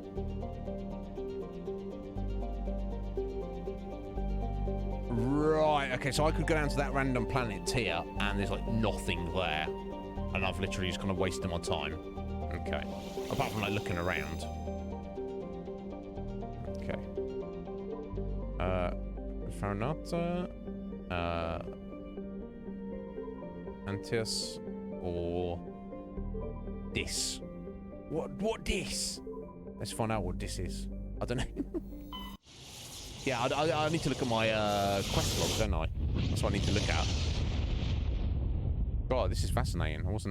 I mean, I was expecting it to be something like this, but not having like all the planets, the systems like set out like this. If I just go to zoom out, then I can look at my. There we go. I can look at my quest log here. Well, let's read that codex entry first. It's that one, isn't it? Humanity has encountered many galactic species. Wars have been few, but mistrust is rife, of course. Politically, yeah, because all of the alien races, they have their own... all individuals have their own opinions on things. Some are racist, some are not. Some species have different, you know, propensities for certain things, a way of doing things or looking at things. But they're all intelligent enough that they understand the implications of just all-out warfare and how it should be avoided at all costs, and they understand that diplomacy and trade and cooperation is the better route to go, even if you don't always agree with the other factions or species or stuff. But of course you get people who are, you know, there's a lot of mistrust against humans at the minute. So the Taurians are a little bit like, humans, you know, to get to the point of being all-out racist against them like Saren is. But yeah, we shall see. But it kind of makes sense, doesn't it? Politically, the Alliance is a peaceful trade partner of the Taurians in political terms. As a practical matter, however, there's simmering antagonism and bigotry between both populations over the First Contact War of 2157. The Alliance enjoys good relations with the Asari, though many privately believe the matriarchs are aristocratic and overcautious. Though humans know better than to unconditionally trust any Solarian, Their shared, reckless ways make them natural allies against the conservative Taurians and Asari. Yeah, and I can understand that from Solarians, because they only live like 40, 50 years tops, which is kind of rough. The Krogan have no unified government, but individuals are generally treated as potential criminals, a reputation most Krogan enjoy living down to. The Alliances have no formal contact with the Quarians. Migrant fleet has not yet passed through any human-settled system. The Batarians are rivals for control of the Skylian Verge. They severed their treaties with the Citadel to prosecute a colonial conflict against the Alliance. Officially, there is no war, but neither is there any peace. Okay. Have to watch out. Oh, was there something else I missed? Yeah, loads of stuff. The Citadel no. Citadel space is an unofficial term referring to any region of space controlled by a species that acknowledges the authority of the Citadel Council. At first glance, it appears this territory encompasses most of the galaxy. In reality, however, less than 1% of the stars have been explored. Even Mass Effect FTL drive is slow relative to the volume of the galaxy. Empty space and systems without suitable drive discharge sites are barriers to exploration. Only the mass relays allow ships to jump hundreds of light years in an instant, the key to expanding across an otherwise impassable galaxy. Whenever a new relay is activated, the destination system is rapidly developed. From that hub, FTL drive is used to expand to nearby star clusters. The result is a number of densely developed clusters, thinly spread across the vast expanse of space, connected by the mass relay network. Of course, that makes sense. The Mako infantry fighting vehicle was designed for the System Alliance's frigates. Though the interior is cramped, an M35 is small enough to be carried in the cargo bay and easily deployed on virtually any world. Nice. With its turreted 155mm mass accelerator and coaxially mounted machine gun, the Mako can provide a fire team with weapon support as well as mobility. Since Alliance Marines may be required to fight on any world, the Mako is environmentally sealed and equipped with microthrusters for use on low-gravity planetoids. The Mako is powered by a sealed hydrogen-oxygen fuel cell and includes a small Element Zero core. While not large enough to nullify the vehicle's mass, the core can reduce it enough to be safely airdropped. When used in conjunction with thrusters, it also allows the Mako to extricate itself from difficult terrain. Right, so it's got little, it can basically like, it's got a little jetpack on it. It can like boost itself up and hover. It can't fly, but it can jump, kind of like jump a little bit. Love it. Okay, sorry, yeah, let me look at our journal and pick a thing to do. Yeah, what's going to be most important? I don't know. Right, yeah, Hades Gamma Cluster recently dropped out of contact. Go and find out what happened to them. The missing survey team. This is for the Rear Admiral as well, wasn't it? Antia system. Look for the missing survey team. So we've got the right system. Got to go to the Antia system, but then we've got to... Who knows what planet they're on. Okay, so let's go do that. I think, if we can handle it.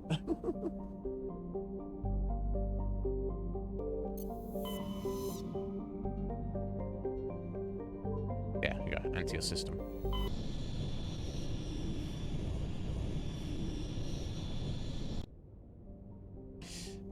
Right, okay. So we've got several planets. Which one have they gone to? Which one are they at? Who the bloody hell knows? I don't know. Let's pick one.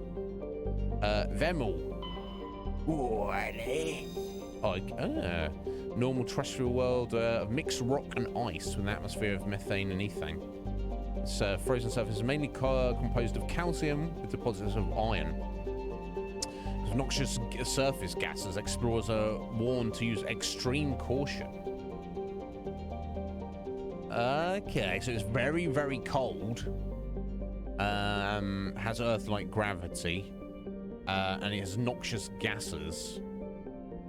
Yeah, on the surface. So freezing cold and poison gas. Ice and rock planet. So maybe that's not the one. I don't know. You could say Ploba. It's the second and by far the larger of Antisa's two gas giant. Well, surely they're not on a gas giant, right? Oh, you can survey it though. I wonder what that means. Some believe Ploba is a Jupiter brain. Oh, sorry. Active scans conducted by survey ships return tantalizing indications of massive solid structures deep within the atmosphere. Too regular in pattern to be anything natural. What the fuck? Some believe Ploba is a Jupiter brain, a planet-sized supercomputer. What?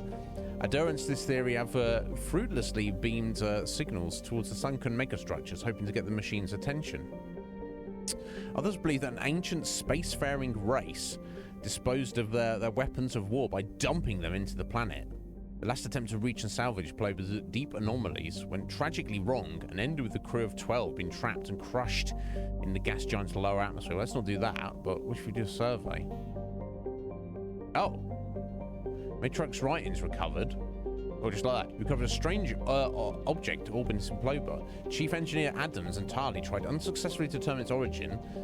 They did find one of Matriarch's Dillinaga's writings stored within. I don't know what that is. That's fine. Oh, okay. Let's survey. Do a survey here. Rare element surveyed. Scans from orbit have detected a large deposit of uranium. Have we picked it up? Okay, so we can't. Okay, so we have to have a reason to land any of these places, I guess. Who need door? That's what like. Moderately sized ice world, extremely thin atmosphere, composed of krypton and xenon. Its frozen surface unusually smooth, suggesting widespread repaving by cryovolcanic processes. Though no such activity is currently evident. Okay, so we can't do anything about it. Oh, does exit mean you land on the planet?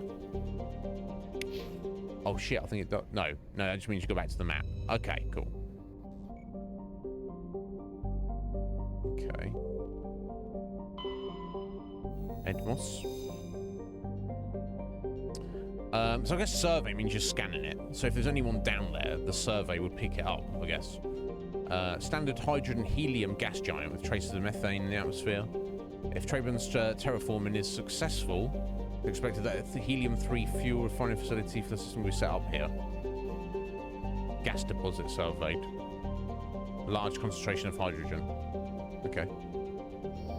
That's good.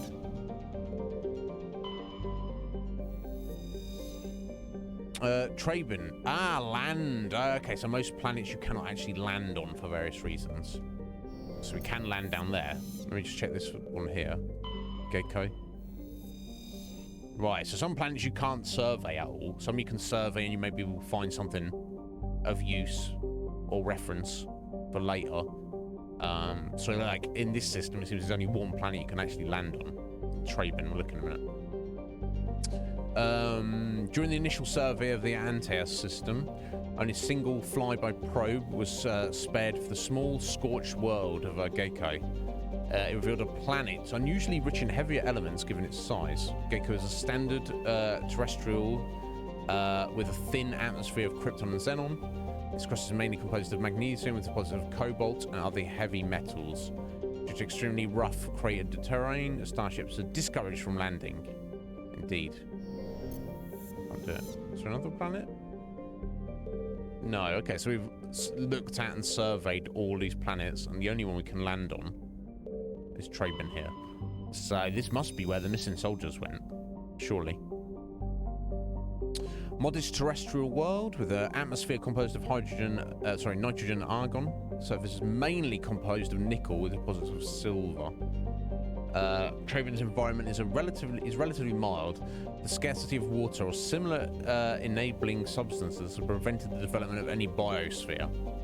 ExoGen core recently performed a test impact of a single water ice comet onto the surface, the first step of a long-term plan to thicken the atmosphere and introduce water to the environment. A survey team is on the surface monitoring the geological and meteorological effects of the test impact. Most of the water released is still in the form of atmospheric vapor, as I guess that's all the green stuff we can see floating around. But thick cloud banks have formed. There's every indication that this arid world will soon see its first rain. The survey team's progress has been hampered by frequent mechanical or computer failures in their GPS satellites. We are gonna go on land and see what we can see. So maybe if we meet up with the researchers, we can be like, hey, have you seen any soldiers around here, guy? They'd be like, no. Oh. I don't know, let's find out. Okay, so,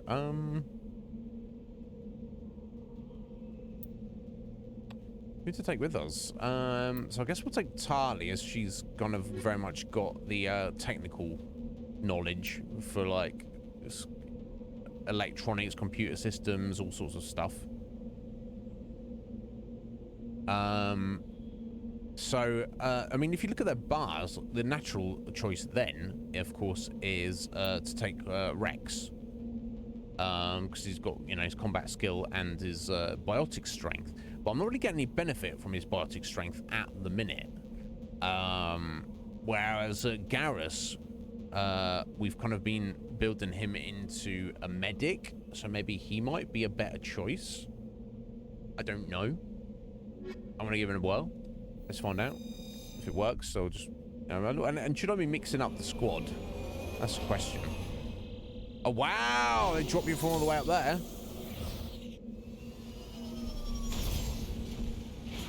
Holy hell!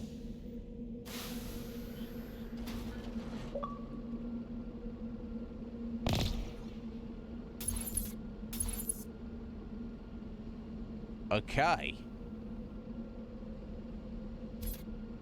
Now what? Well, first, let's spend some points, because I bet he's got a few.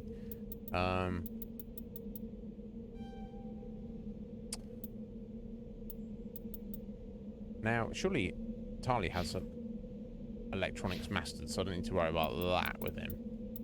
Let's get his first aid maxed out.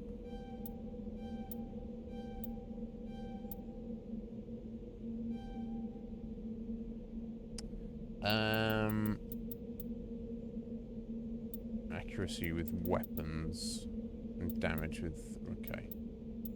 And alright, okay, so I don't need you Game Pass shit. So all he's really got, oh no, Tali can learn first aid herself, so maybe I don't really need Garrus.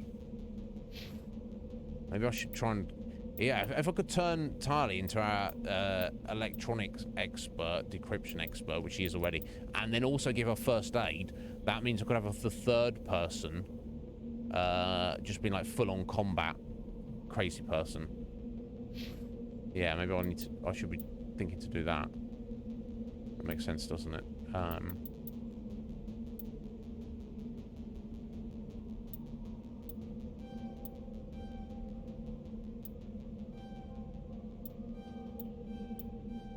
Okay, we'll rock with him on this mission, at least on this away mission. Geological survey. As the human race expands its territory and raises the general standard of living, demand for industrial resources continues to grow. Of course, many planets, moons, and asteroids contain a wealth of resources, but many systems have barely been charted, let alone thoroughly surveyed. Unmanned probes are one solution, but they're often lost to space hazards, unforeseen circumstances, or theft by salvagers. In recent years, the Alliance Geological Service, AGES, I guess that's what the abbreviation stands for, Alliance Geological Service, has offered bounties to private individuals or teams willing to perform mineralogical surveys on the frontier. This survey data is made publicly available to further corporate development. Due to the cost of travel and the dangers of operating on hostile worlds, it is rarely a profitable endeavor. But if you happen to be there, Light metals. Metals with low atomic weight are often used in the construction of spacecraft and vehicles. Heavy metals with higher atomic weights are used to construct equipment components. The platinum group elements are particularly useful. Rare earths. Most useful materials in this category are radioactives or magnets.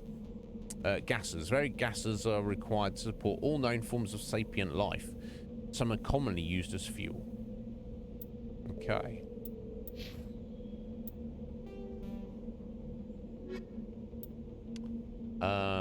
Oh, find Asari writings. Ah, that's what we got from one of our surveys, didn't it? Matriarch Dilanaga. So many other writings to be found scattered across the galaxy. 1 out of 10. We'll find the others 9. To maintain its fleets and continue to expand, the Alliance must find new resources where it can. You've recently surveyed an important deposit and claimed it for the Alliance. It must be more like that in the Traverse. We've got 1 rare earth and 1 gas. So, okay, so we've got 20 earths, 20 light metals, 20 heavy metals, and 6 gases to find. Okay. Cool. We can do that. What we're doing at the minute, though, is the missing survey team.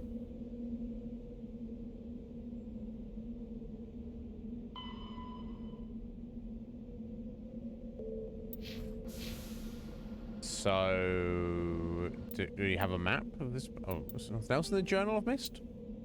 Okay, yeah, I just have to click that off. Let me do a save. Right. Do anything crazy here.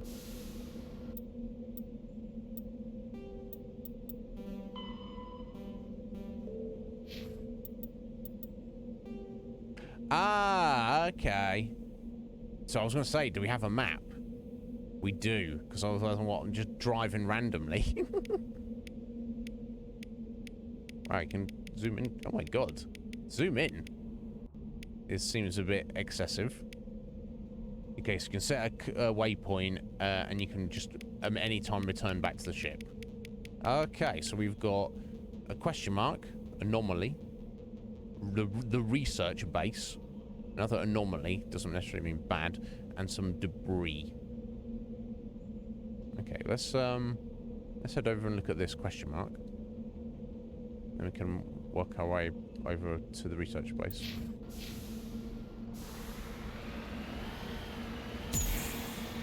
Oh, that's cool. Oh, the speed boost there. This is interesting. I like the kind of the realism that there's nothing here, because there wouldn't be.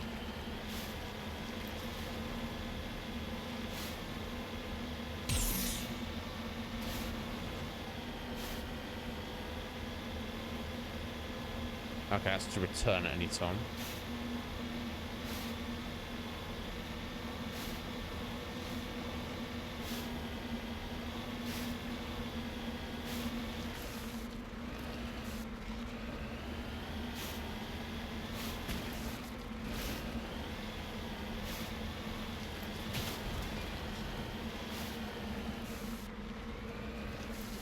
Or this ancient debris. Do I have to get out? No. Exit. There we go. Recover the artifact. Okay.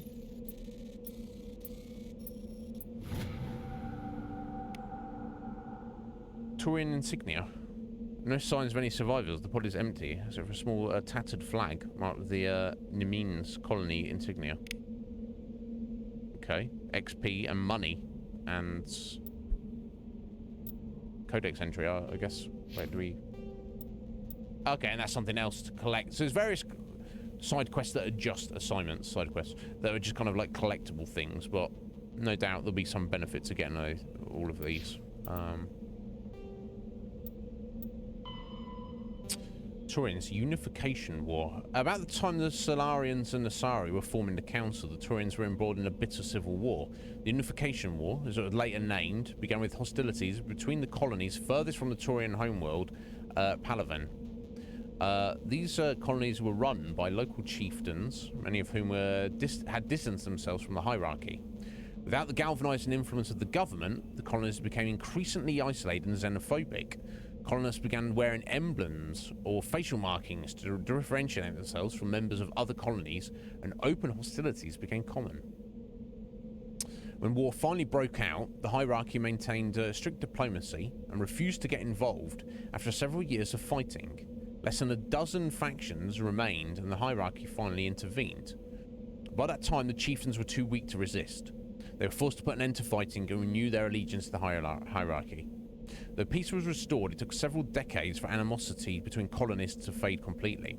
To this day, many Taurians still wear the facial markings of their home colonies.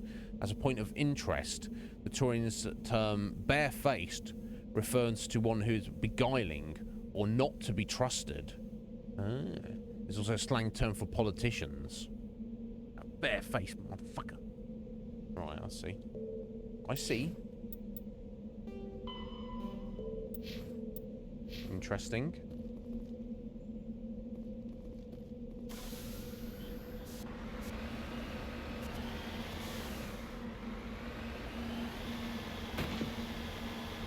So is this? Oh,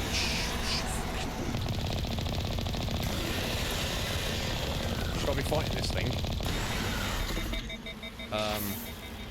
I think no is the answer to that, right?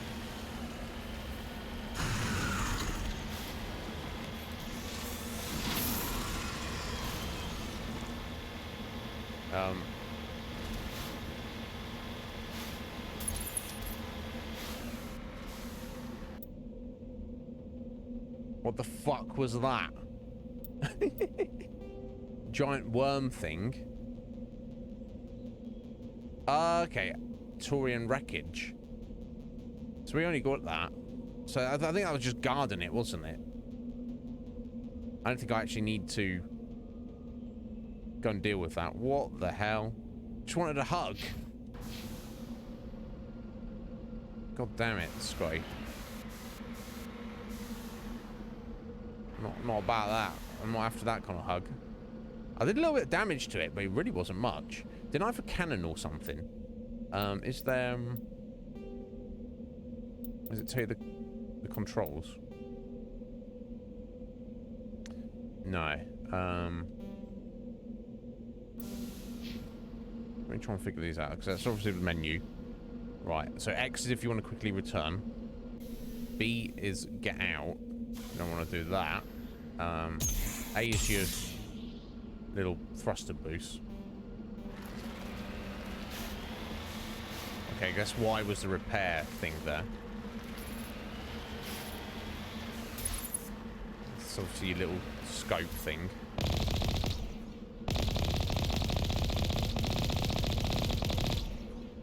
Okay, what'd she on that? I don't know if there's like an extra gun. It doesn't look like it, does there?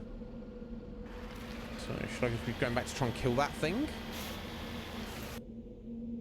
Let me do a safe. Okay, no.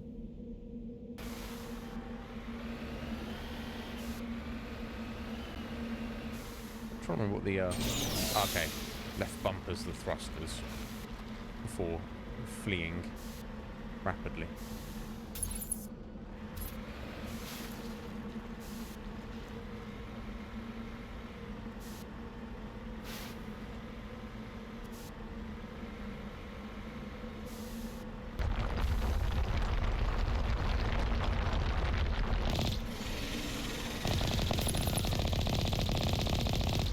I'm not hitting it there. Oh, jeez.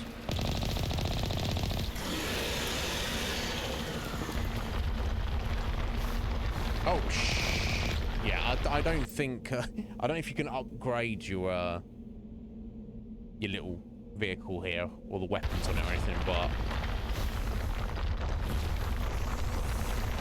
Clearly, I'm, not cut out to be killing that at the minute, so it's just gonna wreck that shit he was spitting at me, was just wrecking me.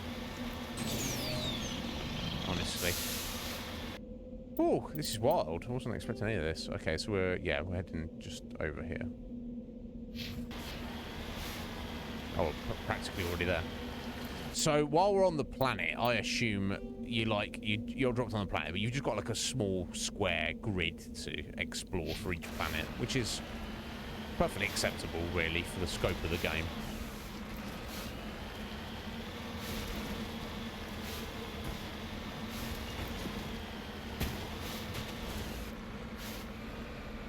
Nobody's been here for a while. Oh, okay. Let's go out for a look. Okay, so got some kind of vehicle there.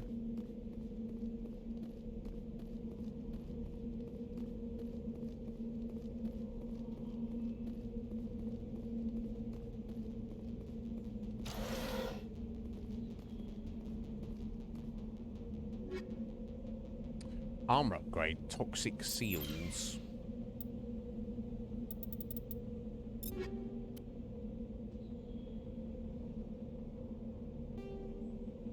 Ah, here we go. Health regen, damage protection. I don't got any health upgrades on there. Smash damage, shield recovery, toxin resistance. Okay, let's get the shield regenerator on. Oh, I'll probably put that on Tali because I think she's got the strongest shield. I'll put the health regen on Shep.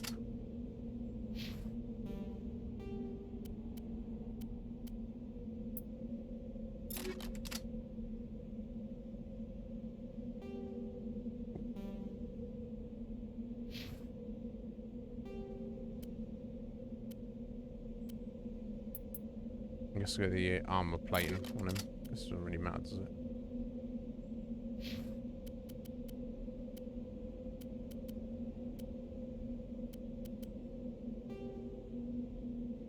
What's the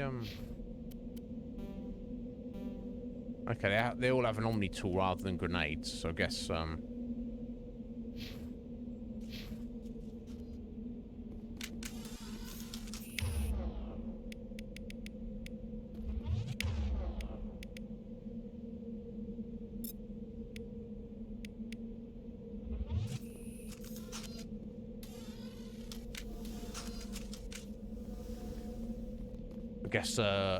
Shepard doesn't have an Omni tool because I guess he doesn't need it.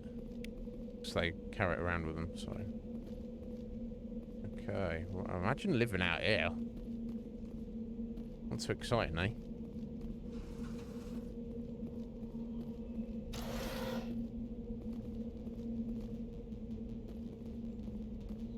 According to these data logs, the survey team unearthed some kind of alien technology. Well. We should check out the excavation site. Could be some answers there. Yeah, indeed we should.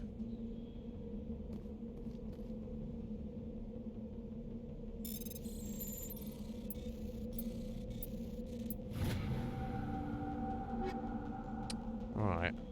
New pistol, new shotgun.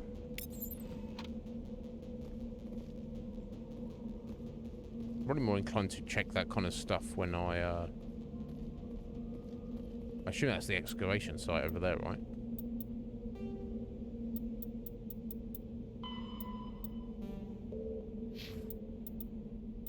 Because, you know, why would they? You wouldn't be too far away from it, would you? Doesn't make sense, yeah. Yeah, I'll check that and that afterwards.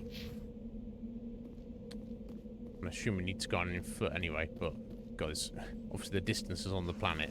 And I assume there's no way to, like, call your vehicle to you if you just go wandering off somewhere. So, that's good. So it's not far, is it? But if you're going on foot, it's quite far.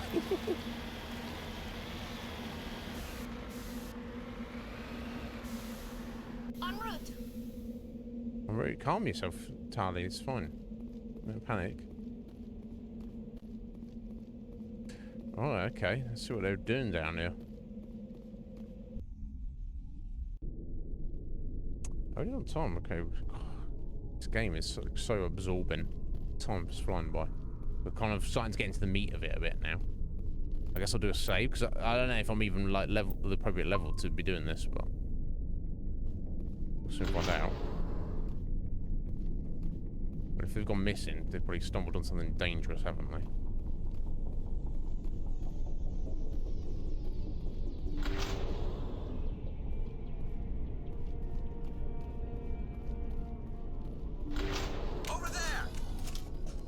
What we got? No, get in cover there, ship.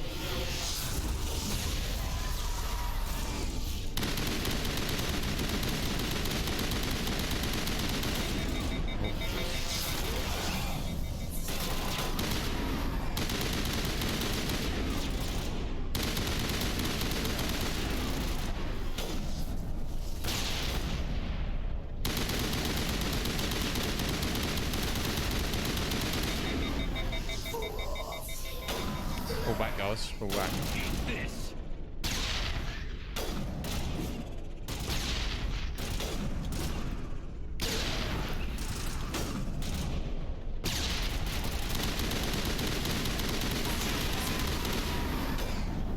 God damn it.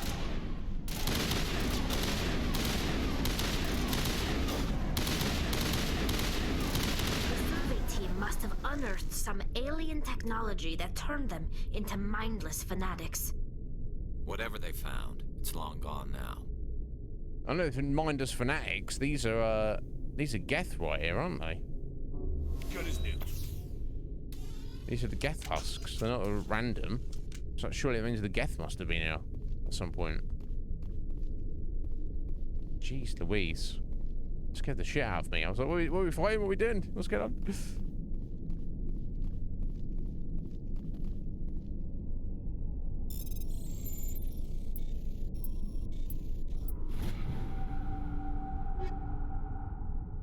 Oh, there's some Turian armor there. Wonder if that's good for Garrus. No. Equipment.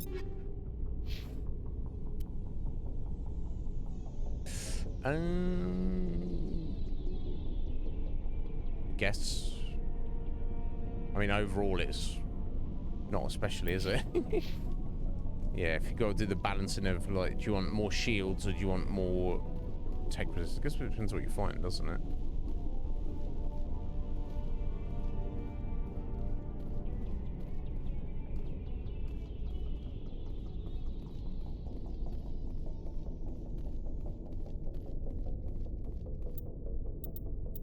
We get an internal map? We do. Excellent. Need to be zooming out on these more, I reckon.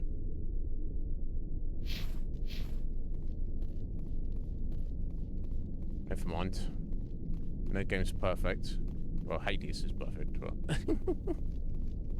some games are actually perfect. Because, you know, you can't really expect it to be perfect. Any game to be perfect.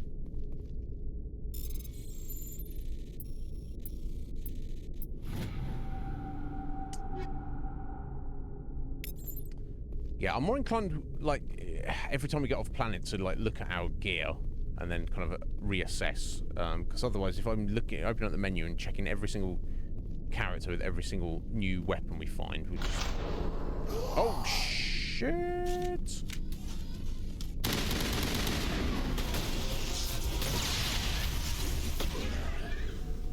Back up, folks. Back up.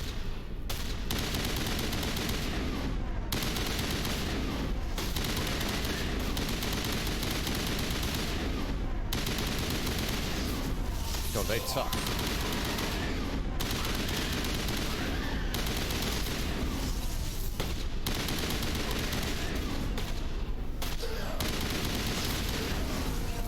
Yeah. It's only worth throwing grenades if you actually set them off in time. That accounts for all the Exo-Genii survey team.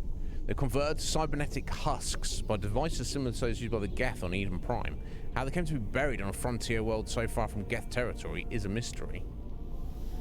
Indeed. Well, I guess we've solved the mystery, but... Oh, yeah, that's my grenade.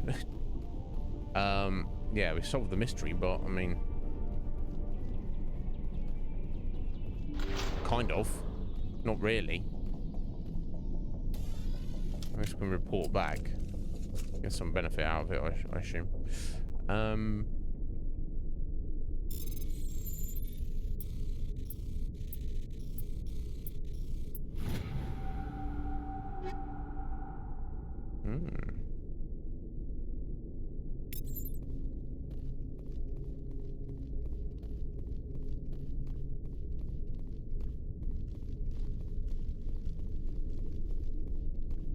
Definitely worth opening treasure chests containers anyway, even if you don't really need the stuff, because you get an XP from it apparently. So kind of scary though. I don't know what to expect, but I wasn't really expecting that. Oh.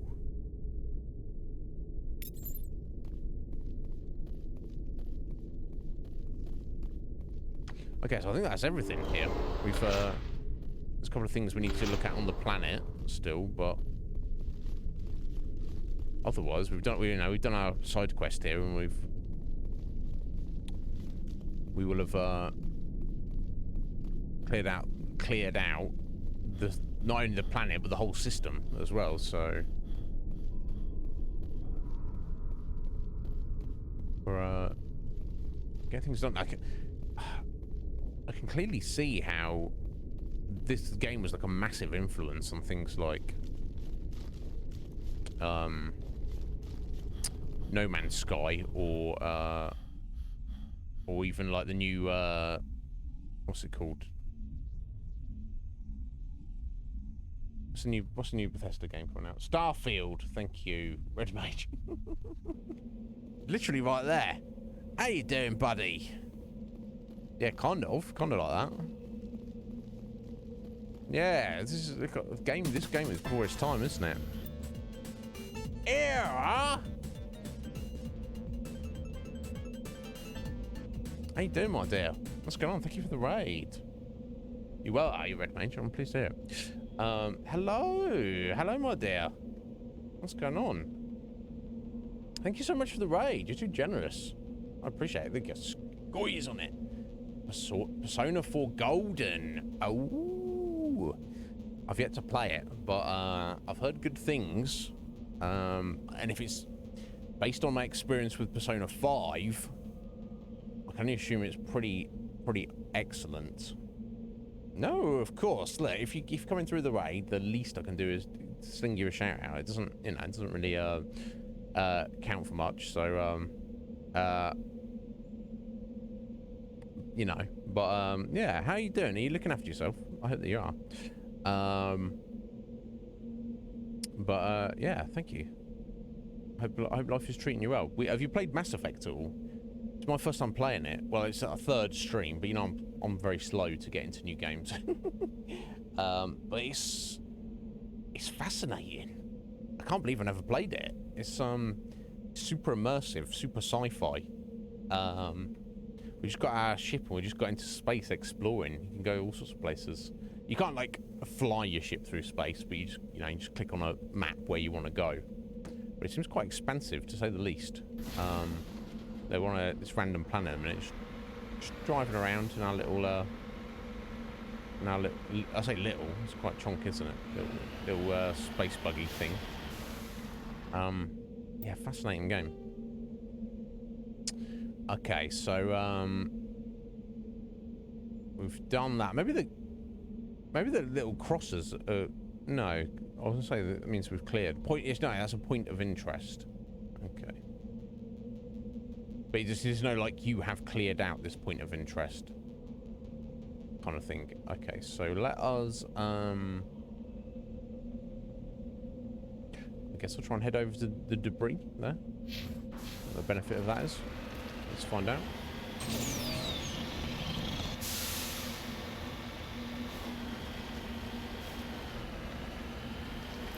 I love the chunky wheels on this and the suspension. Perfect. I wonder if we can upgrade this at some point. That would be quite sweet. But yeah, considering this game was released in 2007, it's I'm very impressed. I mean, this is like the remake version of it, so it looks a bit tidier and whatnot, but really enjoying it so far. Can we get up there? We can. La-di-da. Oh, what the hell? Let's wreck these guys. Hold on. Can we just... Oh! So we just ran over him. Ow.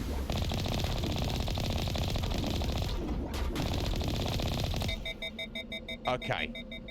So you have to be quite precise with your gun. But if you are,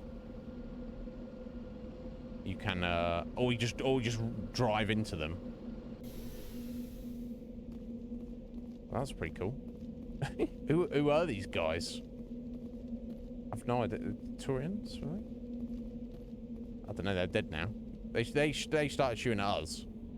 So we're like, yeah, this is our crash probe, and we're like, no, it's ours.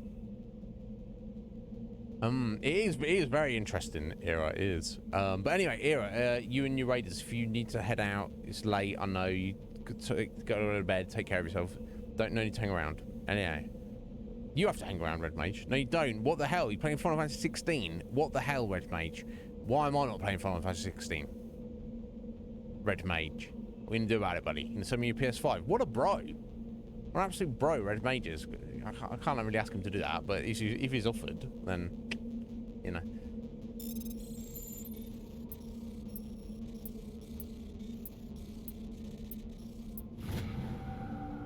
I wonder if it's worth saving up Omni Gel for these. Okay, so we've got an armor upgrade ×3. Okay, sweet. That was worth it. I was still concerned that they were going to smash up our vehicle there, but it seemed like they only did damage to the shields, even with their rockets, which is definitely not a bad thing. Okay.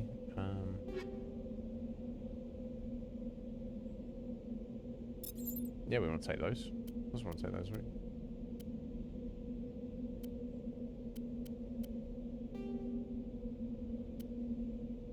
Ah, there we go. So I guess there's going to be categories of these. Physics threshold. Okay, cool. So we can go for that. It's a slight increase. So I'll check it all out when we get back to on the ship, I guess, is the way to do it. Okay, so finally, I just want to head over here.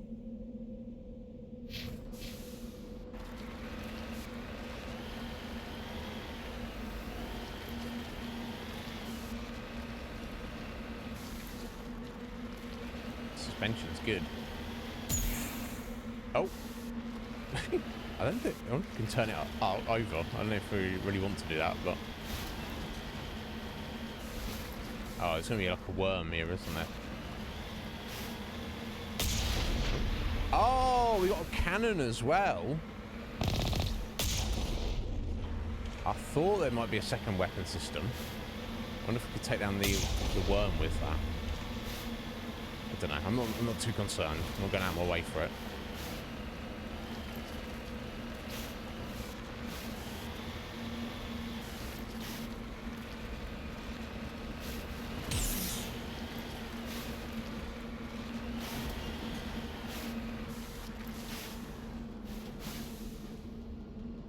What on earth have we got here?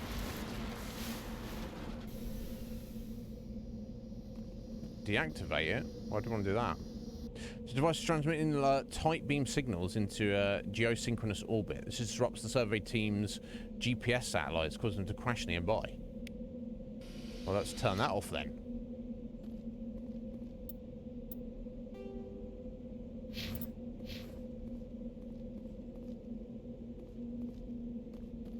Right, someone interfered. Well, I guess it was those banditos or something, I guess.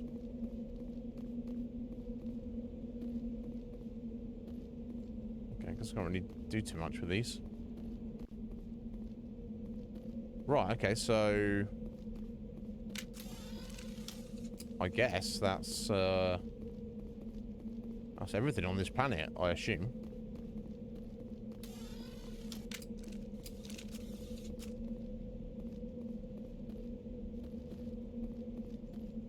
Shep needs a jetpack. That's the only issue here.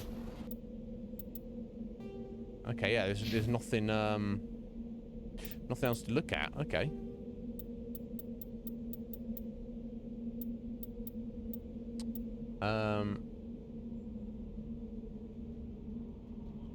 Farinata system.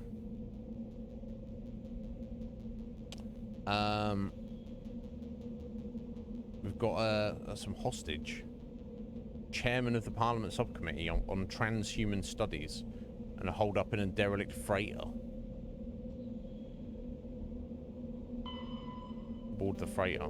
Okay. It's in the same cluster we're in, so... Interesting. Fascinating game.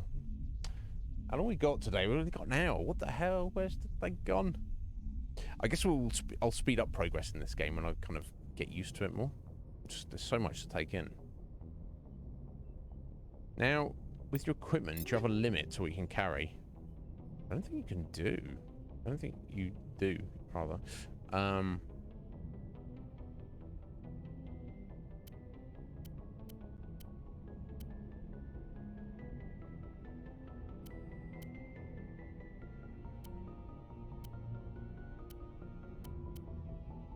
Okay, let's switch that in.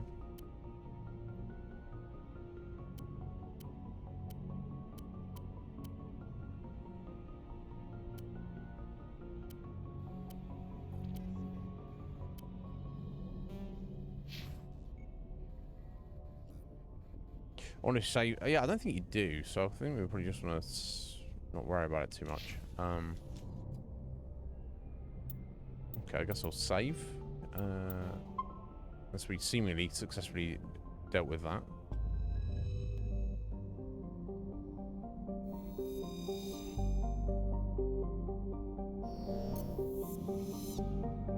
Okay, so this system is done.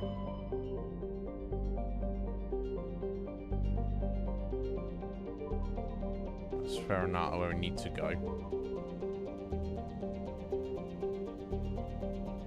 Just to know that I've looked at stuff.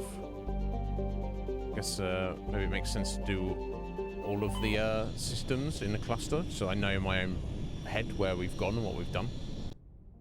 Maybe. Right, okay, that's going to be the frigate there, presumably. What else have we got here?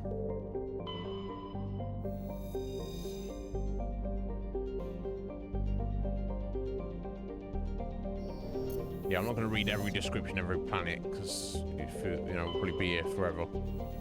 I'll just pull them up, do the survey.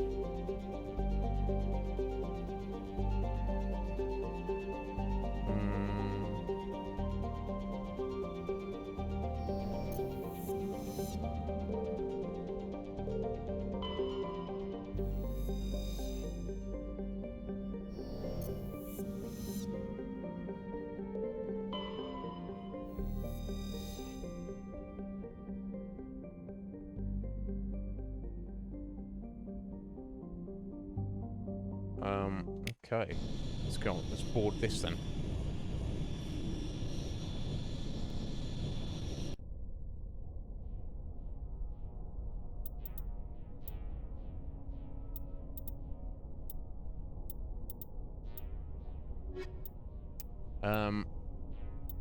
I guess they all earn points at the same time. I'm not sure. I guess Williams is built the same as being a soldier. She's kind of the same as Shep, so it kind of seems pointless to take her. I guess we'll take Rex.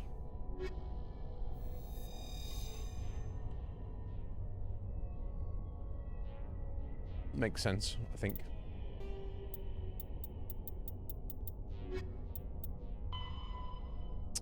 Proteans data disks. Despite all the evidence confirming the existence of the Protheans, little is known about their culture and society. From time to time, dig sites will yield new clues, but after 50,000 years of decay, little of value is unearthed.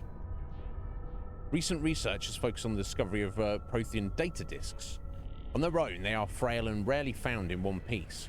Occasionally, however, an intact disk will be rediscovered within a console or reading device. To date, over 36 disks have been recovered, and a few of those have been restored to the point where researchers can begin analysing them. There may be some time before scientists discover a way to transfer the data off the disks. They are currently considered the most tangible leads for learning more about the Prothean culture. Excellent.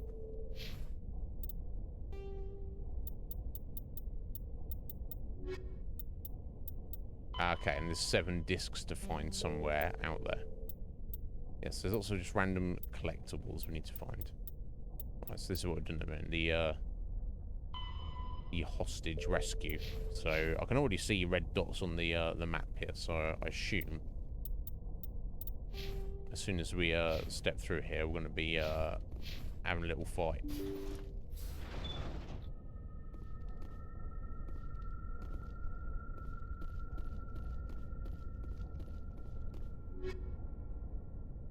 Hmm.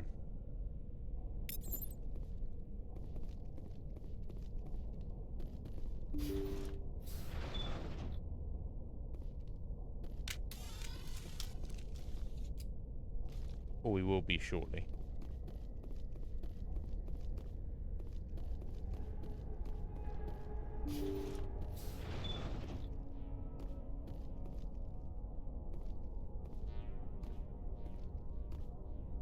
I assume these plasma containment cells, you can shoot them and they explode. I'm guessing that's the idea.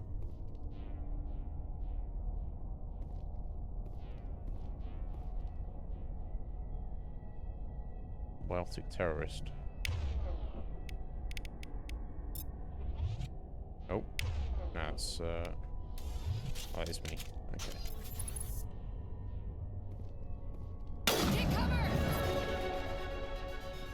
Oh, I've got to do this quickly, boss. Oh. Oh, jeez. Oh, what the hell?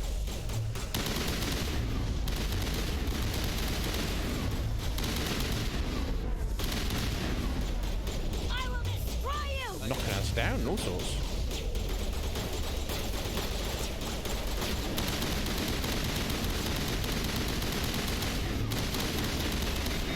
Oh my god.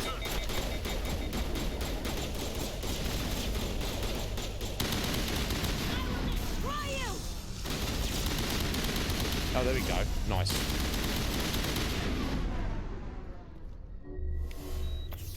Oh, it's Tali's dead. Okay. I should wait for it to get up first. Okay, that was a mess. Whatever. I don't know what to expect. I don't know what to expect at all in this game, obviously. So presumably we've got to quickly find where we've got to go. Or people are going to die.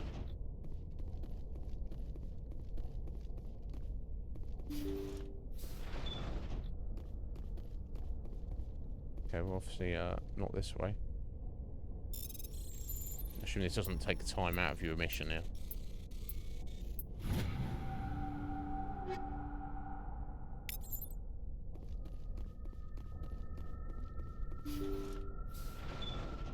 See how it is? You write letters and everyone ignores you. Force is the only thing people appreciate. So how about if I kill Chairman Burns and finish this charade? Please, I was trying to help you people. Let's not do anything we're all going to regret. Why not? What have we got to lose? Since the chairman here decided that we didn't get reparations, we've got nothing left to live for. But I've changed my mind. Seeing you all, it's clear that you all deserve... I don't even know what this is related to.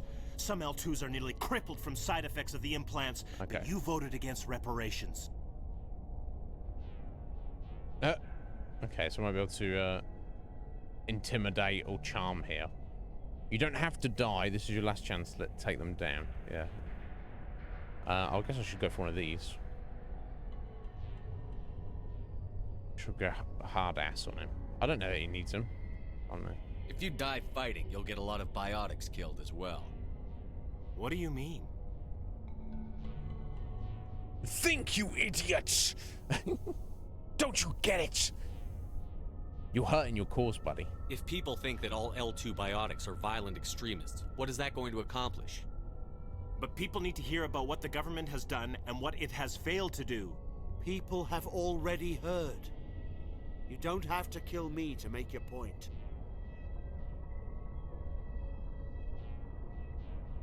You're right. I don't want to die. Maybe something will happen this time. We surrender. Okay, well, sorry I killed all your buddies out there, but they started. I thought I was dead when they took me. I'll see to it that the reparations discussion is reopened. I didn't know they were so desperate. A 5th Fleet cruiser will be by shortly to pick you and the prisoners up. Just like that, eh?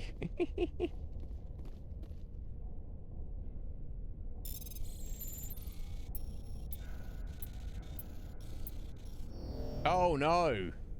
But, okay, you can try again. Okay, yeah. I think Fusion said in the original you can't. Oh, and it gives it to you as a good gimme. All right, it makes it easy. Okay, fair enough. I don't mind. Yeah, you prisoners, and we're just gonna walk out, and they're just gonna be like, huh? I guess we just turned ourselves over, have we? Never mind, eh? Thank you, Commander. I thought I was dead when they took me.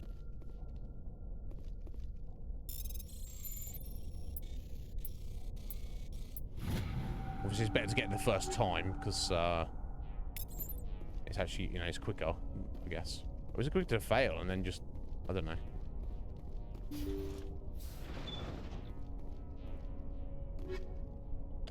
Ooh, grenade upgrade.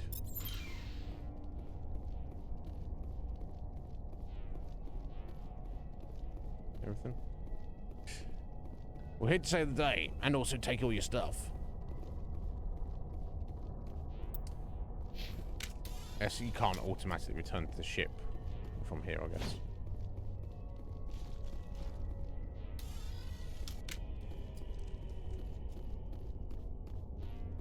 It's a bit of a mess.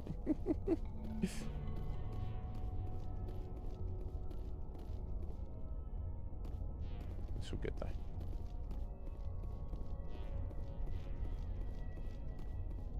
Yeah, obviously they're biotics users using their powers. They kind of like knocked us down to the floor and stunned us. It's a problem. Tali got yeeted, but never mind. We got back up. Just back up on our feet.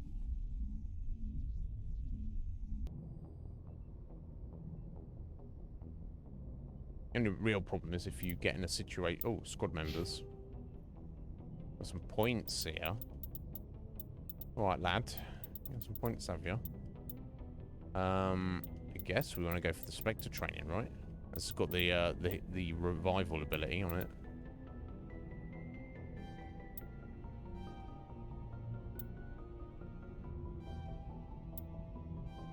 There you go. Good job, Shep. Oh wait, can you?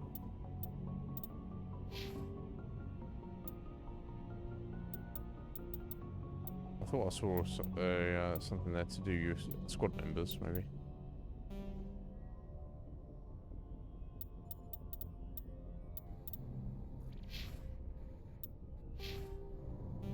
No, never mind. Oh, what's the Okay, so we got a bit of Paragon, but we got slightly more Renegade. I'm not trying to like kick off with anybody, but Message coming in. Patching it through. oh, okay. Thank you for dealing with the hostage situation, Commander. Chairman Burns was quite impressed by the way you resolved the situation peacefully. Okay. Your assistance above and beyond the formal duties has been noted, Commander. 5th Fleet out. They're suitably impressed.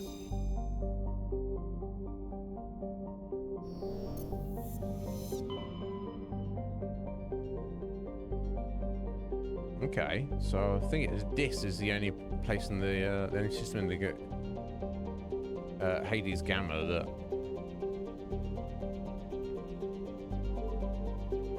we haven't looked at. So maybe for the sake of just knowing that I've cleared it out, if that's the correct thing to do. Okay, nothing there.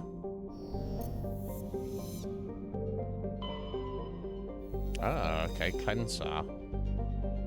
Can land out. Let's check the others.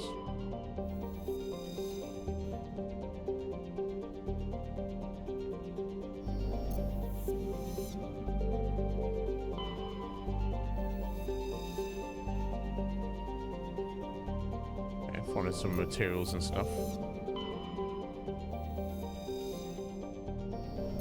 So it seems, roughly speaking, any given system, there'll be one planet you can land on, a couple of and the other rest of the planets will be split between stuff you could survey and stuff that you just there's nothing even you can do with it, just to look at. So well, we don't have a specific reason to come here. It's got an ice planet, isn't it? I want to go here anyway. There might be some stuff on the surface to look at. Worst case scenario, there'll be one of those big thrashers, worm things, and I can just run away, maybe. I've got my rocket as well. I'd forgotten about.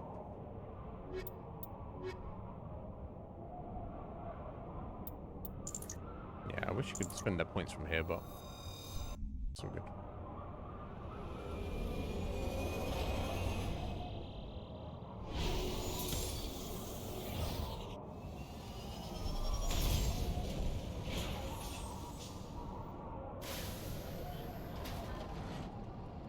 Very icy. Yeah, helmet on, buddy. What kind of helmet on? Okay, so let's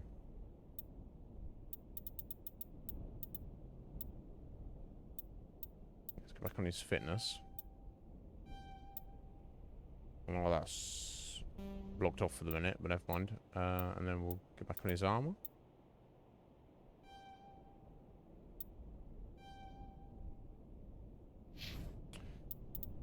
Totally.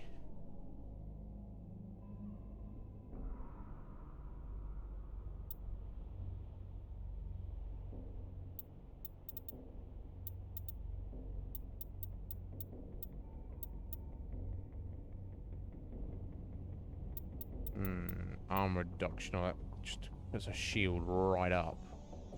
But some things bypass shields, don't they? I think is the idea.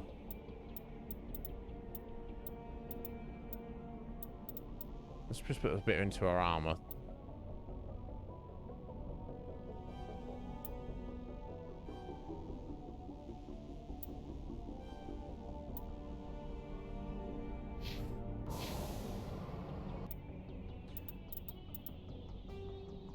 Okay. Okay, anomaly, crashed escape pod, syndicate hideout, and some debris. And I guess we're we'll fight some bad guys.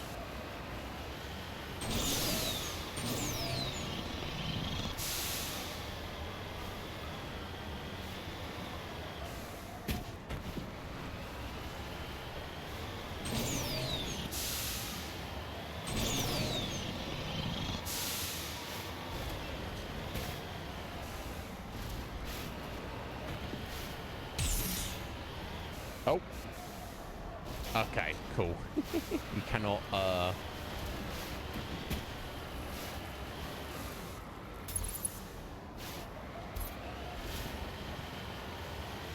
you cannot turn upside down. It's handy, to say the least.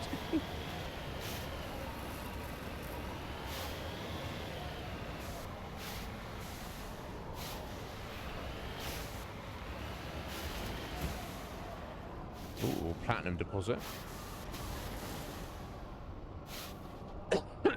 I assume I have to exit to pick up.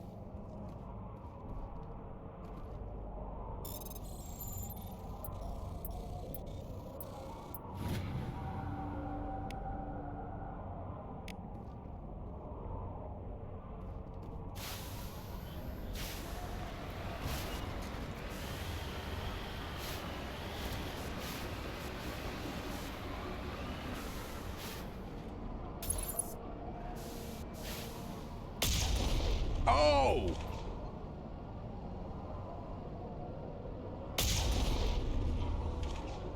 Damn!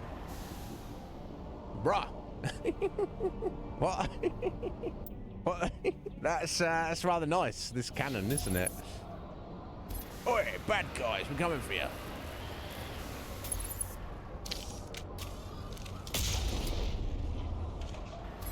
Get wrecked, I guess, this is the name of the game.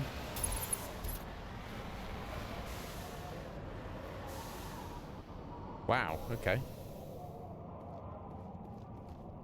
bust on there. I can't take the vehicle inside, but that's fine. Oi! We're looking for bad guys. We're here to wreck them.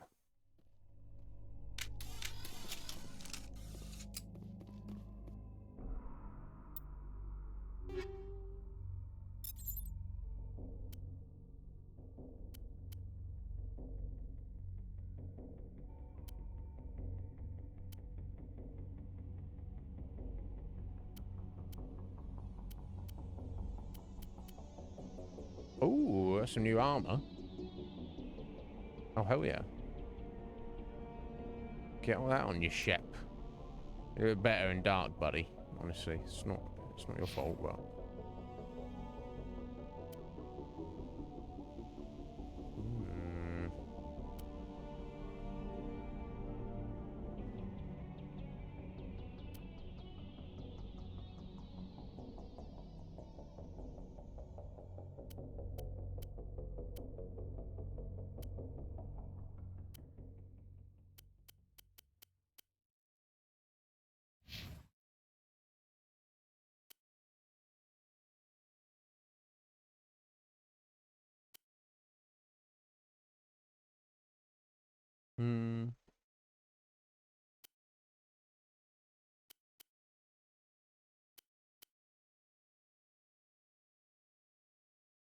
I guess it's worth it for the extra damage, isn't it? I mean, your party member is going to be able to definitely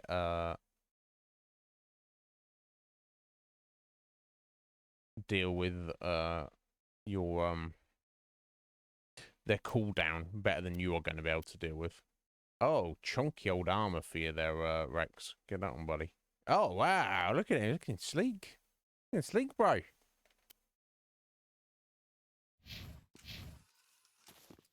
Look at you, buddy. Looking like a bad man. Or a real bad Krogan, I guess.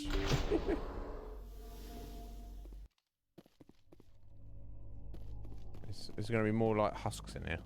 Awful things.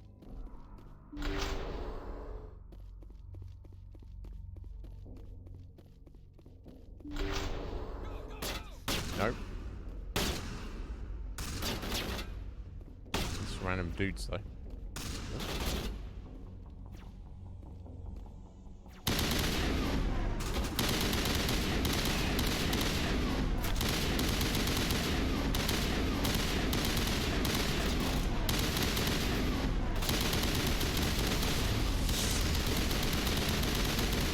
Got that chunker boys.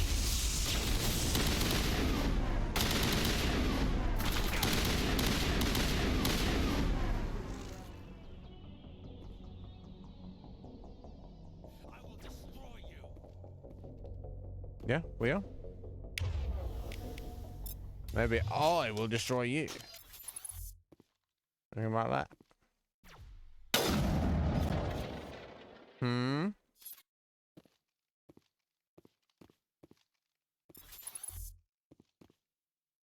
I will destroy you.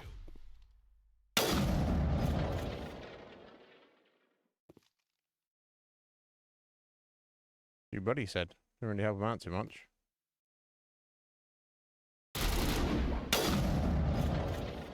Damn, maybe the sniper rifle is the way to go.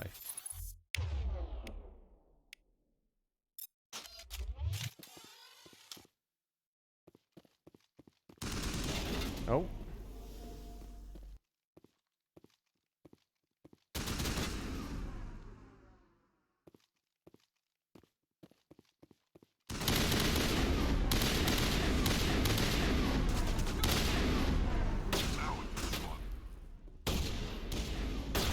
Oh, I don't have any.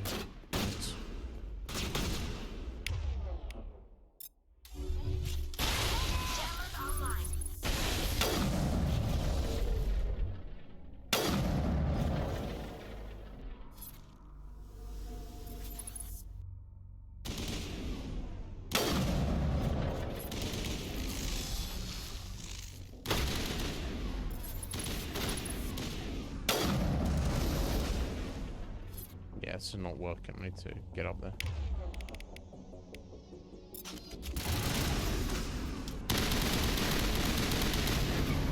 Crime Lord defeated. Ah, this is one of the ones for Helena. I was just coming here randomly. Helena was right. These guys had quite the operation going. That's all going to change. One down, just one more to go. Okay. All right. Well, we didn't get beat up too badly.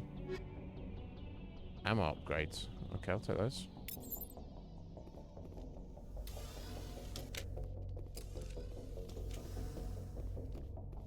Good job, guys.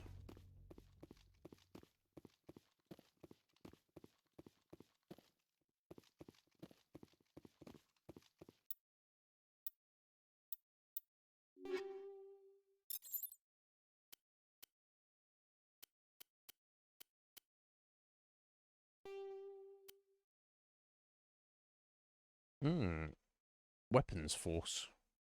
Let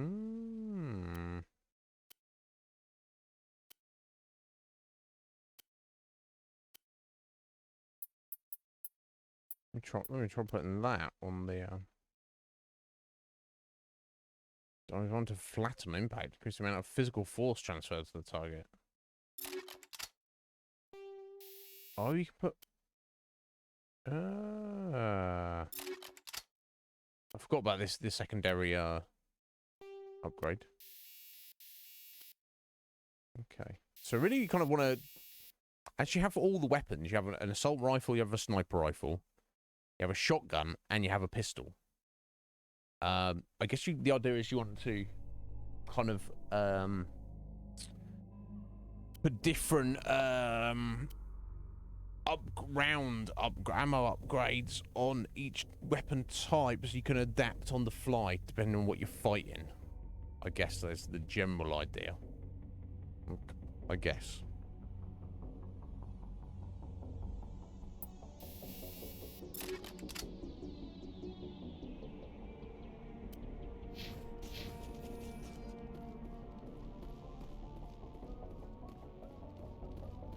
Okay, let me just try these 2 rooms.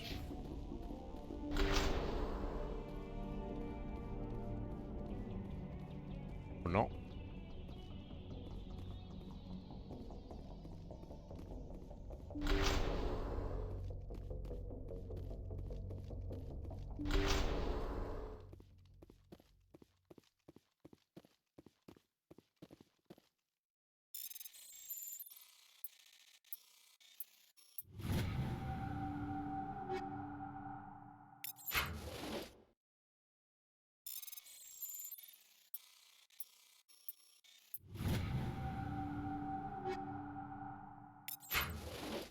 Got all sorts of stuff. This is a crime syndicate. Makes sense that they would have loads of weapons and stuff, doesn't it?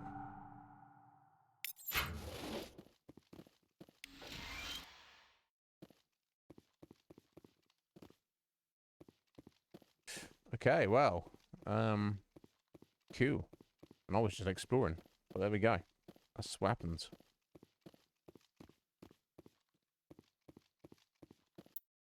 I guess I should technically, yeah, the disk system. Hand system of the Gemini Sigma cluster. So maybe that's where I'm gonna head next. Gemini Sigma.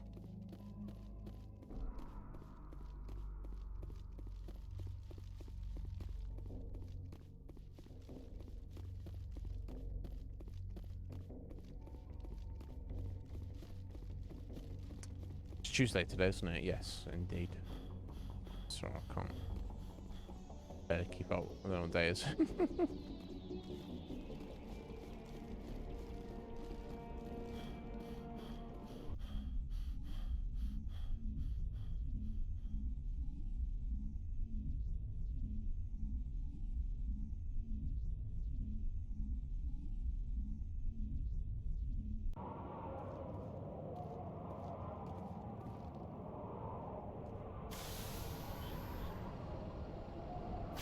Oh, okay. I've still got a marker inside here.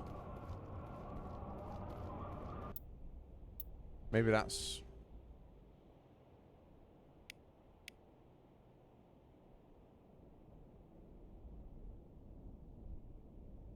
Maybe that's because I just haven't finished the whole quest yet. I think I've got whatever I needed there, didn't I? Yeah. Okay, I'm going to assume that is the case. Okay, so I want to head up here.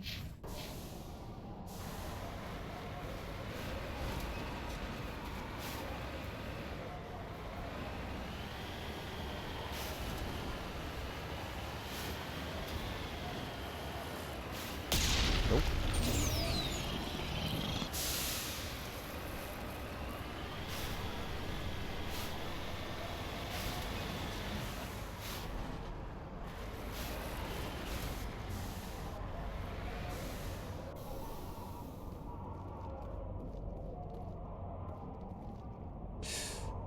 Old footprints leading away from the skateboard. No sign of any survivors. I'm going to point me in the direction of the old footprints. No?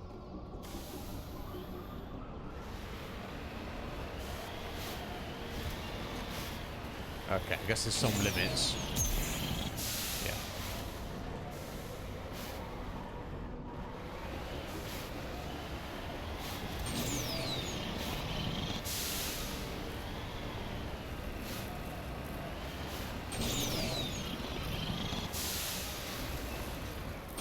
Get up there. Nah. No.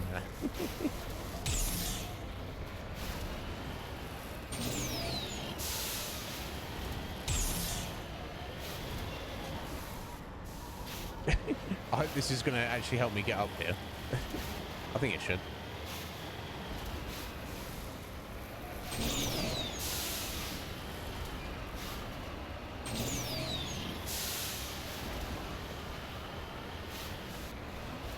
Ah.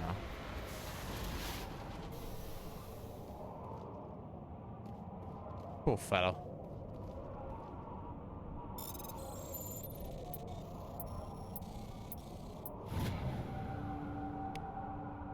Instead, travel over to a League of One medallion, where he found it, and what he was trying to do with it is unclear.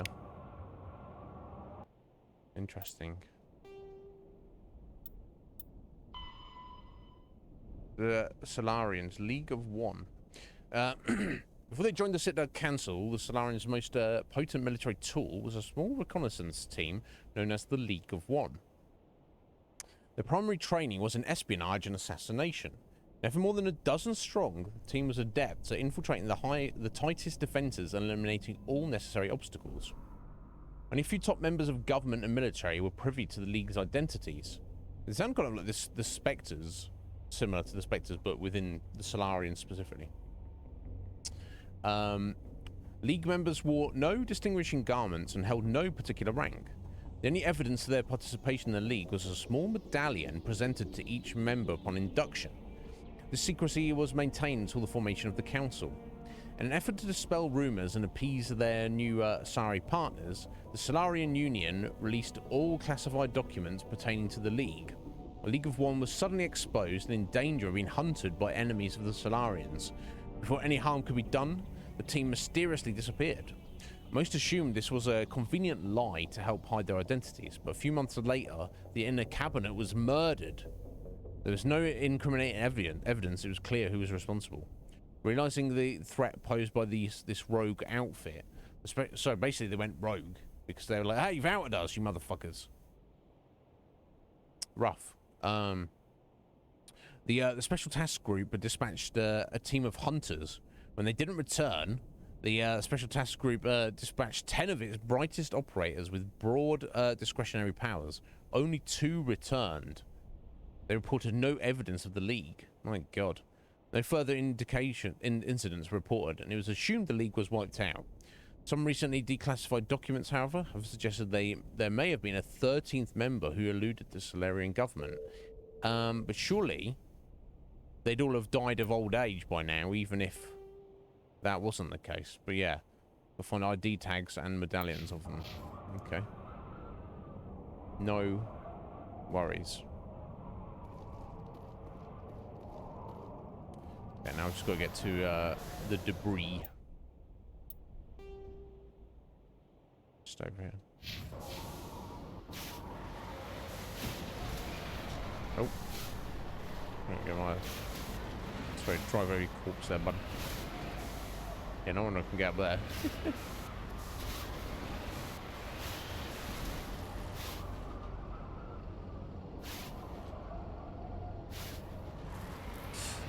The suspension, this is incredible.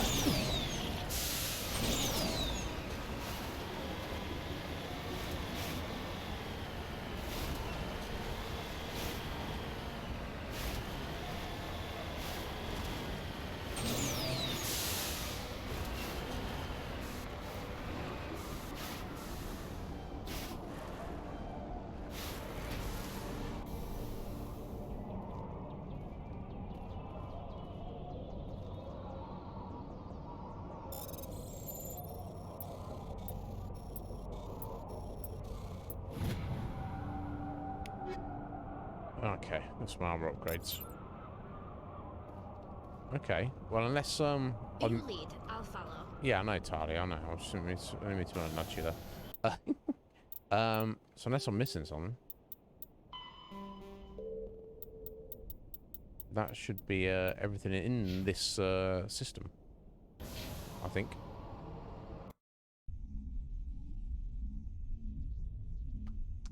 Oh. Excuse me.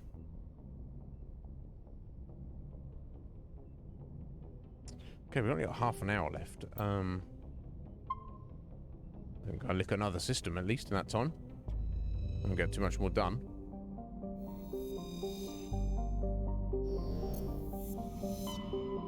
Okay, so this is all of Hades Gamma covered for the time being, by my reckoning.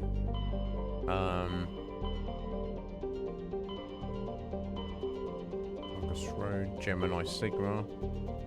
There's nothing to indicate what you've done or where you've been though. So just remember. Okay, so I'm gonna head over to the Gemini Sigma here. Oh, interesting. Han, that's where the boss is supposed to be.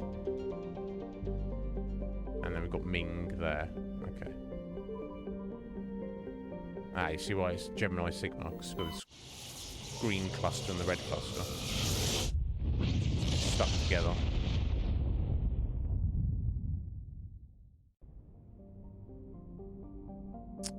Okay, let's have a look what we got here.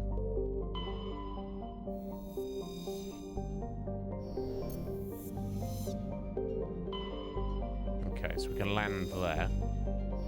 Super cold. Survey this. Ah, okay. Tilanaga's writings we got there. Okay, some gas. Nothing there, okay.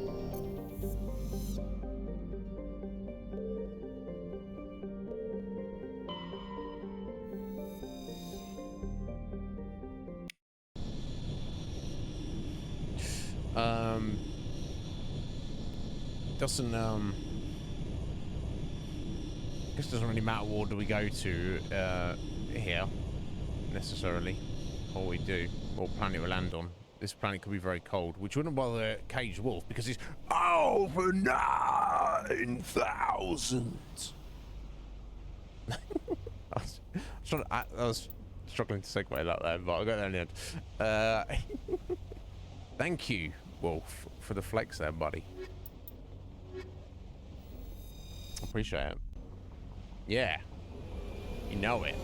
I know it. If anyone doesn't know it, send them to me.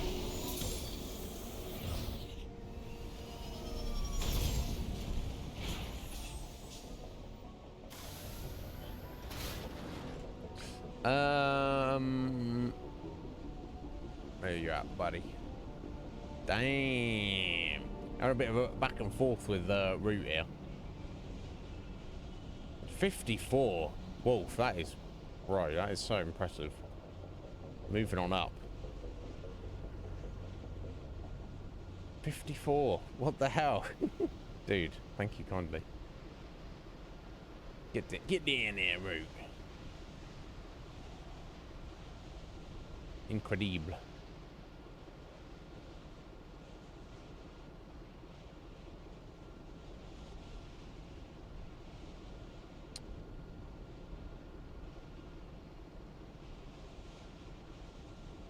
Excuse me.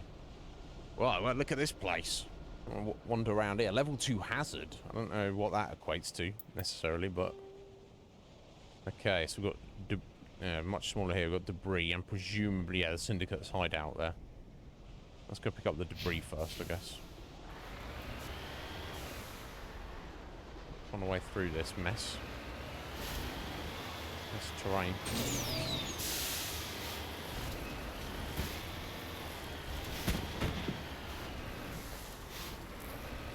There you go.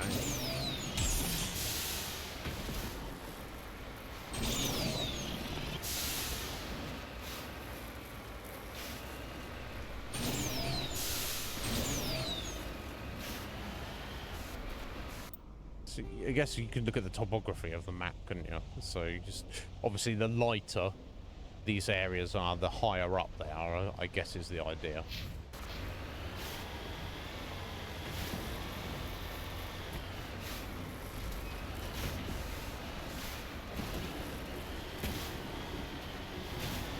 So if you're really here in the situation, you'd be you know, you'd be like not going direct as the crow flies, so to speak. You'd be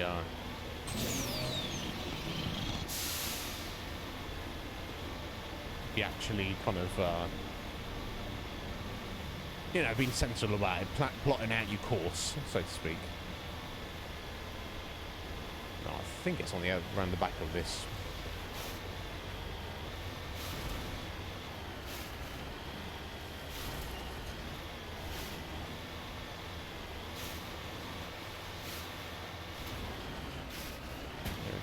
Okay. Crashed probe.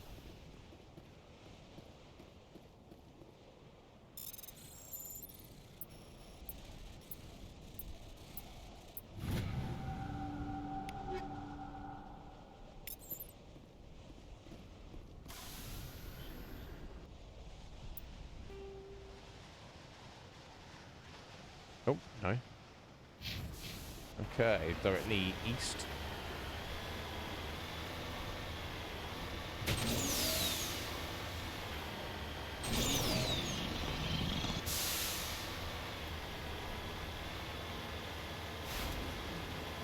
I am really enjoying it, Wolf. As we only just got into space and started planet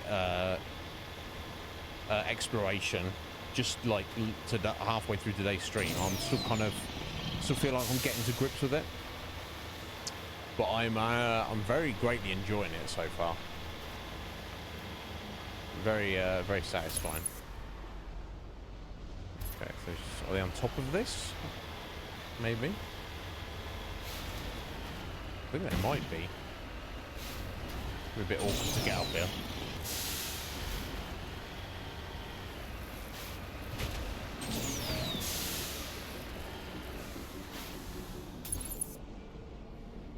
Oh dear.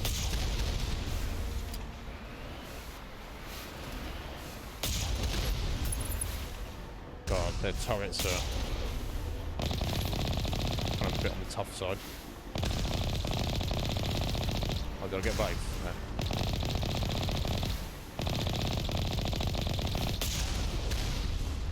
Oh, okay, you know what? I think the machine gun laser thing is good for taking out shields, and the cannon is good for anything that's not shielded. Obviously, this, you know, if it's just infantry, just troops, then I guess it doesn't make any difference.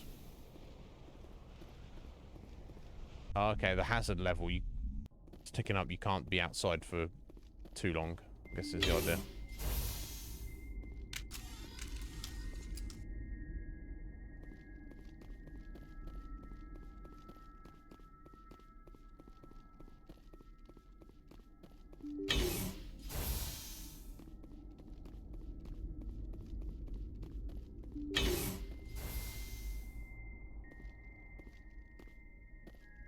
Okay.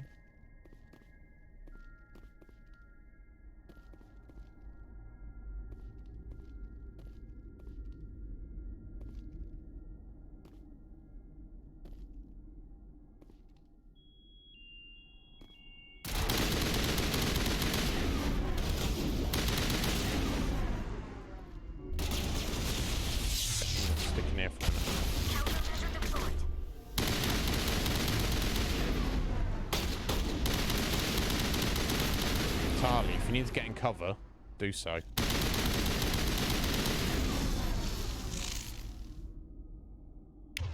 And God, she needs heals.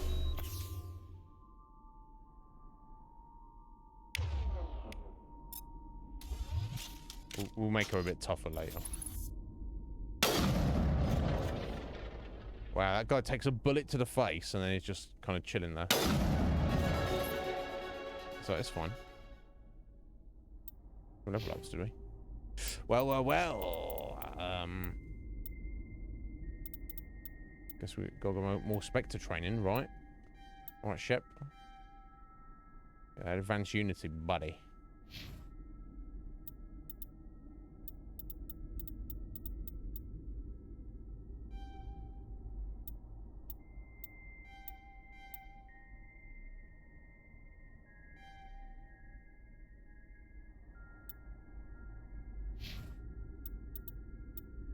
Get this, it's not on first aid, I think. So she can, like, heal herself a bit.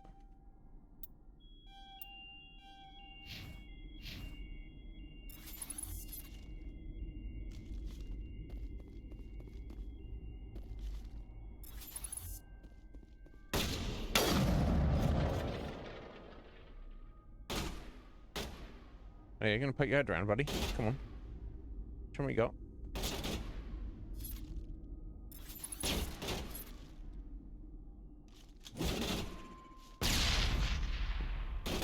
I think that just about hit him.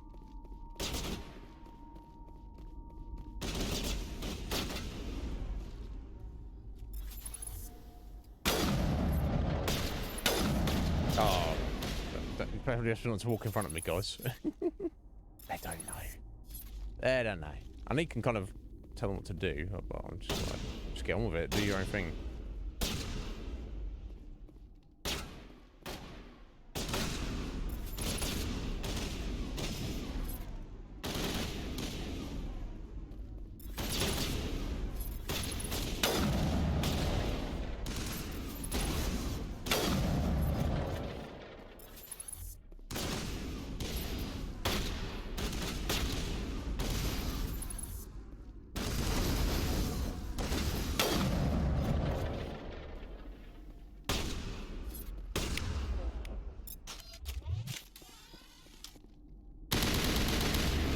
There we go. Second crime lord defeated. That's both of them. No doubt Helena Blake will be overjoyed to learn that these two scum are no longer a problem. Let's hope so. I feel like she owes us one. At least. Yeah, that's where we came in, wasn't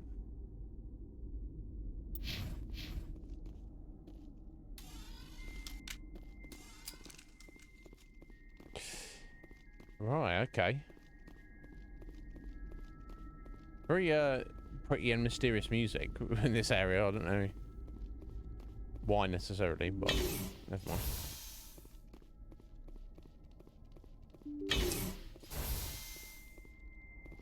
mind. My only real criticisms of it, for how much of it is a shooter, Wolf, it could definitely be tighter.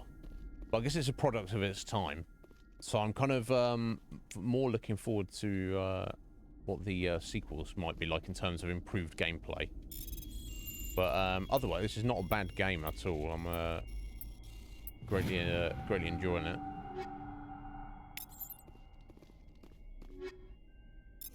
Yeah, all sorts of stuff. Malfunctioning objects. Okay. Got some stuff in it.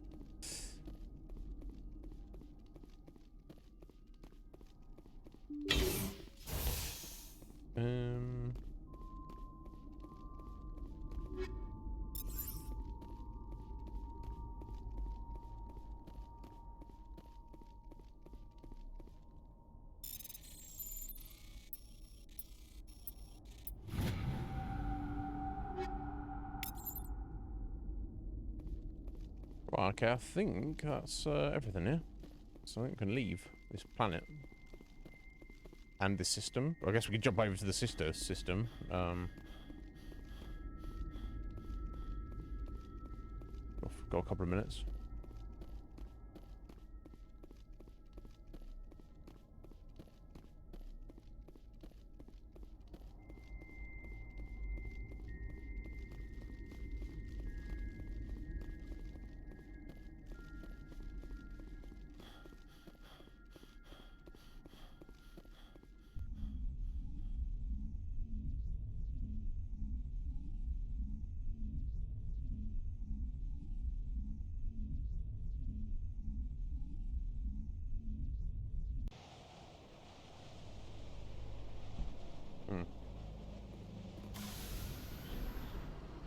Yeah, so it's still got the I'll take that as well. Ooh, new assault rifle, eh? Eh?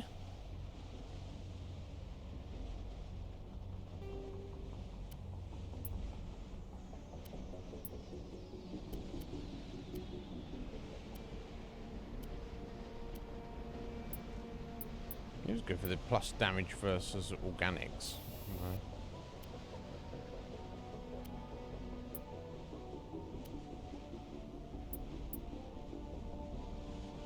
Oh yeah, I like the combat sensor. I'm glad that's on there. That makes sense. Anti-personnel rounds maybe might be better. I'm fighting more humans and stuff. Well, organic, should I say? At the moment, okay. Summertime.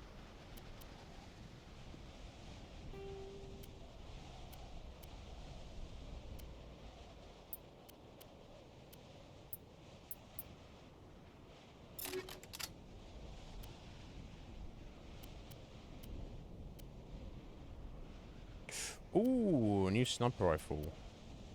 Oh yeah.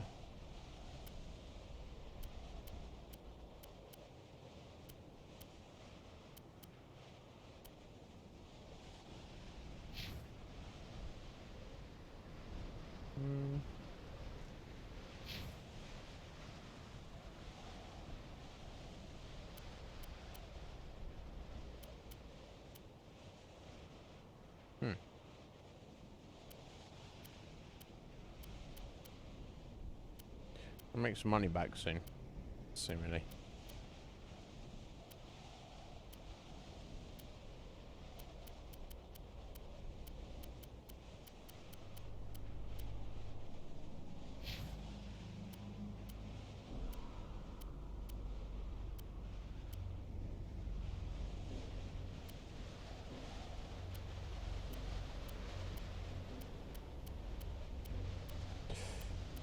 So I need to remember what the oh, there we go. That's an improvement. Med recharge bonus with shield bonus. Yeah, so larger shield bonus. Let's go for that.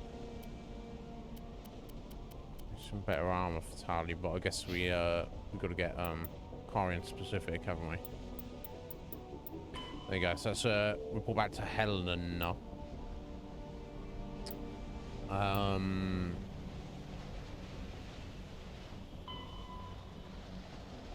Hawking Eater cluster, that's a strange transmission.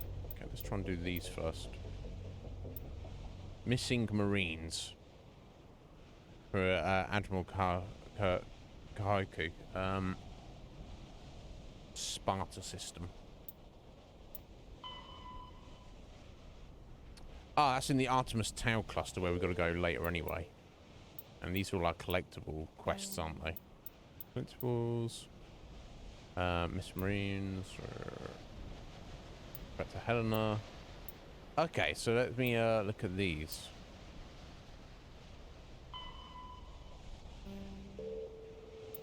In fact, you know what? I'm not even going to look at them. What I want to do is... everything down here, what? I'm just going to...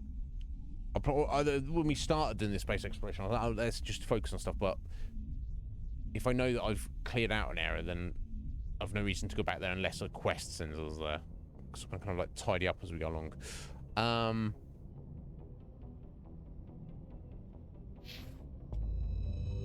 Let's see where we're at.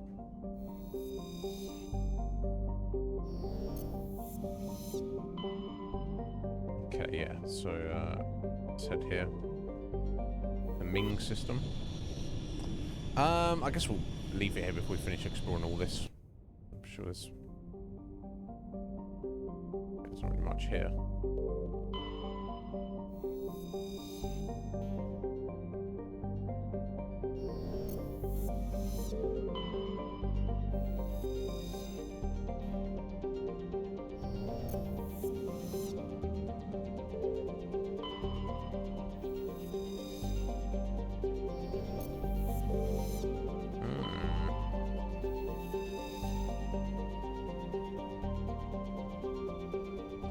The ship appears to be in a shutdown state. The main thrusters are cold and is adrift off the orbit of Anti-Robrus Orson Company.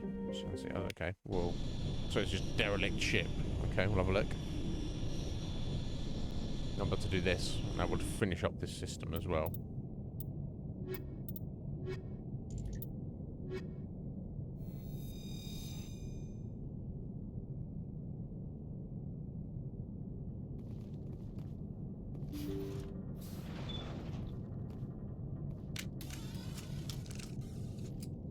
Empty. Most of the systems are shut down. It's just running on basic life support. Yeah, I don't trust it though.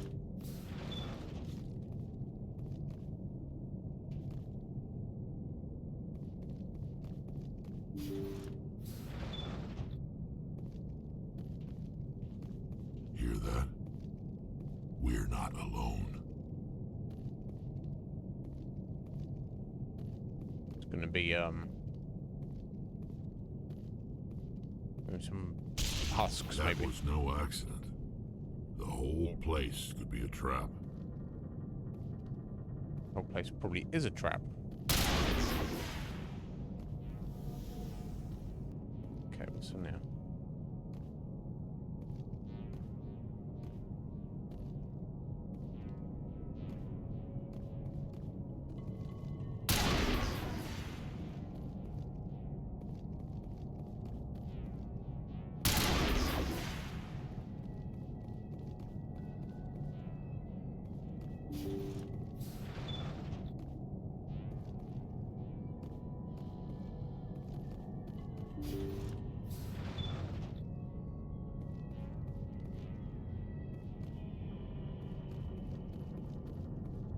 Jacob's gone. They say his brain isn't functioning anymore, and they want to shut off his machines. But Jacob's the only thing in the world that matters to me. I don't know how to help him, and it's tearing me up inside. I just feel so helpless, so damn angry. Dr. Smith gave me some meds to calm down, but I didn't take them. I can't. Not until I figure out a way to help Jacob. I won't give up on him. I won't.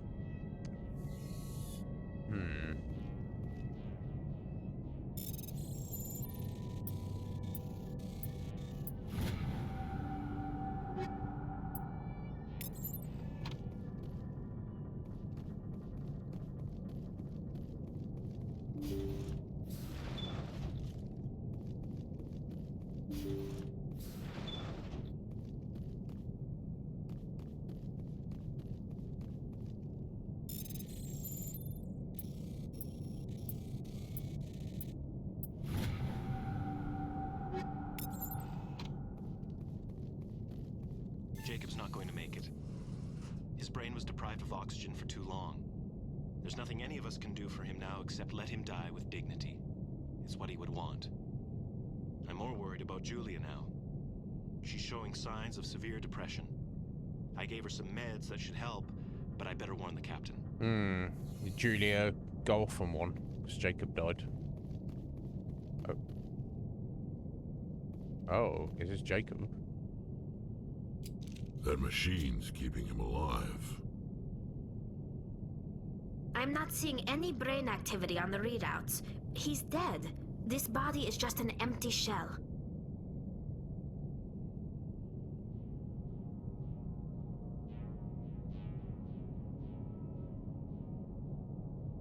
Leave him alone until we know more about what's going on here. Yeah, agreed. You're right. Better to just leave him be for now. Okay, so that's presumably brain dead Jacob, who, whatever happened here, happened recently, because he, you know, it doesn't matter how long you're on life support, if you, yeah, eventually you'll die of old age anyway, won't you? Okay. I don't want to mess with anything. Julia's around still, maybe. It's in our best interest to turn that on, turn him off. Jacob is showing no signs of brain activity. There's nothing more we can do for him. He wouldn't want to be kept alive by machines, so we're going to disconnect the life support. Dr. Smith is worried about Julia's reaction, though. She can't seem to let Jacob go. The stress is making her implants flare up, causing intense migraines. It'll probably be easier for everyone if we don't tell her until after we shut the life support down. Give her a chance to... Julia, what are you doing here? Why are you... Excellent voice acting there. What are you... Oh, Julia's here, is she? Sorry, Julia. You're a crazy person. You lost your shit. I'm sorry, Julia. Okay, so I guess there was a, you know, as either like a boyfriend or brother or something. Yeah, I want to shut him off because, I mean, it's... I have to assume that I wouldn't want to be kept alive if I'm brain dead. And we've had the doctor say that, you know, say that's what isn't what he wanted. He said, I don't imagine the doctor would be lying. We'll turn him off. You did the right thing, Shepard.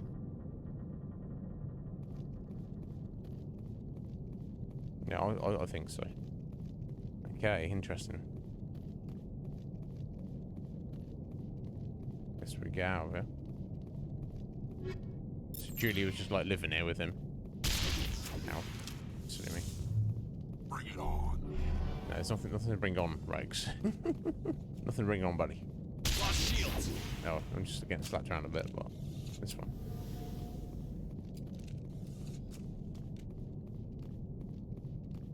Where she was hiding, I don't know.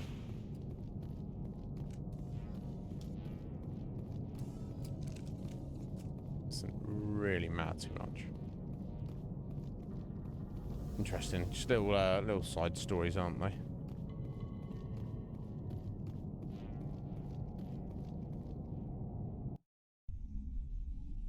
I did just kill a man. I just pressed a button and murdered him. It's terrible, Akuma. How will I live for myself? I don't know.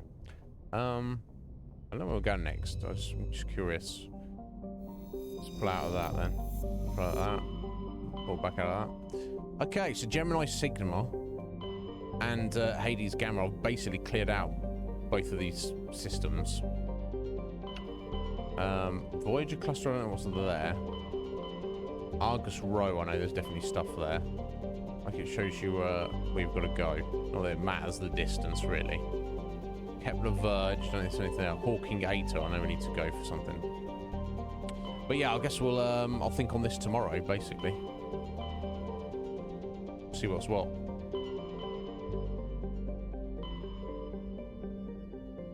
Just leave it here for now.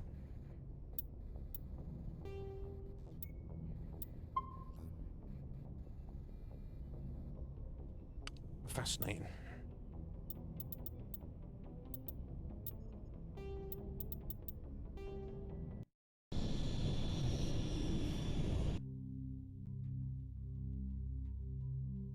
You'd kill him as well, Akuma. You'd be like, oh, is he... Let me turn this off his life support. No, he can be saved. Oh, I didn't know that. Akuma like, who do I get to kill? Except the only difference is Kuma would make sure don't let all that protein and nutrients go to waste, right? It's gonna waste, just rot away in space. I can't do that. So that's terrible.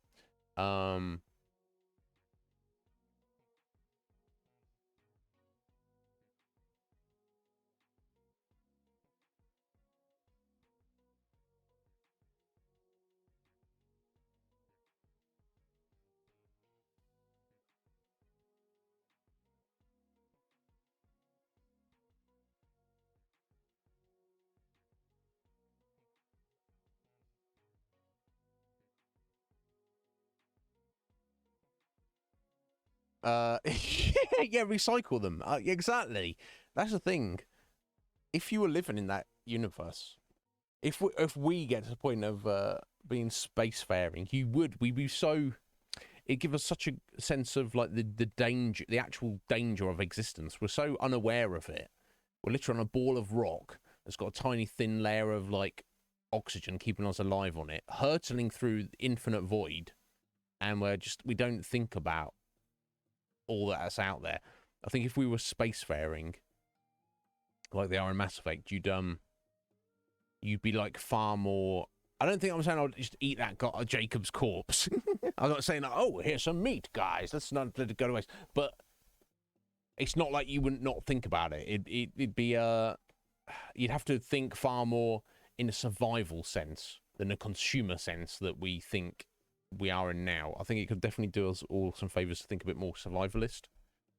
I'm not saying society is going to collapse, but I'm also saying it's not going to collapse. Okay, that's what I'm saying. Whatever that is, I'm saying. Anyway, thank you all so much to for being here, guys. You wonderful, wonderful people. Yeah, exactly. They do have the faster than light travel, so you can kind of get from here to there to everywhere. So it's like, you know, there's lots of technological convenience as well, so it kind of balances out a bit. No, thank you, Kuma, for coming in. See you later, buddy. Yeah, I know it's fascinating, Red Mage. Most people don't think about it. It's weird and wild. You know what? This sounds weird, and people are like, no, there's no aliens. I think reality is actually closer to Mass Effect than I think there's actually probably galactic civilization out there, and I bet there's very much like Mass Effect. There's loads of aliens, and there's just kind of like there's probably a council, and there's probably evil aliens, and there's probably all sorts of shit. But they're probably aware of us, but they're probably not introducing us to them because they were like, look, they probably have a policy of non-intervention, so they have to wait for us to develop the technology on our own because they can't interfere. Basically, I think that's the idea. And they're probably like to keep an eye on us because look at these fucking idiots. They're probably like, these guys have potential, but my God, they need to sort their shit out. But I don't know. Maybe I'm just being an idiot. Silver Apocalypse, thank you so much for dropping the follow. I appreciate it, buddy, and thank you for hanging out. And Chan, also thank you to Rick Grimes Dime for the follow, and thank you to Era for the raid. Appreciate it, my dear. But yes, good night to you, Red Mage, and good afternoon to you, Atheline. It's not your bedtime yet. Yes, Scotty needs. Come on, Scotty, sort it out. It's all his fault, obviously. Everyone knows this. But guys, thank you. I appreciate you greatly. We will return tomorrow, same time, for more Mass Effect. I'm glad we've got our spaceship and we're in space now, and we've done a little bit of space exploration. So from tomorrow, I'm looking to progress some chonky progress. I think it's gonna be good. Yeah, I need to get some food and rest as well. Excuse me. Oh, dear me. Oh, bloody hell.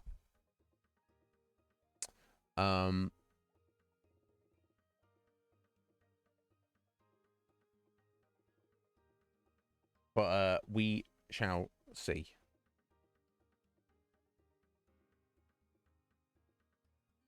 So, until next time, guys, feel free to message me on Discord if you need me for anything tonight.